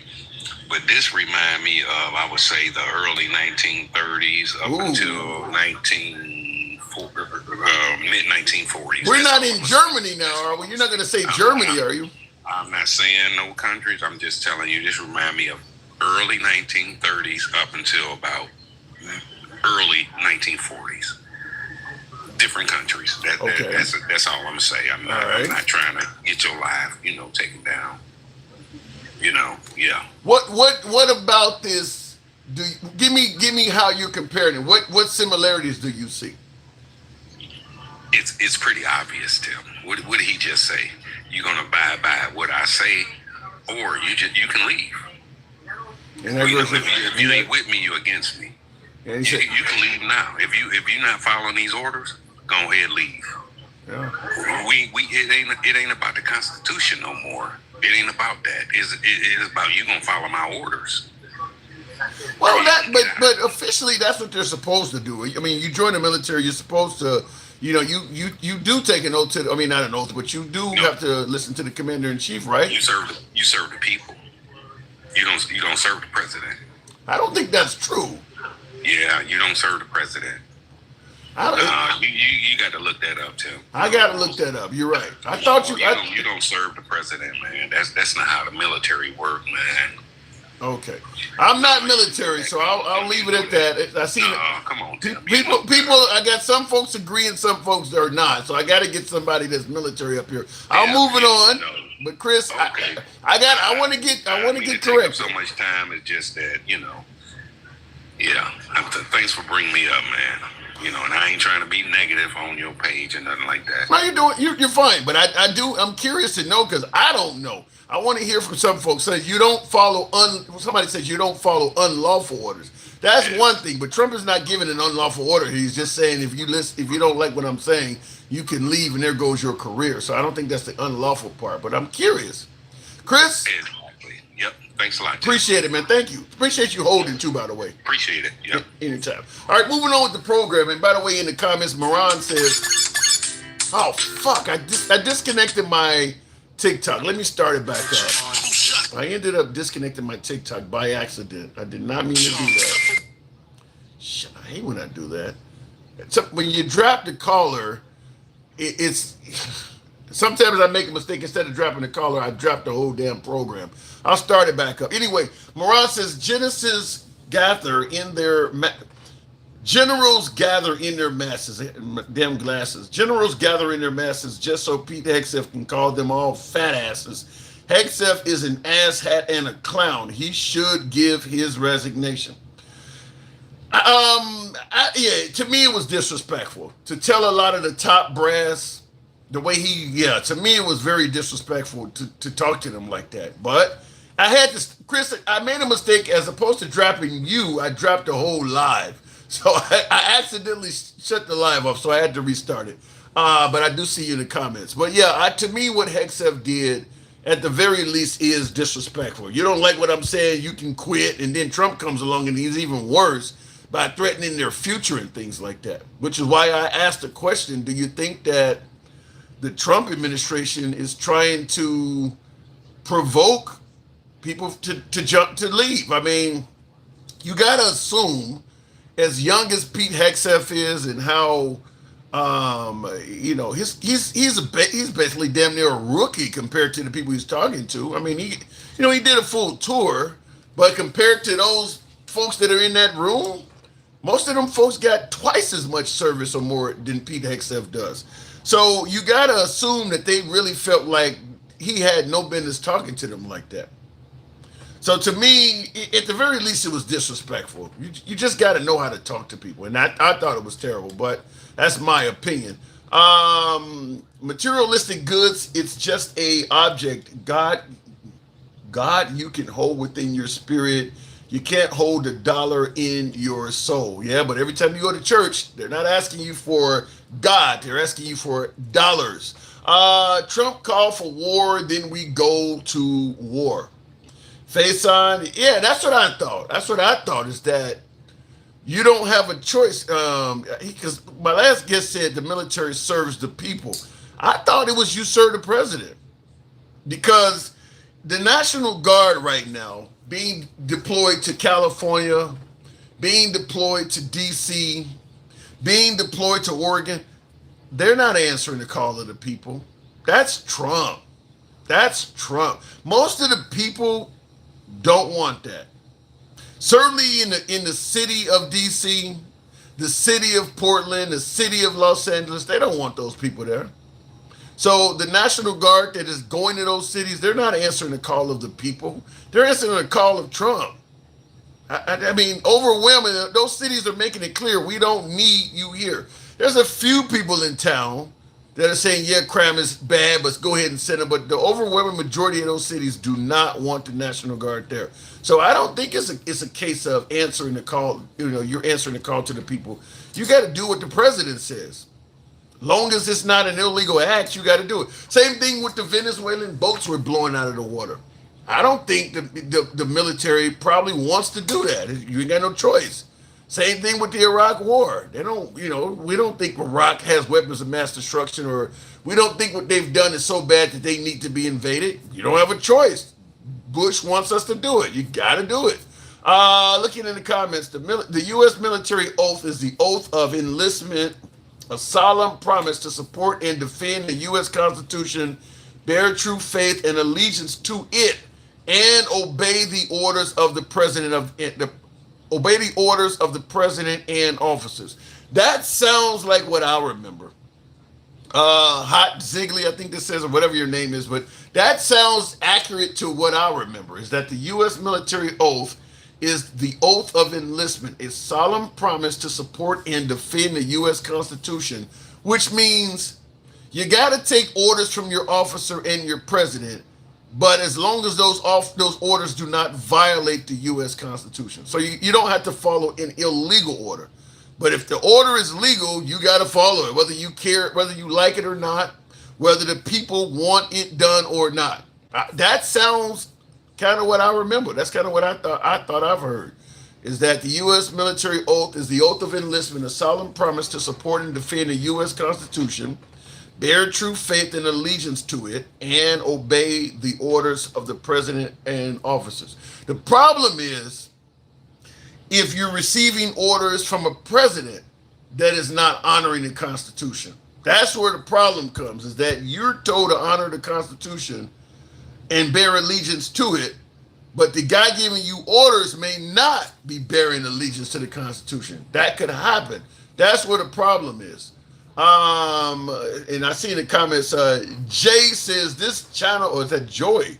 Joy says this channel is a joke. Joy, go ahead and state in the comments. Appreciate your input. State in the comments, how could it, tell me what could be done to improve the channel, Joy. I'd like to hear from you. Joy Rare Philly. Continuing on though, why doesn't MAGA see that? Because you can violate the Constitution in ways that people agree.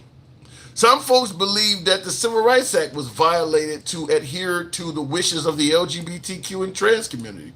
Well, if so, the liberals are favorable to that community, so they're going to be okay with it. The right is not.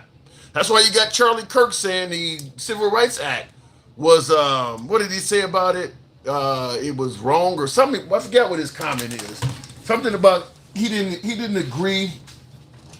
I'm trying to get my notes that fell on the floor because I got all of Charlie Kirk's quotes here from so many shows we did. What did he say about the Civil Rights Act? I can't remember. I'd have to look through here, but he said something about the Civil Rights Act was a mistake. That's what he said. That's what I got written down here, and that's what he's saying is that the Civil Rights Act was not a mistake.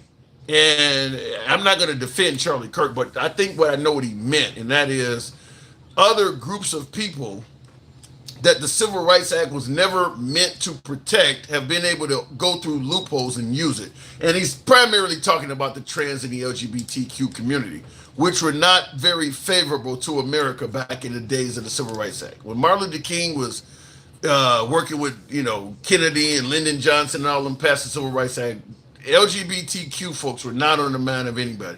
So what he is saying is they've been able to finagle it in a way that they can now use it. So he's thinking it's not a mistake. What he should be saying is there are loopholes in it, and he don't like who can use those loopholes.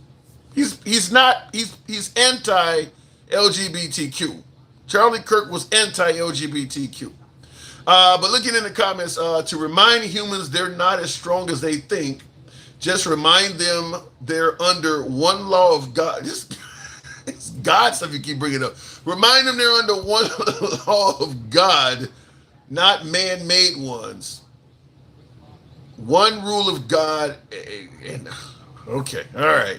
I don't know where to go with that. And I agree with you, Eden. You said Charlie Kirk meant what he said. I do believe he meant what he said. He said that the Civil Rights Act was a mistake. But then when he was questioned on it in subsequent debates, he started saying, just like Trump said, I want a total and complete ban on all Muslims entering America. And then when people started pointing out, some of our allies and NATO members are Muslim, then he finagled in and changed the word. No, I just mean, state sponsors of terror. No, he meant what he said, just like Charlie Kirk meant what he said. He really meant the Civil Rights Act was a mistake in conjunction with black people and Hispanics and women and all of them. But when given a second chance to clear it up, realizing how bad that looked, he limited it down to the loophole. Same thing Trump did. All of a sudden, Trump said, no, I kind of just meant Syria, Iraq, Iran. But no, you said total and complete ban on all Muslims. So sometimes you get caught and you have to come back and correct yourself. We need a ban on all the broke and homeless people next. Sounds really good until you happen to be one of them, and then you won't like that. Yes, you don't have to comply to Trump, nor did I when the mandates came down under Biden.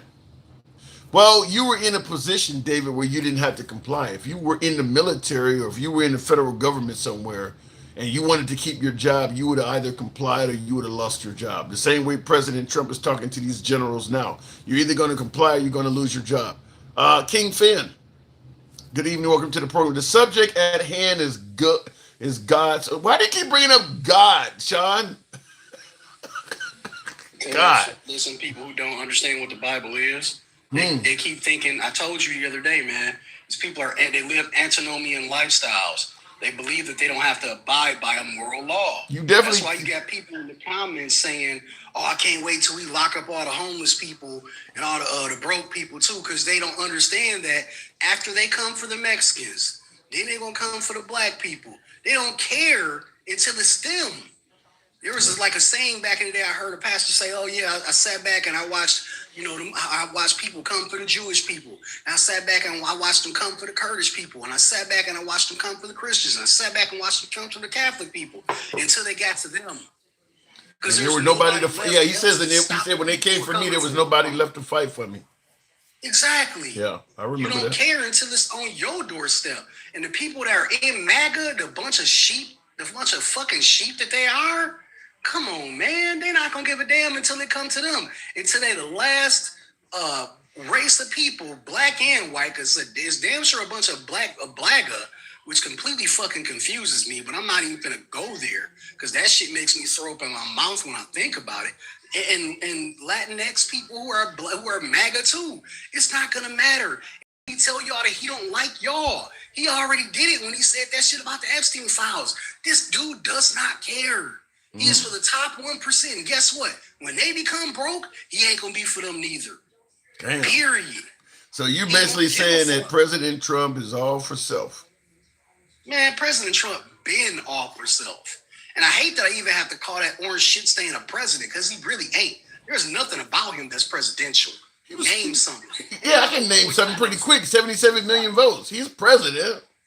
Man, I don't give a There's a difference between being president and being presidential. I'll agree he's not presidential, but he is president. I'm not gangster grandma, but you been fluffing your How? How? Tell me what? What am I doing wrong? What the hell am I doing wrong?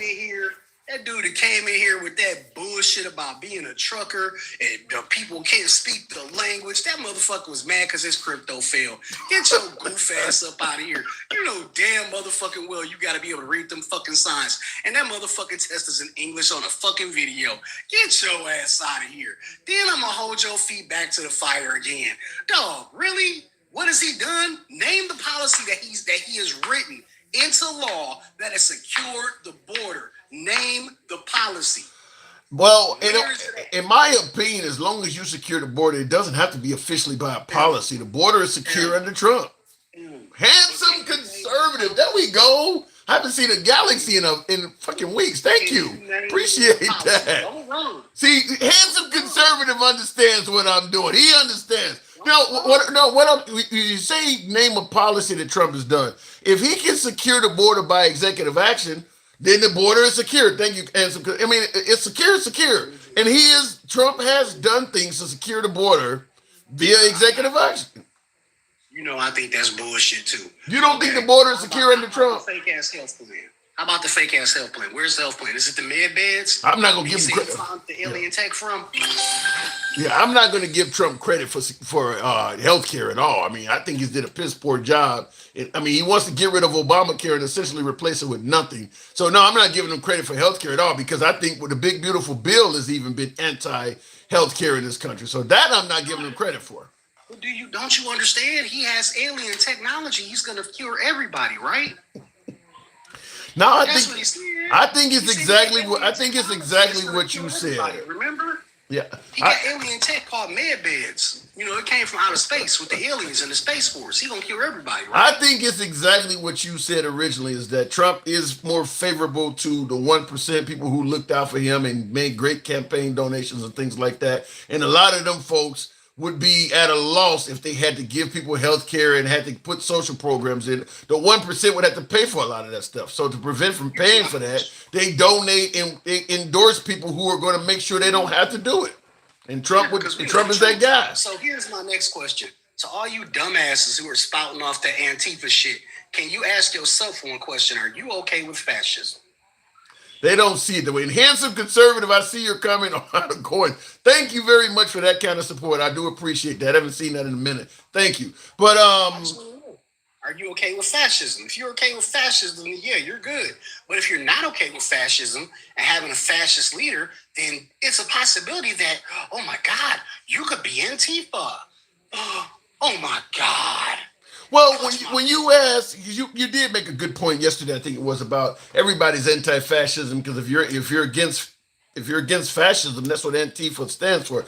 But I will say this: a lot of people claim to be for something until it happens in their favor. Like I always say, everybody is for free speech until somebody says some shit they don't want to hear. Then suddenly they want to take it away. Because everybody would say they were for free speech. But then Trump says, well, flag burning should be a crime. Well, we don't like that part of free speech, so we'll give that part up. I mean, and that's the way it'll go, is that you'll get Trump will find ways to take away certain rights, and MAGA will support it. Kill Brew. Thank you. Hey, man, real shit. Hey, man, Kill Brew has some real things that you need to let him up, bro. Me and Sherb had a long conversation with this brother last night, and I got to say thank you. We touched on a whole bunch of topics that actually probably would really, really, enlighten you on all of the bullshit you say you don't know when you be in that fluffing stage. You know what I'm saying? But Kilbrew, real down to earth, brother, man. You need to have him up next, man. Not, whenever you feel like it. I know. Oh, there you go. Go ahead, Kilbrew. I'm gonna shut up. The man of the hour. Okay, Kilbrew, you come highly regarded. What the hell am I getting wrong? Well, let me get my pen and paper out. Let me get my pen and paper out. I put it like this, man. It seemed like you acting like Obama in his first term. You want Republicans to like you, and so you try to do things that will appease them. But a lot of the stuff is just, it don't make sense. Like I was telling King last night, that when you let these Republicans, particularly MAGA, that comes up, it's like they have to be like. Remember when Obama had the correspondent dinner and he had that guy Luther, his anger translator or whatever? It's like that's what they are for Trump. Trump says something, these guys got to come up here and tell you exactly what he meant. Don't believe your lying ears. Yeah. Believe what they're saying. That part I do agree with. That part, and by the way, Sirius Chosen, thank you for that super chat.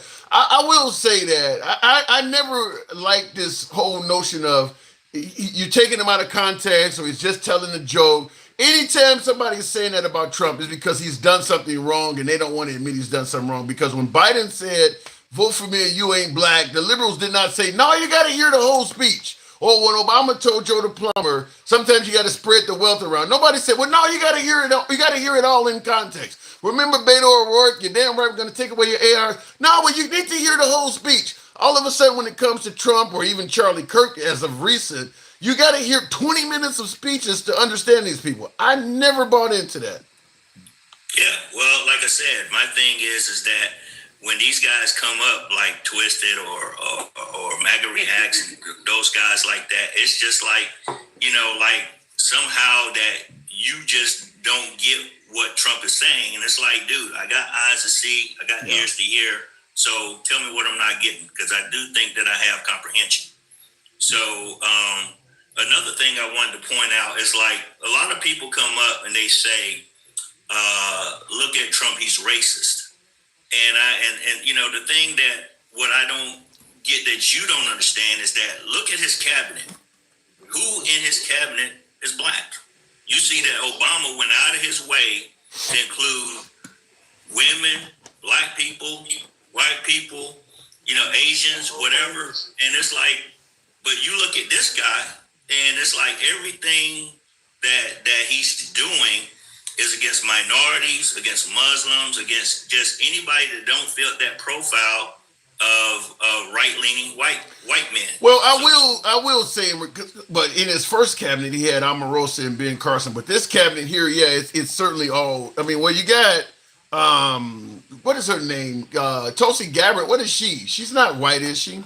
No, I think she's a native Hawaiian. Yeah, but he doesn't have any African Americans in his cabinet. That's true. I do believe this second term, where you're hearing a lot more about DEI and lack of merit, I do believe that the Trump administration on this second go round somehow, some way, does not really see black people as capable for some reason of reaching merit in a lot of areas. Having lack of merit or being DEI is almost becoming synonymous from the Trump administration with being black. They're throwing this word around a lot. So that I believe that might have some reason to do with why you don't see a lot of black members of the cabinet, is because they don't really believe there's a lot of black people that could have that level of merit to reach that pinnacle of success. Well, that's what Charlie Kirk thought. You heard Charlie Kirk say it plenty of times. Yeah. Black women don't have the mental acuity to hold down the jobs they have. And this motherfucker was a college dropout. And I'm not just throwing. I mean, I will. Somebody said Cash Patel is a coconut. I will say this also. When you look at how many members of the Biden administration, I think just about everybody black in the Biden administration, the MAGA side of the hour is saying they don't have merit. I mean, they said the Biden Supreme Court Justice pick, Ketanji Brown, she's a DEI. She doesn't have merit. They feel the same way about Kamala Harris. I mean, like anybody he appoints that's African American, they're screaming this person lacks merit. So I really believe that they don't see the African American community as really having many people that have the intelligence to reach that level of success on their own merit. Well, I mean, first of all, you got to look at the evidence. You know, do they have any time in the government serving in a particular field? Look at the education level, things of that nature. So I think that the picks that Biden made were a lot more made a lot more sense than what Trump is doing. Trump is just going out picking people who will just back whatever he says. I mean, he's basically dismantled any department that's going to hold him accountable. So it's like, my DOJ. It's not to be your DOJ. I said, because I think about it like this. When Barack Obama was president and James Comey and them decided to investigate Hillary Clinton just before the elections, Barack Obama didn't go and said, hey, don't do that. You might hurt her chances. He let the DOJ do their job. Well, I mean, let's be clear. I mean, obviously, Trump is vindictive. He believes he's been wronged by a variety of liberal entities. He believes he was impeached wrongfully twice. They tried to jail him with the 34 felonies. He believes he's been wrong. So his mission statement is revenge. So, yeah, of course, he's going to get involved in anything that doesn't sound pro-Trump, because that's kind of his mission statement, is to go after anybody that he believes is after him. Have you ever thought about his moniker for presidency was America First? You ever seen that? That he always come up America First, America First. What does he mean by that? Well, first of all, he's not. Ronald Reagan ran on that as well. He's not the first to say that. I mean, It was Reagan. But what I'm saying is that if you go back, and Reagan could have been on this too, because I heard that he had racist views as well. But the America First is it's a Klan white saying. Racist trope. It's a Klan. Yeah, I used to have it. It used to be. I used to have a patch right behind me that said America First, and then one of my viewers schooled me on what you're talking about, and I had to take it down because it was nasty. Once they told me where it came from, I guess in good faith I can't leave that up there. It was bad. It was bad. It was on the It's on the KKK coin. Yeah, it was so bad. America First, is a trope from way back then. So it's like, and his dad being a part of the Klan. So it's like, man, it's really easy to connect. I got to correct you though, because a lot of folks say his dad was part of the Klan, and I actually thought that was true, and I echoed it a couple times. Once again, I'm not a know-it-all. My viewers on my show correct me on a lot of shit. His dad was not part of the Klan. Trump's dad was, I think he was arrested either at a meeting or something, but there is no official evidence that his dad was ever part of the Klan. And there's no evidence saying that he wasn't. So, oh shit, there's no evidence saying that I wasn't part of the Klan. He's not guilty until proven innocent. But if you get But if you get caught in pictures with David Duke, I'm not gonna think that you're not in the Klan. I've been to 2 Trump rallies. Does that make me MAGA? I said you fluff all the time. Maybe his dad was fluffing. He's got to tap dance for his MAGA people. But But like I said, all white people are not racist, obviously. Thank you. But what I'm saying is that when you see all the Jared Taylors, he said that the reason that he voted for Donald Trump is, he said if his policies are implemented, it will slow down the dispossession of the prosperity of white people. I mean, you can go back and find. Wait. If Trump's policies are implemented, it will slow down the prosperity of white people. No, the dispossession of their prosperity. Exactly. I mean, it's pretty obvious that Trump's policies are more beneficial to the 1%, and most white people are not in that crowd. I don't think it takes a genius to realize that. Right. Well, the thing is, he's writing their hate, not realizing that he's picking their pockets too. Maybe we'll.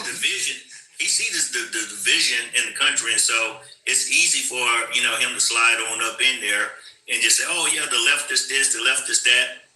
And mind you, I'm not a Democrat by no means. I used to lean right, but then when I saw all the people that started saying racist stuff after the election of Barack Obama, people that were in my church, I'm just like, wow, where's this coming from? So they start making me eyeball politics, and particularly Barack Obama because they were saying that he was destroying the country and doing all this other stuff. And I just saw that what Bush had done, with the meltdown in the banks and the housing, stuff that was going on.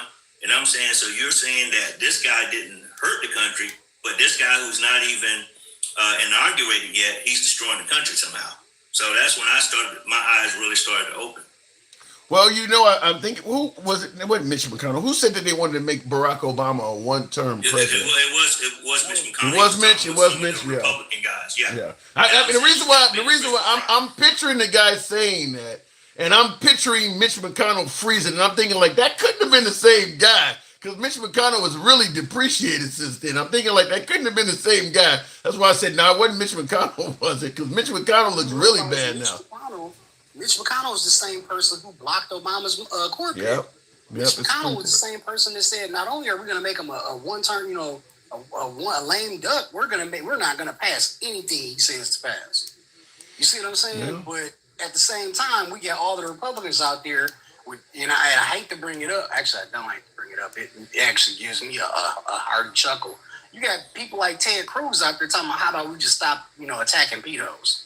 I played that clip on the program, and even though I watched Ted Cruz say we need to stop attacking pedophiles, I still cannot believe that man said that and how MAGA is not speaking out.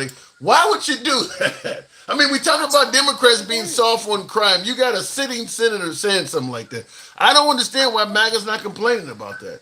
I told you the other day his top spiritual advisor got arrested and is going to jail for 6 months. Because he was diddling a 12-year-old girl. All of this it's all lining up. You can't see that. Like when I hear people who are that far off talking about MAGA this and MAGA, I love Trump's my savior. I can only see it as you people are antinomian. You live this lifestyle. You don't have a brain, and you're obviously a sheep. Because the same people that are talking about law and order are the same people who are protecting these pedos. But this is what I said, just like with the free speech comment, is that everybody is for something until being against it works in their benefit. And obviously right now with the Epstein stuff really threatening Trump, it is better if people would stop attacking perceived pedophiles. I mean, so what Ted Cruz is saying would likely benefit Trump. So that's why the right, if a Democrat was in there and you had, I don't know, some well-known, musician or rapper or something that was accused of pedophilia, or some liberal politician, they would be going ape shit if a Democrat got up there and said stop attacking pedophiles. But it's what Ted Cruz is saying is working on their behalf, which is why they're not complaining about it. Again, I'm going to propose to you, it shouldn't matter if any Democrats are on that list. Skewer their ass, because I am on the side of those kids who did not need to be messed with. A child should never have to worry about that type of threat. Just like a child shouldn't have to worry about a threat coming from a damn school pew-pewer. Well, I don't think we care. Nobody's stopping this shit. And that's why this country is going to hell. Just like today, Alabama, 2 black kids, mass casualty event.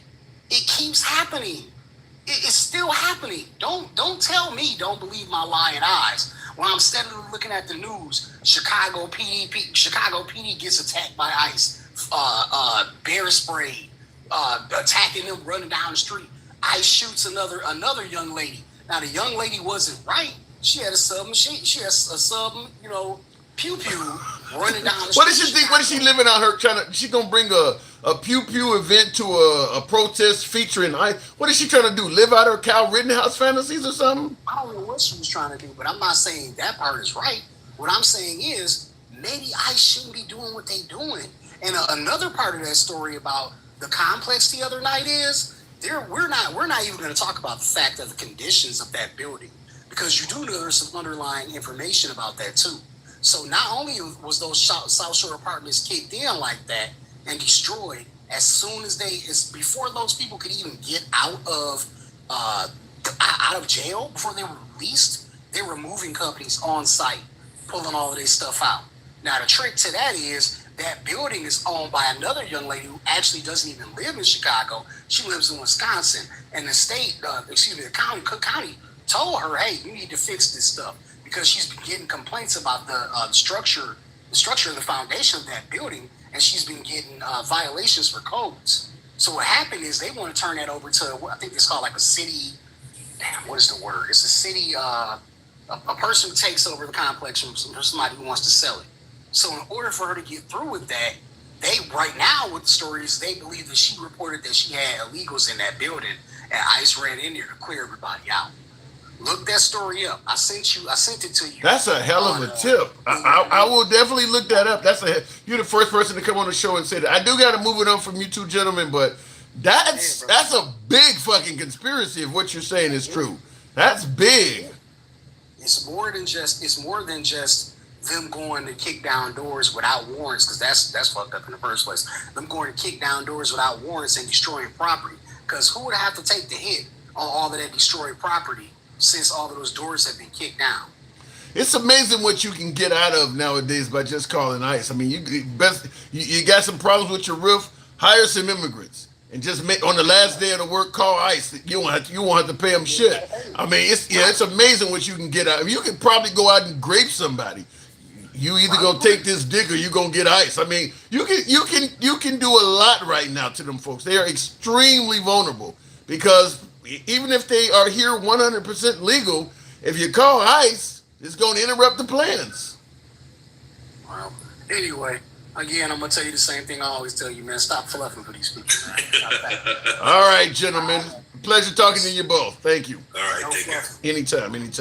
All right, moving on with the program before I miss where I won't disconnect from TikTok. By the way, I mean, at this point, the Hispanic community is incredibly vulnerable. And I'm not just talking about folks who are here illegally. I'm talking about folks that are here legally as well, because when you call ICE ain't making much of a distinction. If you call ICE, at the very least, that person is likely to be detained for several hours. And that might be enough time you need to do what you're trying to do.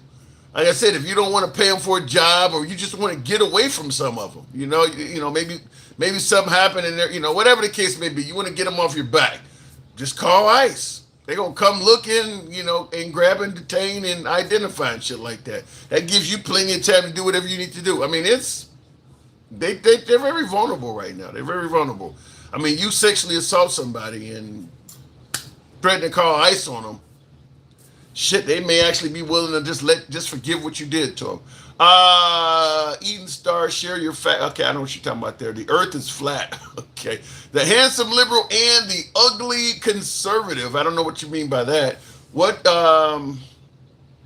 And so I was mentioning earlier, some of my beloved MAGA viewers did not like this comment, and I'll go ahead and repeat it so I can tackle what your responses are in the comment section. Don't know what I just did with my shit, but what I was going to say, and by the way, follow the program if you enjoy this type of open dialogue from all sides of the aisle. We don't block, ban, or censor anybody. This is an uncensored program. You don't have to be left to call in. You don't have to lean right to call in. You can be anywhere in the spectrum. Speaking of spectrum, my heart goes out to you. But anyway, we believe in free speech. So it doesn't matter where you lie. You can be critical of anybody in the program, including yours truly.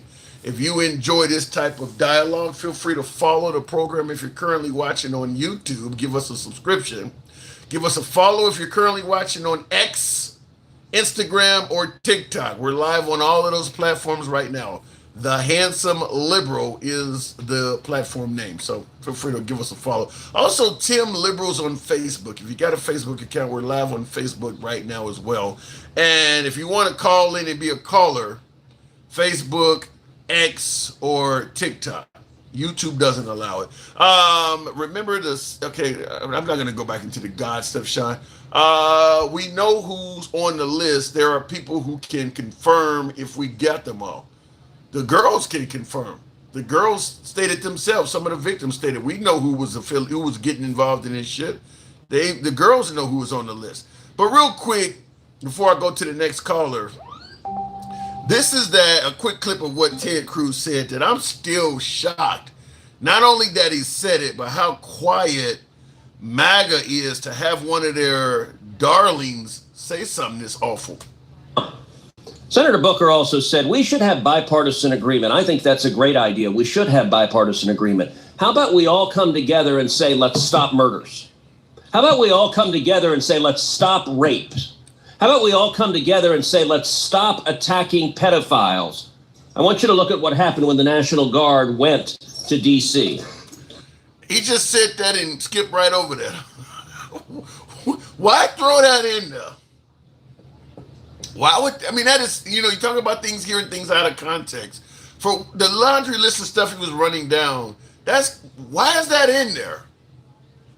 How do we become a better nation if we stop attacking pedophiles? I don't know why he threw that in there. And like I said, I don't know why MAGA is not upset that that's in there. I don't understand why MAGA is not, because I'm fairly certain that if a liberal said something like that, the right would be going apeshit. Now, Senator Booker also said we should have bipartisan agreement. I think that's a great idea. We should have bipartisan agreement. How about we all come together and say, let's stop murders? How about we all come together and say, let's stop rape? How about we all come together and say, let's stop attacking pedophiles? I want you to look at what happened when the National Guard went to D.C. I don't understand that. I just don't understand why that is. Fox News, if Ted Cruz was a liberal saying that shit, this would be running they would be running. This is, to me, how is this any worse than defund the police or some of the crazy things they've held the left accountable for? That's pretty fucking bad. And that ain't the first time Ted Cruz said something that I personally believe is not only awful, but it's to the point of being noteworthy awful. I'm gonna see if I can give you another quick one. This is one he said in regards to what is his name? Tucker Carlson. He said something in regards to Tucker Carlson that I thought also was just, like I said, not only awful but noteworthy awful. Sunday school, I was taught from the Bible, those who bless Israel will be blessed, and those who curse Israel will be cursed. And from my perspective, I want to be on the blessing side of things.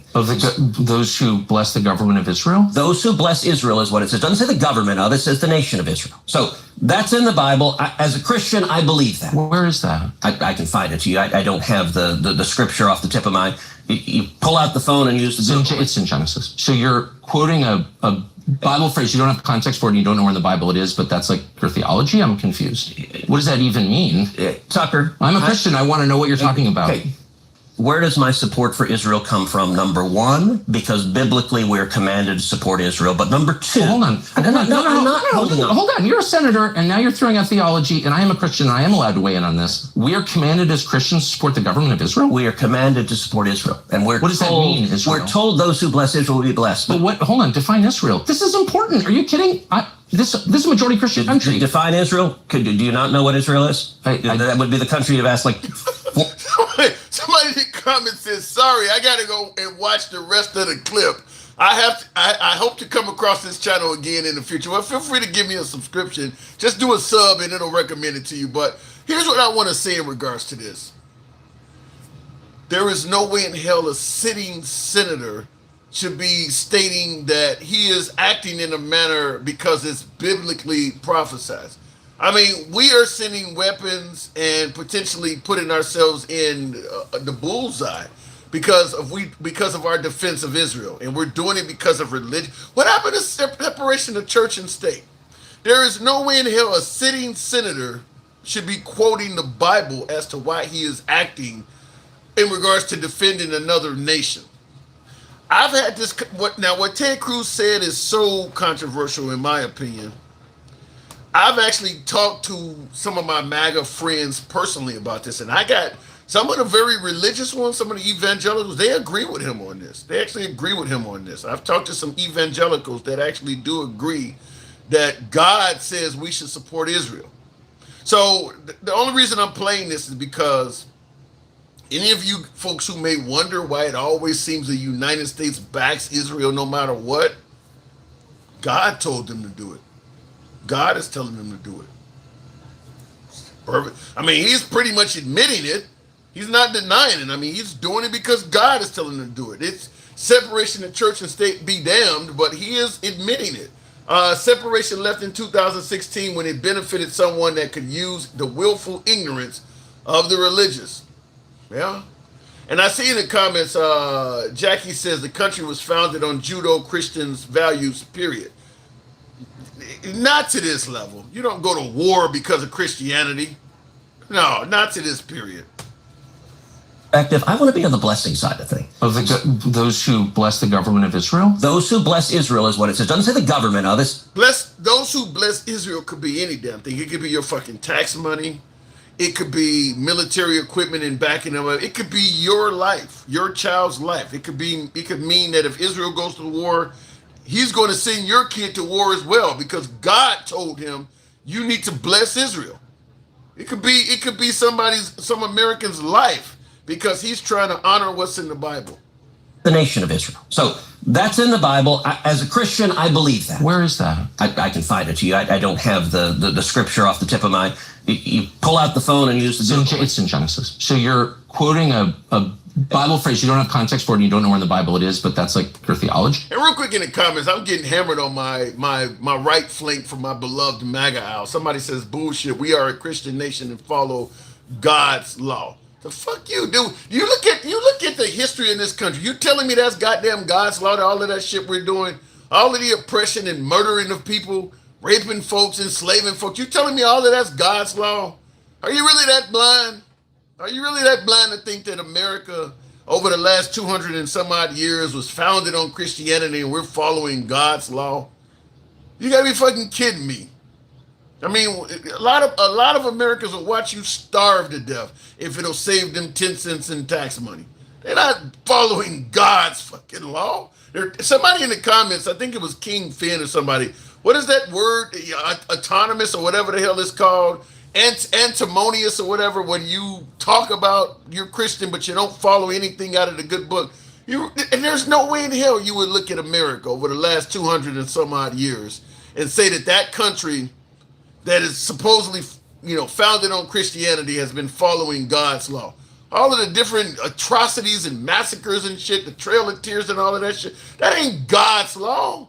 Hell, what book are you reading to get that shit from? Turn the damn Bible right side up. If you're reading the Bible and you're getting that and you think you got the book upside down, something's got to be wrong. God's law. I mean, that's comedy at this point. Looking in the comments, though, I wish you ranted like this about Trump's bullshit. That is Trump's bullshit.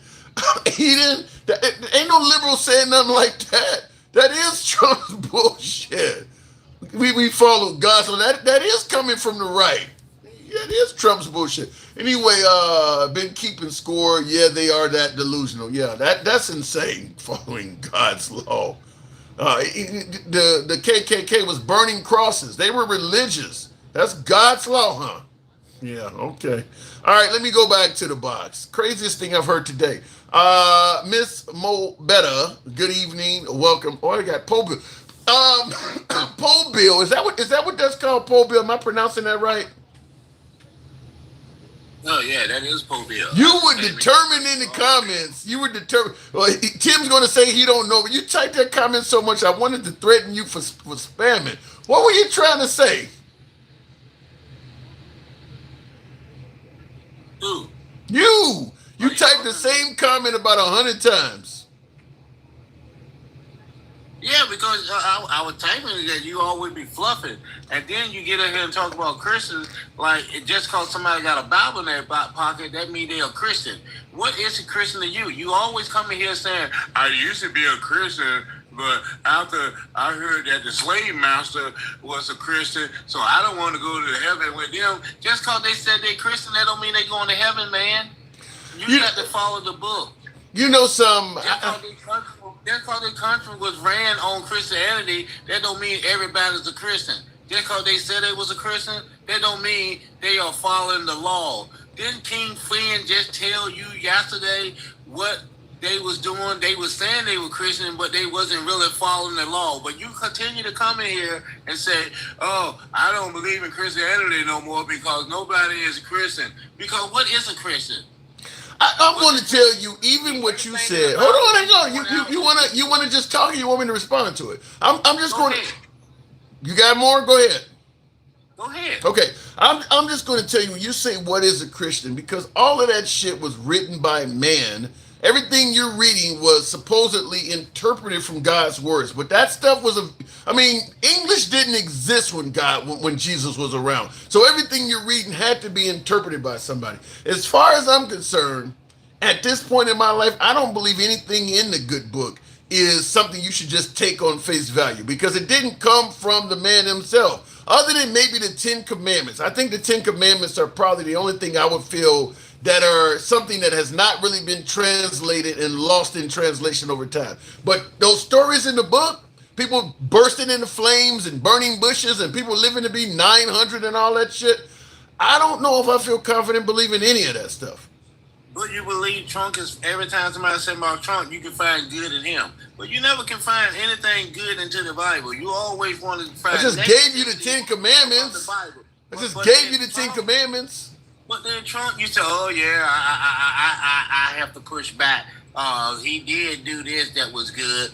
I have to push back." But anything in the Bible, negative. All you care about right now, I believe you worship Satan because all you talk about is sex. All you talk about is they taking away porn out of the internet. Hey, look at that girl over there. Oh yeah, I saw her. She has some big breasts. You a pervert, man. I think you in the Epstein files, or you got some baby oil on your hands. I'm telling you, it's funny. Well, first of all, let me make it clear. You got some baby oil in the background on there. Huh? Come on. You got some baby oil back there? Look. I got some lotion. I know. Let me say this. First of all, I do want to thank you because some of the things you're bringing up obviously is you've been listening for quite a while because I ain't talking about women's titties in a long time. But thank you for tuning in. But I'm going to say when you start saying based on what I say, you think I worship Satan and all kinds of stuff like that. It's that type of commentary that has made me stray away from religion. Stuff like that. Because I question the Bible, now all of a sudden I'm hanging around Satan and crazy stuff. To me, that sounds like you're speaking in tongues or something. I don't know what to do with that. That sounds crazy. You once said Satan might be a Rastafarian smoking a blunt, telling everybody. I said, I listened to you, dog. You the one said it. you the one said when you were young, you had a VCR and all you did was sit in your room and watch porn. Yeah. You the one said all this stuff. I don't do that. Well, first of all, you're taking it to the extreme. When I was a kid, I did own a VCR and I had my own little porn collection. But I also watched regular movies too. When I was 14, and I'm talking between the ages of like 16, 17 years old. I wasn't like 5. So I was like 16 years old. I had my own. I had a few tapes. You know, you go to in Chicago. We had a place called Shutdown, Maxwell Street or whatever. The guys would sell you bootleg porn. I purchased a few of them. Yeah, I had a few of them. I don't see anything wrong with that. I don't see wondering why the right is trying to take porn away as being something that makes me favoring Satan or whatever you're talking about. To me, I don't like that far right Christianity stuff you're defending right now. I'm just telling you what you say, man. Like you say, hey, Donald Trump is all right. Right now, if he give me a job at his party, I go. King Flynn like, come on, dog. You really go and hang out with Trump? You like, yeah, I'm pretty sure all that money he making, some gonna drip off on me. I don't know what you. I did say that. I said all money ain't good money, buddy, but you still chasing the dollar. I have said that as well. All money ain't good money, but I did say that, you know, there's so much money orbiting around Trump that if you just hang around him, money go rub off on you. And I did say that, listen, if he offered me a job paying me a ton of money, now I'm not going to go join ICE. Depends on what the fucking job is. But if he offered... Oh, no, you probably would cover your face up and body slam a couple kids for some money, man. Well, you already said you think I'm worshiping Satan, so there ain't nothing I would do in your eyes. You said it. No, You said you gotta go to hell and hang out with Satan instead of hang out with the the Klan or with the slave master. I still say that. Y'all trying to make Satan feel like he look like a bad guy. He could be a Rastafarian chilling with dreads. Well, some of Some of that was in comedy. Here's what I said. I said the way they painted Jesus to be a white man with blue eyes, when we know that he probably was at least olive skinned or darker. I said, for all we know, consider how much they disliked and hated people of color. For all we know, they could have just lied and said that Satan was a bad guy because he just happened to be black. Some of that was comical. I wouldn't mean for you to take that shit literally. That was said in comedy. There was a bunch of LOLs when I said that. I didn't know. I didn't know somebody like was. Trump. Now you act like a Trump supporter. It was a joke. It was comedy. Okay. We supposed to laugh when he put a Mexican hat on that guy and play the music in the background. It was a joke. You watch the show a lot, and most of my liberals don't even agree with some of the stuff. Some of the stuff you're saying is pretty out there, but. Hey, I watch the show every day, man. I'm bored at work. Well, I appreciate that. Listen, I'm looking for you. Well, listen, you know what I always say. You can be critical. You can criticize me anytime. I appreciate the support, man. It don't matter that we don't agree on shit. But what I was saying in regards to the heaven comment you made is, I said if people like General Lee and Stonewall Jackson and those Confederates can treat African Americans the way they did and still get into heaven, I said I don't want to go there. I don't want to go hang out with them in the afterlife. I'd rather go down to hell. Fuck it. Maybe it's a down there. That's exactly what I said, and I still stand by that. The little time you said in church, I know you heard they said the road to heaven is a narrow road. So everybody ain't going to heaven. You know, people come in here. Hey, I like Gangsta Grandma a little bit. She get a little outrageous, but I like when she push back on you. But she says she's a Christian. Do you think she's a Christian? Do you think she going to heaven? The way she come at you and the way the language she use. I don't believe. If you growed up in church and you saw a real Christian, them old ladies with that nasty candy nail purse didn't talk like that. Yeah, see, to me, your Christian views sound like they pretty far right, because I don't believe you're going to get condemned to hell for speech. If you cuss a lot, I don't think God's going to deny you access to the kingdom of hell because you cuss a lot. That's far right. That's far right Christianity to me. To me, it's based on your actions. What does the Bible say? Tell me. You're supposed to be like God. You're supposed to carry yourself as you're supposed to follow Jesus Christ. You're supposed to be like him. I don't think Jesus run around cussing everybody out. Well, shit, based on that case, I don't think anybody's getting in heaven. We all do something. That's why they say it's a narrow road. That's why they say it's a narrow road. Yeah, I don't know. Like I said, because the way I see stuff with all of these massacres and atrocities that I'm reading about all the time, whether it's, you know, racial stuff or whether it's the Japanese in World War II, some of the stuff I read about, I'm like, it's hard to believe that we would have a deity, a God of some sort, give people free will to do all of this harm to each other and just leave it that way indefinitely. If I created a system of people, humans, they're all my children on earth, I gave them free will, at some point I would be like, man, maybe this is fucked up. Let me limit some of this. I'm not going to just let them keep killing each other to the level we have been doing that on Earth for thousands of years. At some point, I would really, because to me, if I look at Earth like some sort of architectural project that maybe an engineer creates, God's plan is a failure. The people are killing each other, starving each other to death, infecting each other with diseases intentionally. The whole thing is a failure.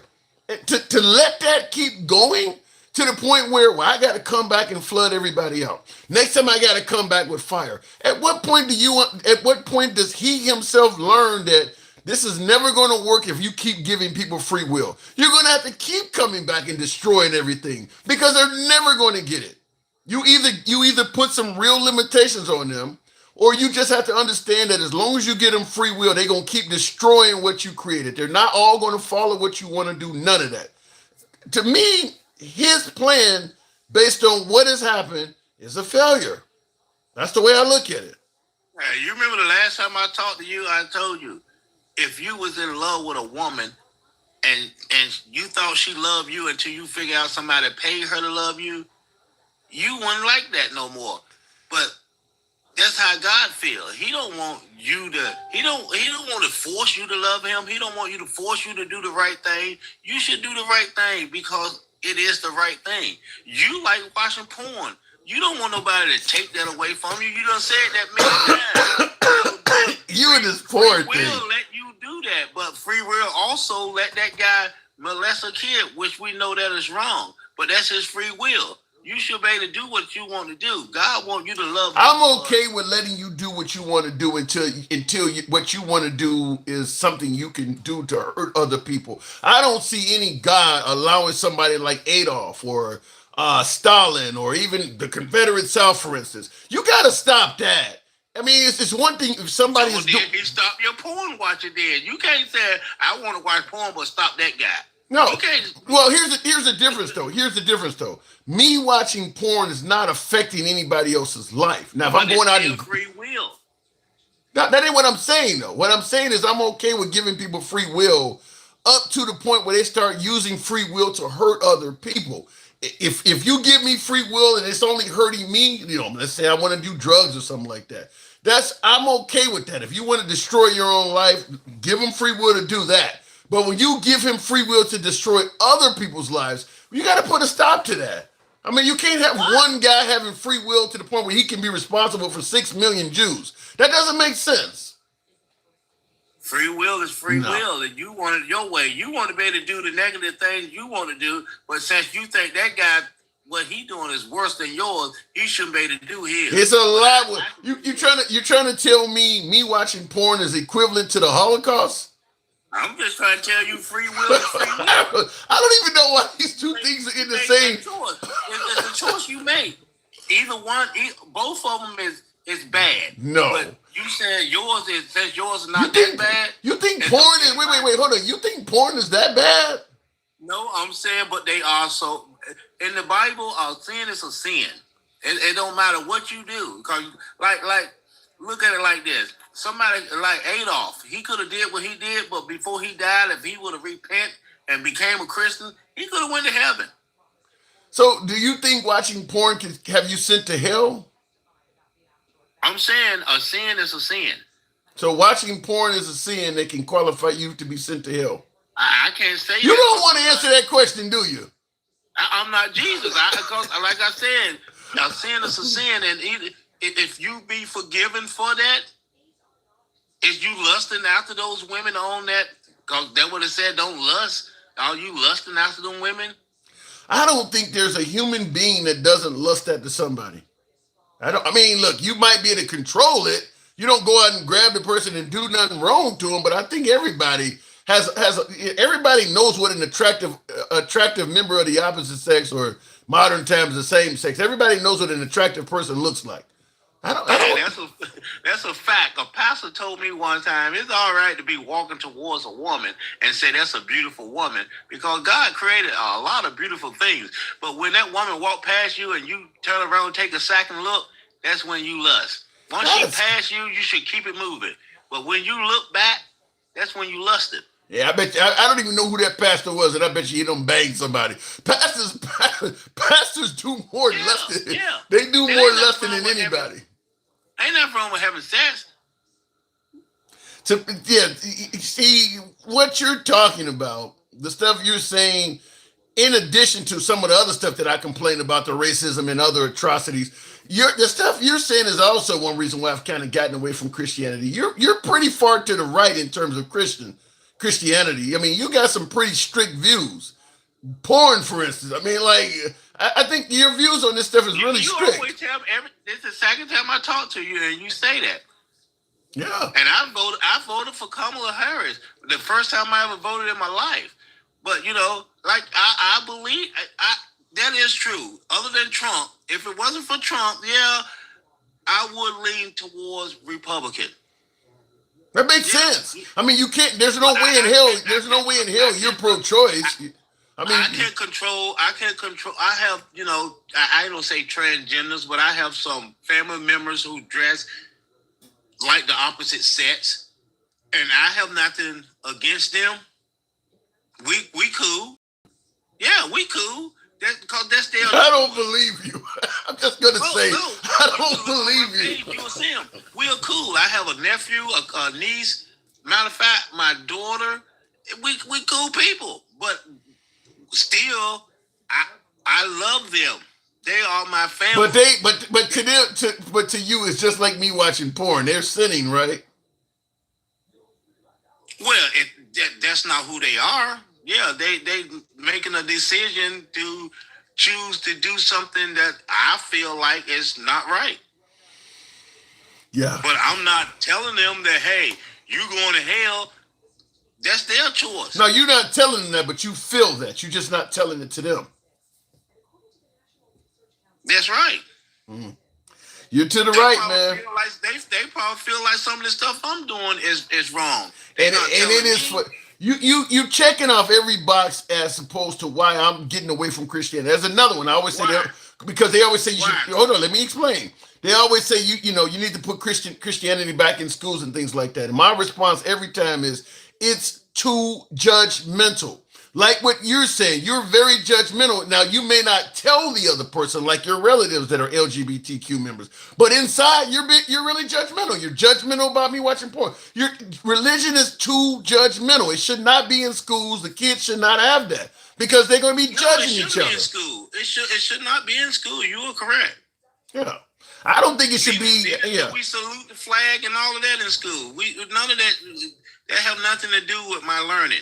Yeah, I mean, like I said, though, that the stuff you're saying is yet another reason why I've strayed away from religion because it's just too judgmental, man. I mean, everybody telling each other you're going to hell and what you're doing is wrong. They all in your life and shit like that. No, I don't tell nobody going to hell. I'm not in their life. You told me I worship Satan, Daddy. You told me I worship Satan. I'm in tears. Tim, you continue to say this every time you get on this. If anybody mentioned the Bible, the first thing you start saying is, I remember back in the day when I was going to church, I wanted to be a pastor. Yeah. I want to be a pastor. Next thing I know, all this, the slave masters is using the word against us, so I don't want to go there with them. But they not going. I'm gonna be honest with you. I'm gonna be honest with you. Doing like you said. If I get pulled over, I'm gonna make sure that I put my hands on the steering wheel. I'm gonna obey the law. So if you're gonna obey the law that the police officer want you to obey, why you think you shouldn't have to obey the law in the Bible? But you think people in the Bible don't have to obey the people who walk around with the Bible do not have to obey it, but they going to heaven. Yeah, I see in the comments, Team Carter see me taking notes. Yeah, he's definitely been watching the show. I like it. I appreciate you. I mean, he's definitely been listening. But I would just say this. I don't favor it anymore because I do. Here's what I don't understand. When you factor in most of the slaves that came to this country, they were not Christians when they got here. Whatever religion they had, it was beaten out of them or whatever the case may be. And they had to see God and Jesus Christ as their savior, whatever. Once they became free, I don't know why they didn't just drop that religion. Once we came to America and defeated the folks from England, once we defeated them, had a revolution and made this become our country, for the first few years, we did not even celebrate Christmas. We got rid of everything. That's why we don't still drink tea and shit like they do. I don't know why once African Americans gained freedom that they continue keeping all of the values that they were taught by the oppressors. Why would you keep the man's religion? You know that religion was not given to you in the best interest. I mean, there's no way they're reading from this book and doing this to you. Something's got to be wrong with that. So why would you believe this religion is even valid? I don't know why they didn't get rid of it. Hey, words from you. You said it. That where did the Bible come from? You said that the Bible came from Ethiopia. You said I said what? You have said in your life that God is not white, so it had to come from Africa. It was We're talking about the Bible, though. We're talking about the Bible, though. The Bible was written by man. It supposedly is in the interpretation or the teachings of God. But because the Bible we read is in English, and English did not even exist at that time, we know plenty of stuff can be lost in interpretation and in translation. There's no way to know for certain, considering that was all written by man, if it doesn't have errors all over. I mean, the Bible's a pretty big book. And when you translating all this stuff, errors, but it do point to one thing. What is?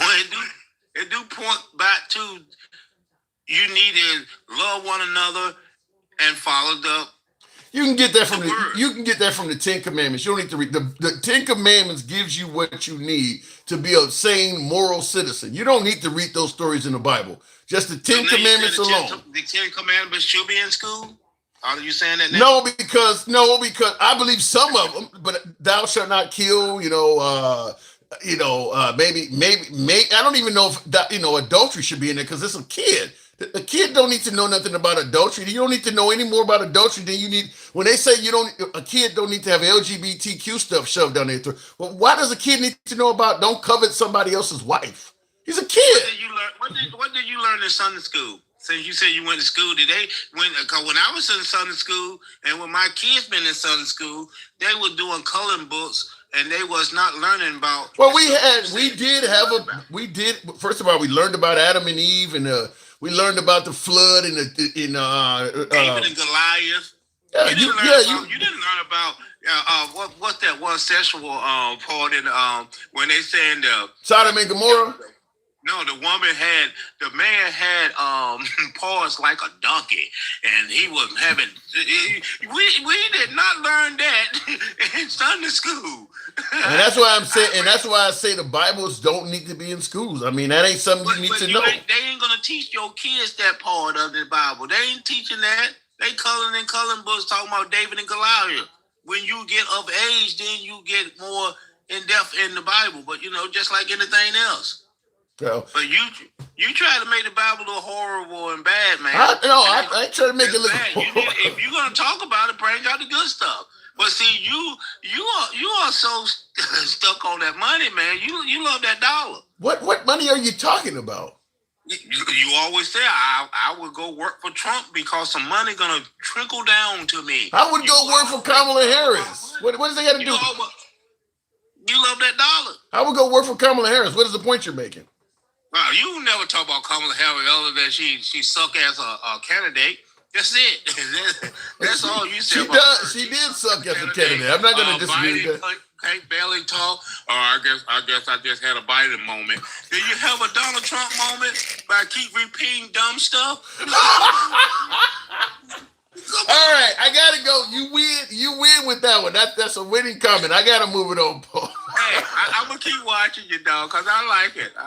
I appreciate it. Keep getting that on King Fan. Oh my God! He said, "Did you have a Donald Trump moment?" Because you keep saying dumb shit. I'll give him that. That was funny. That was funny as hell. Anyway, moving on with the program. And one thing I do want to say is thank you for the support, man. You obviously he covered a lot of ground on things I've said over a period of months, if not years. Some of the stuff he was talking about, like I haven't talked about watching porn in a long time.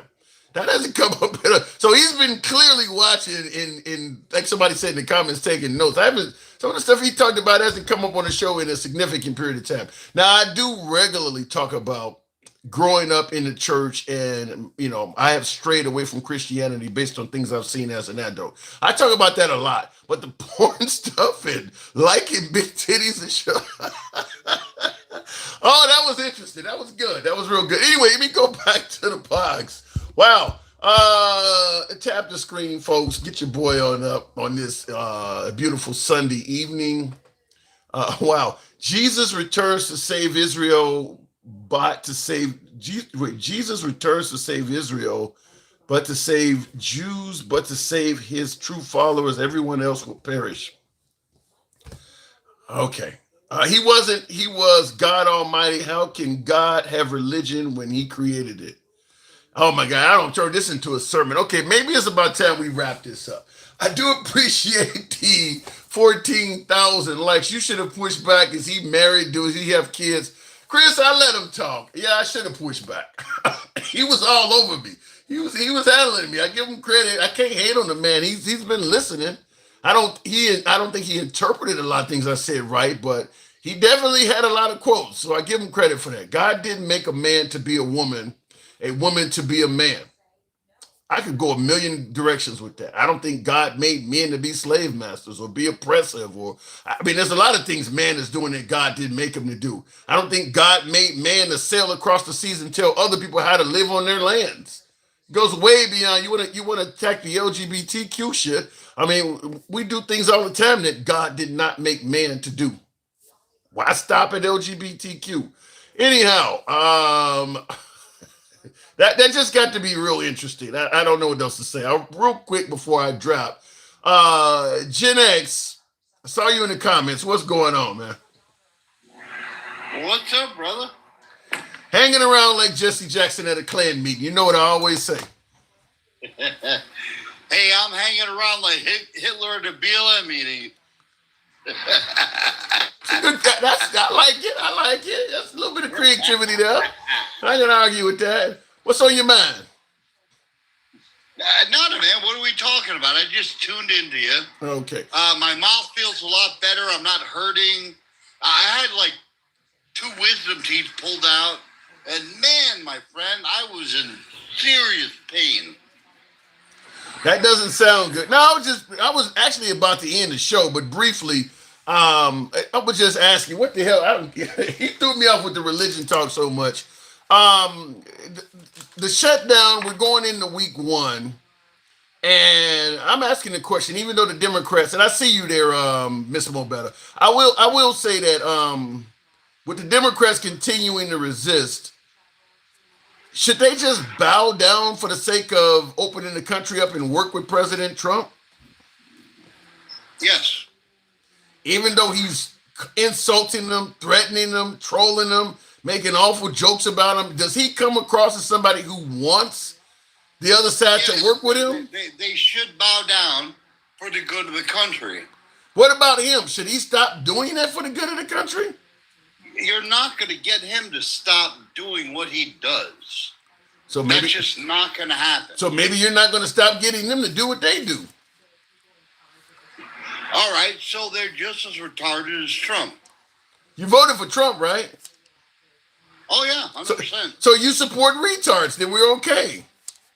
Oh yeah, hell, I'm retarded, dude. I'm the biggest retard on the planet. Okay. So if Trump, why can't he stop trolling? Is something wrong with him? Is he mentally off? Why can't he stop doing that? Because he's Trump, man. That's just what Trump does. He trolls. He is the goat of trolling. But I get that. But you ever had, maybe you're out working with your dad or your mom or something like that, and I don't care if you're working on a car with them or you're washing dishes or something like that, or even in class when you're taking a test and the teacher goes, right now ain't the time for jokes. It's time to get serious. Why can't he get, I mean, the country is shut down and here he is making jokes and shit. I mean, Americans are suffering. Is he so gung-ho and so hooked on being an idiot, so to speak, that he can't act right when the country really needs him? Now, I can answer that. Because he's got the upper hand. The country is shut down, Gen X. It doesn't matter that he has the upper hand. The American population is losing out. That's him having the upper hand. What about the people? I'm not suffering. You know what I mean. You know what I mean. Right now, he has the upper hand, and he's not going to give that up. And I don't blame him. I'm not asking him to give up the upper hand. I'm asking him to. I'm not asking him to do the right thing for the American people, but he's not going to cave to the liberal agenda. We're not asking him to give up.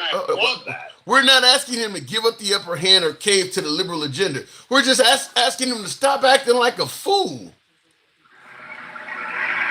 Okay, what is stopping acting like a fool to you?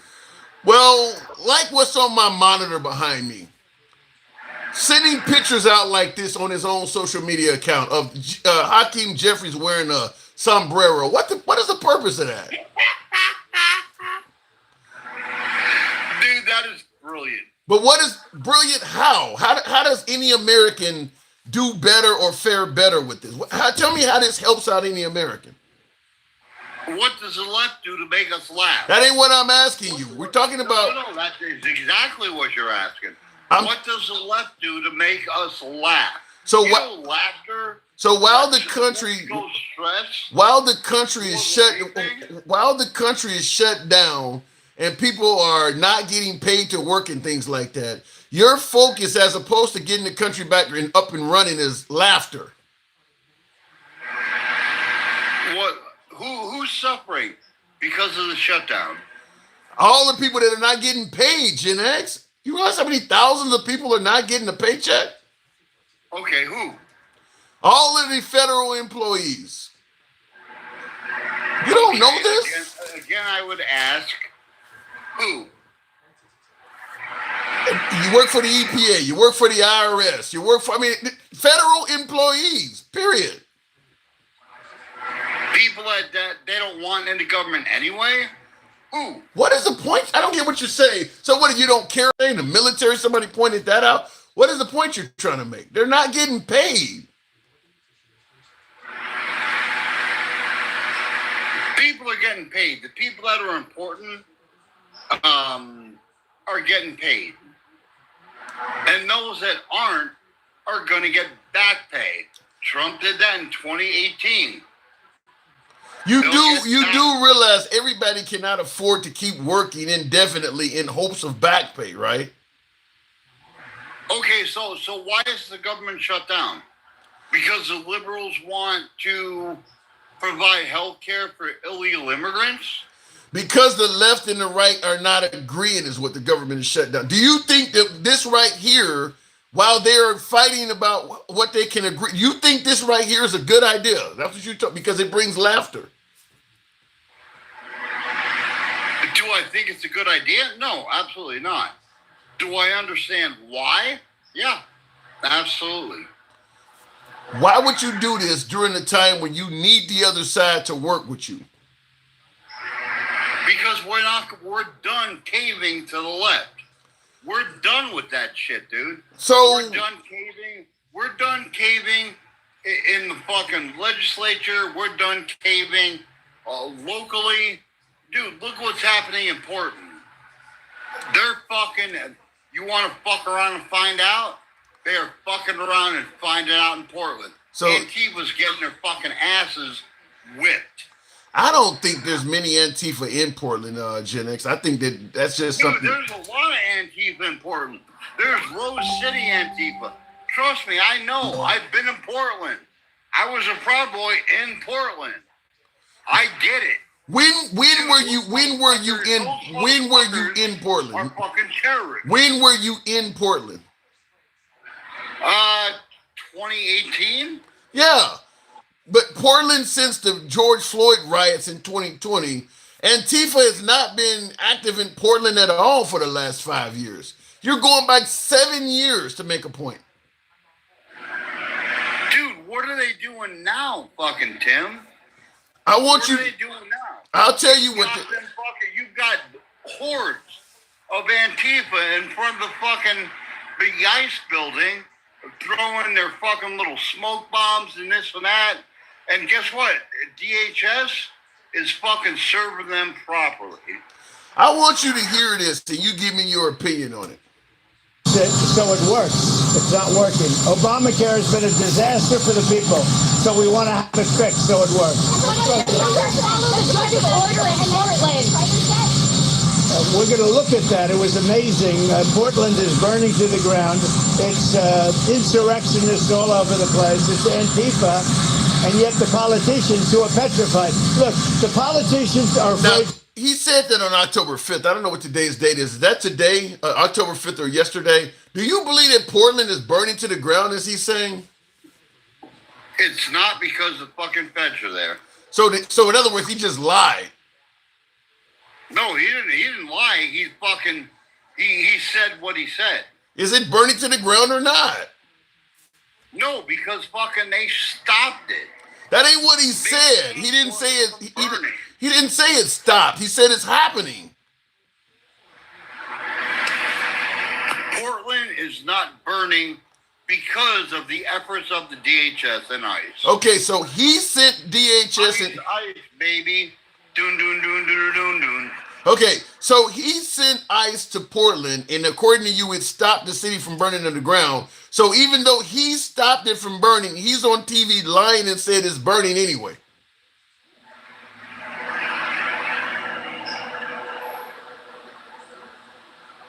Did I lose you? No, I'm processing. I don't understand the question. Okay, you told me that Portland is not burning to the ground because DHS and ICE is there, correct? Yep. He's the one that sent them there, right?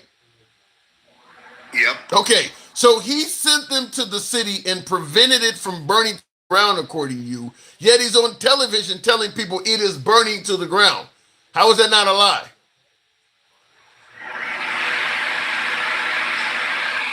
You still processing?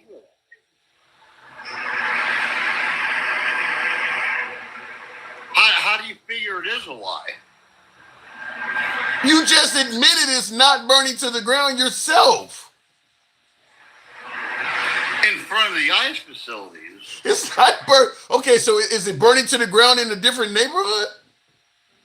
That I don't know. I'm not in Portland yet. Do you need to, if the city, wait, hold it. Gen X, if the city was. I'm not going to Portland until next week. Gen X, if the city was if an American city was burning to the ground, do you really think you would need to be there to know about that? Yeah. Yeah, 100%, because the fucking, the MSN, the mainstream media, won't report it. You think they report the bad shit is what they say. You think? Yeah, no. What about Newsmax? What about Newsmax, OAN, and Fox News? Why aren't they reporting it? Who's that? Fox News, OAN, One American News, Newsmax. Why are they not reporting it? Because there's nothing to report yet. But it's burning to the ground. Again, there's nothing to report yet. Why is a city burning to an American city burning to the ground? Why is that not something to report?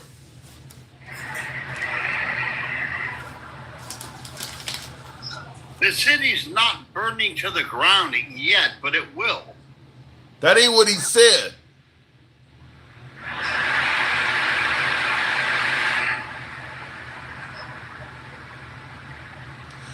I think you're making defenses for what is obviously a lie. You're admitting it's not happening.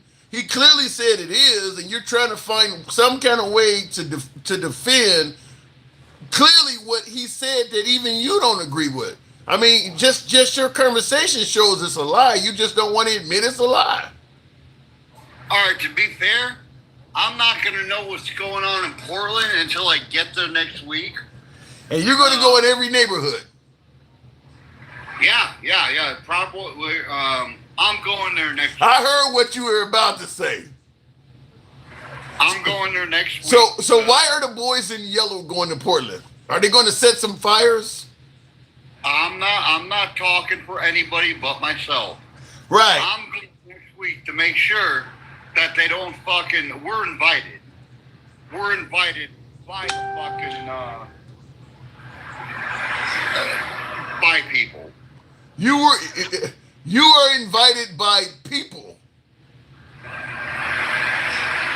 Yeah. Does any of them possess the presidential seal? Nope, got nothing to do with that. You're not even gonna fucking lock me into a fucking no. I don't think I need to. I think you walked into the corner yourself. I'm going there on my own fruition to just make sure that shit fucking works out okay. All right, Gen X, I gotta move it on. But in the words of what they say in prison, sometimes you already said too much. I think we can kind of tell what you say, even if you don't want to say it. I gotta move it on though. Thank you for coming through. Hey Tim. Yeah. Fuck you. I love you. You be good out there in Portland. I don't want to hear that once you guys got there, it suddenly started having fires all over the place. Well, I'll take some video for you. Yeah, of shit burning. You should come with us. Fuck that. I'm not going out there. Are you crazy? I will buy you a steak dinner, brother. Shit, I go out there with you, I'll probably be the steak dinner. I gotta go. Ain't no way I'm gonna. That's horrible. And this is why Sherbert threw your ass off the panel last night. Oh, he was on the panel last night? Infinity says, remind him that this live is going to be saved. I think he knows that already. All of my lives are saved. They all go on YouTube. So, wow. I'll just say that. Wow. Real quick in the comments. Let me go straight on. Wow. I'm just going to say it that way. WOW. Miss Mo Better. The floor is yours. Hey, Tim. Hey. Wow. Your name ain't Tim tonight. Your name is Nail because you've been getting hammered. Yeah. It's been a rough day. It's been a rough day, but You've been getting hammered. It's crazy because this is why with your early conversations, a lot of people don't get into politics or religion. Because religion is man-made. God didn't make religion, number one. And number two, politics, you have your own opinion. But I mean, Miss Mo Better, I've been called everything from a socialist to a libtard to a sellout to a raccoon. I have never been called a worshiper of Satan. Damn. I mean, by one of my long-term listeners. He said I worship Satan. I'm in tears. You worshiping Satan now, you know. Holy shit. It's crazy. And then, but real quick, good evening, everybody. How y'all doing? When they say, what is Trump actually doing? Like, do they know, number one, illegal immigrants cannot and do not receive any medical care, any medical insurance. And if they do get any kind of medical care, it's on an emergency basis. Well, here's the problem. I think it is that even though illegal immigrants can't receive, health care and insurance, they can go to the emergency room, and that's what I said. And I don't think they want that either. If you're an illegal immigrant and you get hit by a bus or something like that, and you go walking into the emergency, I don't think they want to treat them either. But here's the thing: they don't even want to treat people that are legal. You go to and this is the whole problem. We've had more problems now with the border so-called being secure than when the border was open. Look, you have mass unalivements in Alabama today, like King Finn was saying. You how many mass unalivements that had in the last month, and had nothing to do with anybody that was here illegal. It's a good point. That is a real good point. And not only that, people talking about Medicaid and Medicare, do they know that this bill actually affects people who pay into their insurance? So it's going to be the question, do I pay my car payment? Do I pay my health insurance? My mortgage got to be paid. So now you having to juggle where your money is going to go. I don't care if you pay into it through your job or anything like that, any kind of secondary. Our premiums are going to go up so high we won't. Even us working folks won't even be able to afford the health insurance. I'm going to tell you what I think the problem is, though. Ever since Trump became president, the left has been saying it's going to become Armageddon. And for the most part, in unison, the right is not seeing that. So until it actually happens, it's going to be liberal fear-mongering. I mean... Of course. That's what they do, because Trump gets up there like that with those lies. See, they're already bought into him. So it doesn't matter what he says now. They're going to take it and run with it either way. They're already his fans. They're already in his cult. You see, they don't even call him out on a lie. You see how they've been side talking? Oh, he's just joking. You show that roly-poly who wants to claim Proud Boy, but he say that Proud Boy, they can sue his ass for that shit. Because the name was trademarked. So he could fuck around and find out, Gen X. Fuck around and find out with your rotten mouth. I don't have anything for that. For real though, because at this point, it's not a laughing matter anymore. You got Trump talking about firing people, and then, like you said, that America First is not even about America. We can't even say that anymore. You know what I'm saying? Yeah. He doesn't give a shit about American people. Period. Yeah, I don't. Period. Yeah, to me, the American. He can afford to feed himself. Yeah, to me, the America First thing makes no sense whatsoever because, okay, we stopped sending money overseas. We're not sending money USAID. I mean, we're not giving the Ukrainians free weapons. We're kicking out the illegals, making sure that they're not getting universal health care. They're not getting entitlements or whatever they want to claim they were getting. Okay, when do we get around to the part where we're actually helping out Americans? Because we're denying them tuition forgiveness and minimum wage increase. None And of that. We yeah, don't get none of that. yeah. None of that. And people are going to start seeing it now. You see that they cut other programs where, as of January 1st, now people that were filing for home improvements, like home heating systems and all of that stuff, used to get a credit for that. That no longer is in place. What is the So goal of all of this? I mean, are we being robbed or something? Is it a heist? We are. That's pretty much it. We are being robbed. It's the oligarchy that what's his name? Bernie Sanders was talking about. The oligarchy is happening now. His next step is going to be dictatorship. This is why he's deploying his military out here. He's going to see how far he can go with the states now, just before he actually takes over completely. And I see the comments. He's a German descendant. His father, they're Germans. Do you know how the Germans run? Do you know how they live over there? How their government and stuff works? Take a look at it, and you'll see what. Well, they're not doing what because in Germany you get universal health care. They got how it used to. How it used to. He's going in the old playbooks. Yeah, you talking about Adolf shit. They want to call it. They want to say that we're fear mongering and stuff like that when stuff is actually happening. Well, I don't personally understand what is the goal of cutting all of these programs and jobs and things that benefit Americans. If you're America first, why are you attacking and hurting the welfare of so many Americans? I get the illegal immigrants and overseas money, but he's done a lot of things that are anti-American finances too. They're very anti-American. And you talk about, the money is on hold, but people are going to be in a hole so much. By the time you do get your retro pay, all of that's going to be gone too. You're going to be fighting and this is when a recession actually starts. The last 10 of the 11 recessions in this country were done by Republicans. With the exception of Jimmy Carter. Jimmy Carter was the only Democrat that had us in a recession. Don't take my word for it. Look it up. Can it be stopped? I don't think it can, because now you have so many entities like the farmers and all of that stuff struggling as well. So you see, Carrie Underwood said she's tired. Like the work is catching up with them because they have a farm too. And she's exhausted. Carrie Underwood said that, and I know she probably leans right. Yeah, I read that today. They're gonna be. So I was like, listen, time to cancel her.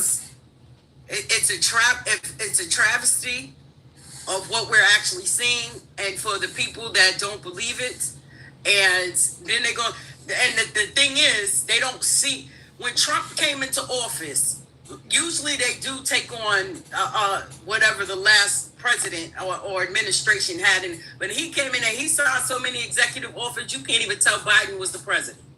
No, yeah, it definitely looks like Trump has been president since 2016, and Biden amounts to just like a gnat on his back or something. The Biden legacy historically won't amount to anything. I mean, it will be absolutely nothing. Yeah, absolutely nothing. And he's and I stand his 10 toes down. He's trying to whitewash America. Listen, the way they treated those people in Chicago the other night, it's disheartening. Will there be others? Kids out there with no clothes on, older, and these were black people. Older black people out there with zip ties on. This is 1 o'clock in the morning. Do you think? I heard they had Black Hawk helicopters and everything over there. Everything. They went in there like it was WW3. Will there be others? Oh, sure. Like I said, he's just testing the waters now, and all he got to do is get up there and bloviate like he always does. Throw out one word, and they just take it and run with it. Oh my God! Then you got Kristi Noem up there. Then he was Caroline Levitt, that little big mouth bitch. Got her up. That's a God-fearing Christian. You can tell. Wait a minute. That's a God-fearing Christian. You can tell by the cross. But which God? Which God do they fear? The one Pobo is talking about. The one, because he said, I'm not Satan worshiper.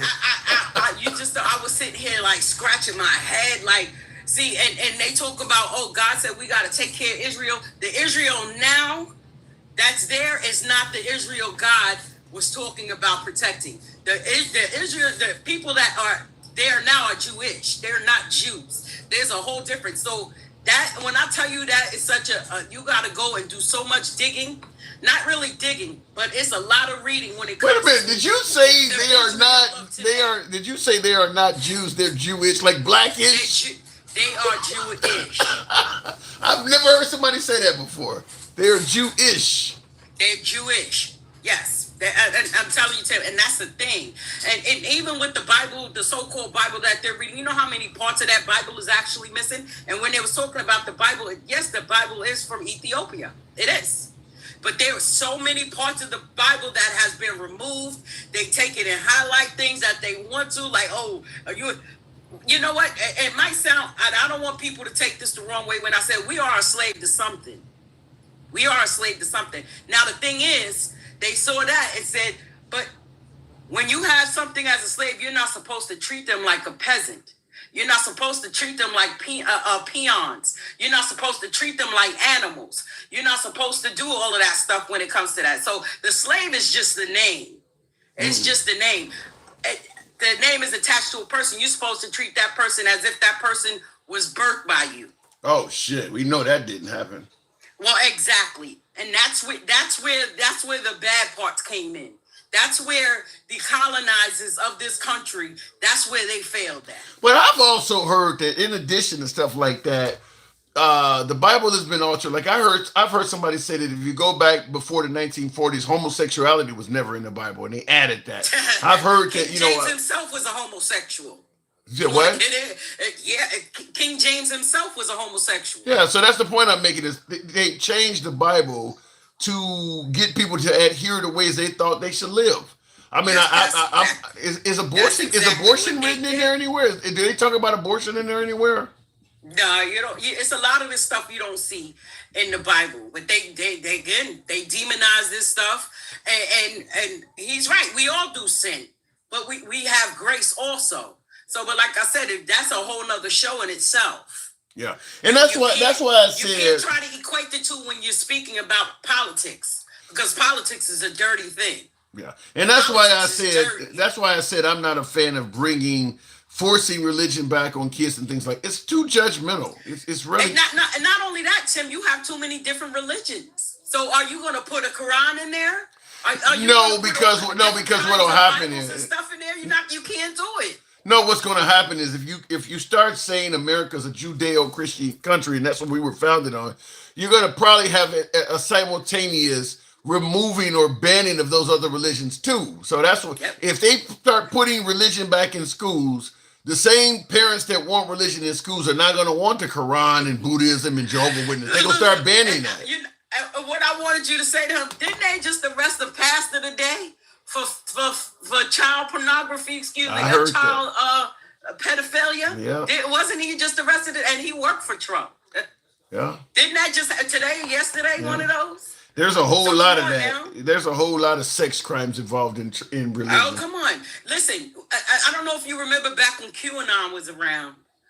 They had all this stuff going. They had a whole list of people that was on the Epstein list. Oh, Oprah. You had Obama. You had Tom Hanks. You had, all kind of people QAnon had on that on Epstein Island. Yeah, it was Oprah Winfrey. It was Oprah Winfrey. It was Will Smith. It was Tom Hanks. Yeah, I used to get them all the time. All kind of people. Where's that list now? For though, I trust me, I've lost friends that were people. They were associates because evidently, if they were friends, we would still be talking. But lost people that I used to associate because they used to go hard with that QAnon stuff. That's where our slogan came from. We go left of Bernie Sanders to I'm having dinner with Q.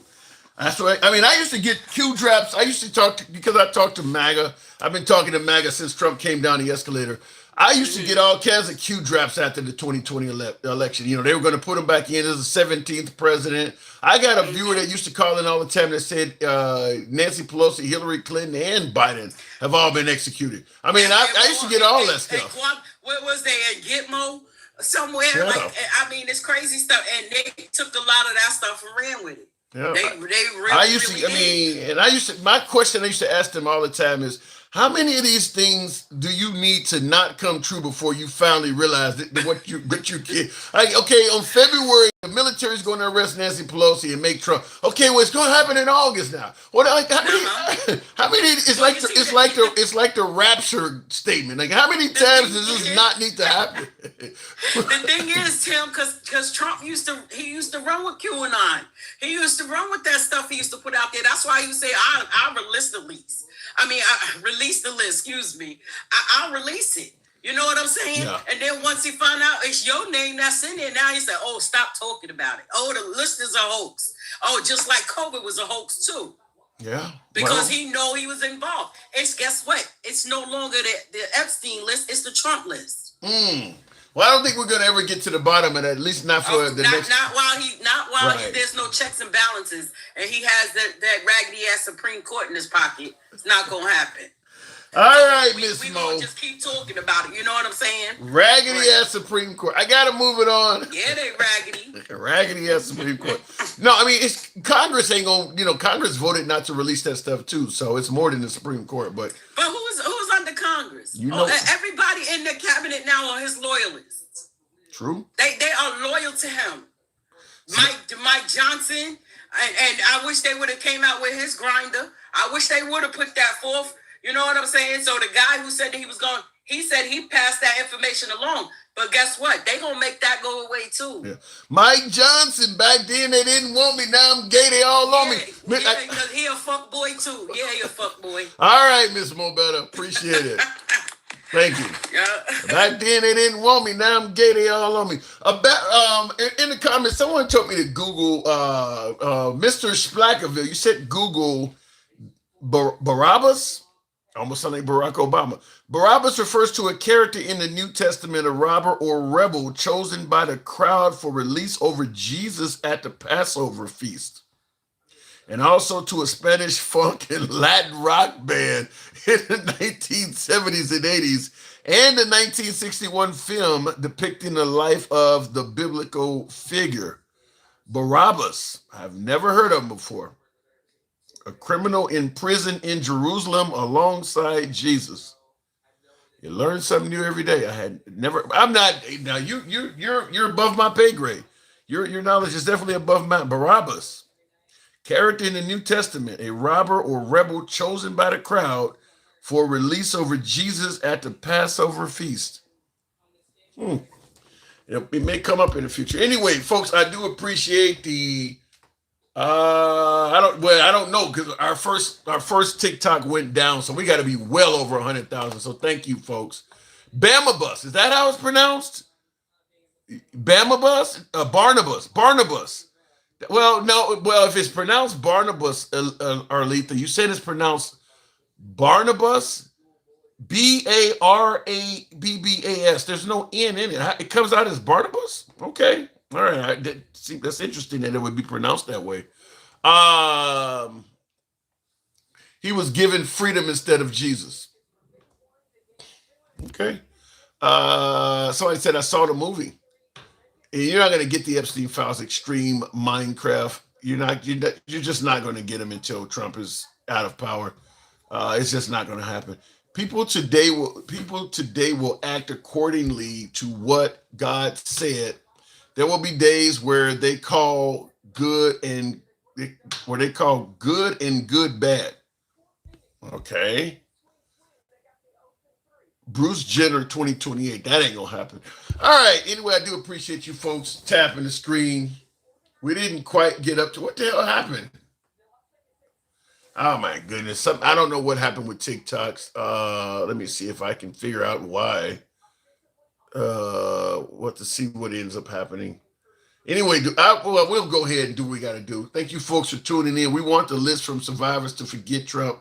Good luck with that. It's your boy Tim, the handsome liberal. Get your boy a sub if you like this open, uncensored dialogue. That's the way we do things. If you favor that, feel free to follow the program if you're watching on TikTok, Instagram, or X. We are now on X. So we're now doing shows on X. So feel free. And if you got Tim Liberals on Facebook, we're there as well. Nevertheless, thank you guys for tuning in.